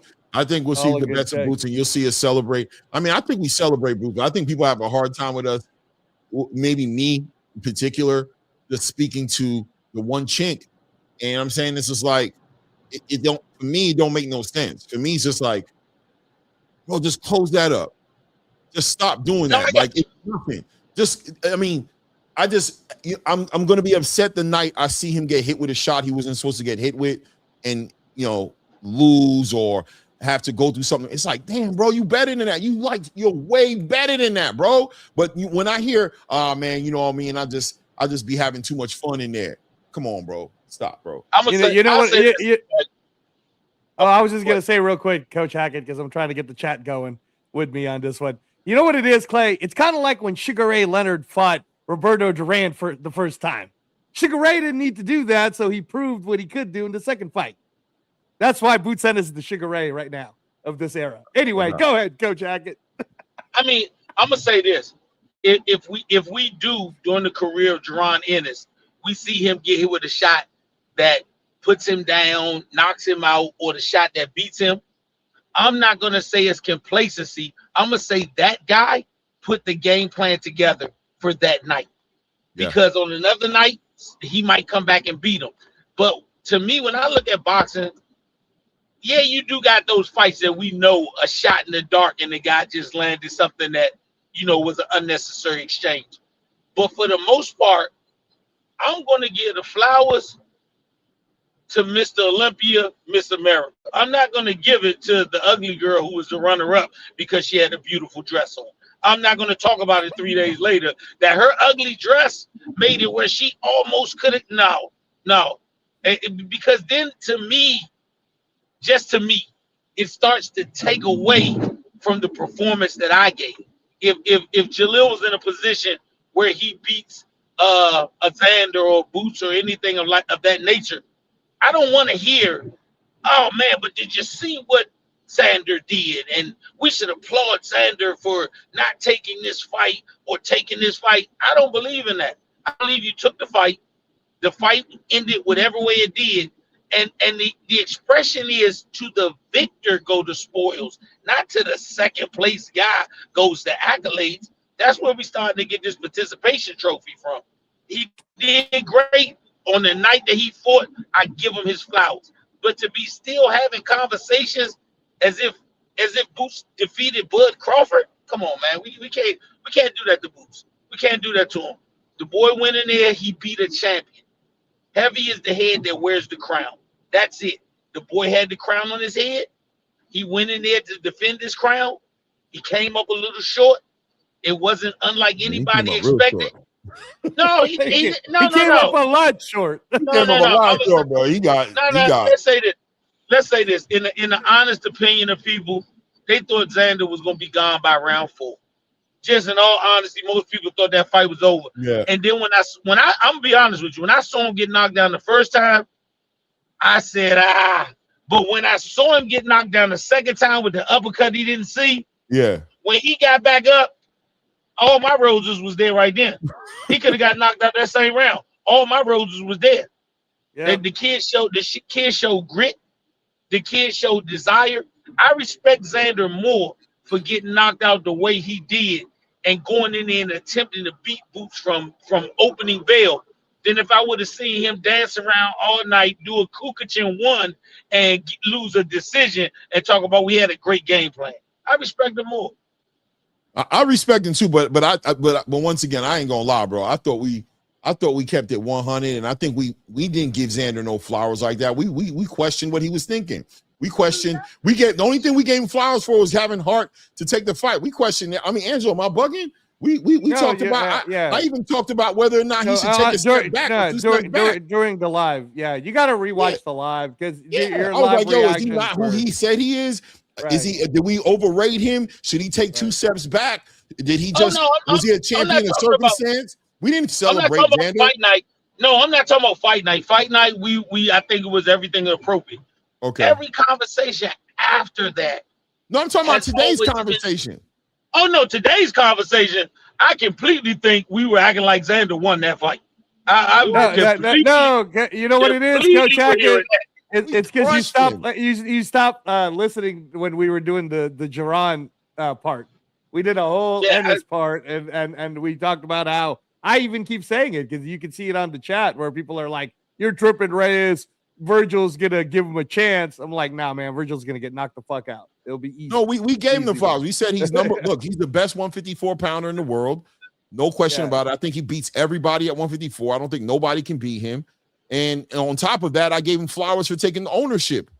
I was like, that's the maturity. I was listening. Trust me, I was listening. I didn't vacate the scene then. I was listening to that because y'all went into what he does at 60 with the guys at 60 that the Amari Jones is what's the young man that won the other night, Jai Tuggers, the Vito Milnicki's. I think that 160, I'm gonna be honest with you. I think 160 is not, it's not lacking, it's young. I look at 160 and 160 is young. Other than your but that's Xander's speed, right? That's why it's Xander's speed. Yeah, no. I think at 160, those will be entertaining fights with Xander versus whoever, with whoever versus whoever, because it's youth at that division. It's youth there. You got Amari, you got Vito, you got Jahad Tucker, you got Jaleel, you got Rayo. McKenna, Oliha, they're all in their 20s, like 25. And Jesus Ramos Jr. Yeah, Jesus Ramos. All those dudes from 20, I think 26, maybe one of them is 27, but that's 26 on down. That's a division where the youth will actually provide, I think, better fights. The youth of that division will provide better fights. And if Boots is going to try to become undisputed, and he does, I think there's a path for him to become undisputed. If he does do that, by the time he gets to the 160, I think those guys will start hitting their maturity, and those fights may be differently compelling. I think Xander goes up to 160, and I think he'll win some, but I do think some of those guys can beat him at 160, but that's not changing Xander. I think by the time him and Boots get to do it again, or him and somebody else, all of those guys will have 1 or 2 losses amongst each other, but it would have made them battle tested enough to where you'll look at whoever makes it, even if it's Xander, in a different light with Boots at 60. Yeah. All right. Well, all right, Coach. It's about that time for me. I ain't gonna lie, but shout out to everybody who's involved with this whole weekend. It was a great weekend of fights. Saturday and Sunday was amazing. ZUFFA was an amazing card on Sunday, and and that card was a good card as well, man. Shout out to all the winners. You know what I mean? And like you said, yes, to the victor goes all the spoils, and all the winners got all the, Jaron Boots Ennis is at number 1 at 154. And I'm super excited to see what he does moving forward. I think we're going to see the best version of him that we ever seen. That's what I'm hoping to see, man. I believe that he's going to become a more serious, he'll be playful, he'll do what he is, but maybe like a Ben Whitaker type of energy, just more about business inside that ring and not letting anybody, not fighting to his opponent's level, but forcing everybody to either step up to his level or get folded. It is what it is, right? Ray is another one, man. We did it, man. Almost 4 hours. I'm trying to get better at this. We're starting to get back in that stupid shit, right? We're starting to get back into that. Well, you know what it is exactly. We usually can keep it in 90 minutes to 2 hours, especially, if we're doing everything tight. But the panel part, and today we had to cover really 2 weekends worth of boxing, not just one. You know what I mean? So there is that. There is that. But HLB won with the $5, man. I appreciate you. I know you sent it to Coach, but he said this guy's so envious and jealous of Xander, wishing his bloodline was nearly as good, but they not even on the same block. Yeah. Salute to HLD, man. We'll see. The only way for all of us to find out is we'll see. Exactly. We about to find out soon, because he about to fight against Derevchenko. That's about to happen. So we about to find out a lot. Yeah. We about to find out a lot. Shout out to everybody in the building, man. Please remember to hit the like button if you haven't done so. Hit that like button. If you haven't subscribed to the channel, hit the subscribe button. Real quick before we go, can you put the one right underneath HLD's? Because that one's mine. Because go ahead and put that one. Yeah, no, just put it up, man. No, there is something below HLD's post. Look right, the Raider transplant. Talking about below the money, below the super chat. Yeah, below the super chat. Man, come on. This one? This? Yeah, thank you. Okay. All right, so I'm going to ask you, what do you think of this? What do you think of this? This is one of the ones. It's a tweed baseball jersey with it's street fashion, man. What do you think? Pretty cool? I think you ain't the one. You ain't the one. Hey, shut the fuck up, bro. I'm trying to be cool with you, man. I'm trying. Man, why are you messing with me? You know how many people like this on me, bro? Why are you messing around? You just don't see it. Man, I'm going to send you a picture. I'm going to send you a picture, bro. Hey, bro, you need to learn how to mom everything. That boy said, what you think, bro? What you think? I think you need to relax, bro. You got a little tension in your shoulders. That's what I think.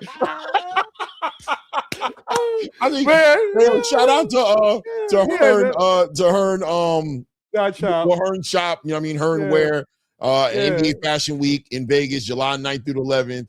If you're gonna be out there, man, go check it out, man. It's gonna be a great weekend. And you know what I'm saying, Hearn Fashion Wear. Don't let what Angelo got on or the way he wearing it dissuade you. The man actually got. I won't be at the catwalk, guys. I won't be at the catwalk. Hearn actually he got swag. It's cool. Don't let Angelo dissuade you, bro. That's wrong, bro. That's wrong. I'm gonna put my picture with this on the next time. No, I'm sexy in this bitch, Clay. Stop it, bro. Hey, a message to Angelo's cousin. Hey, bro, we just want to help promote, man. Don't take it personal. I know Angelo over here with the tent shoulders trying to do the runway model, but you know what I mean? You gotta come out there, man. Go to the website. I have a feeling you're gonna see better pictures, better models, and better. I got a feeling. That's how they do it in France, Clay. Angelo's old ass up here trying to be swagged out. Angelo called himself out here trying to be swagged out, grown ass, trying to be out here, bro, swagged out, bro. Hey, man,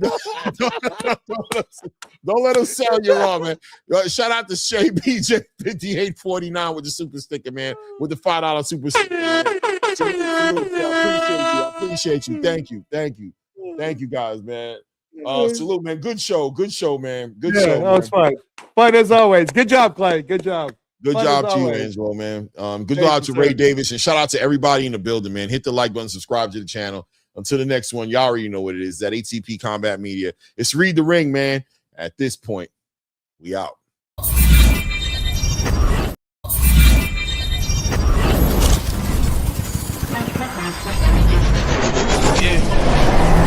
For the top like hello, yeah, I can never doubt myself, I know better. All of you critics be acting like you know better. Blowing the smoke, but I know when the dust settles that I'm in my element, it's evident that there's levels to the game. All of those dark nights I got there, breaking my back to make it out, got me feeling like rain. I ain't never need your help, I know you wishing me well, a penny for your thoughts, but seeing no change. I snap for the sun like Diddy, the richest got a mad ass son, I'm like Billy. I ain't never switch up, whole team with me, but known for my city like OAGZ. Set the pace as long as you finish, consumers find a way inside your business. Babble if they try to dabble in it and they hate the fact that they may have to witness. You try to aim for the top like this and you're in your element with a fire like this, and they hoping you fall and they praying you miss, but it's all in the risk. I got you with the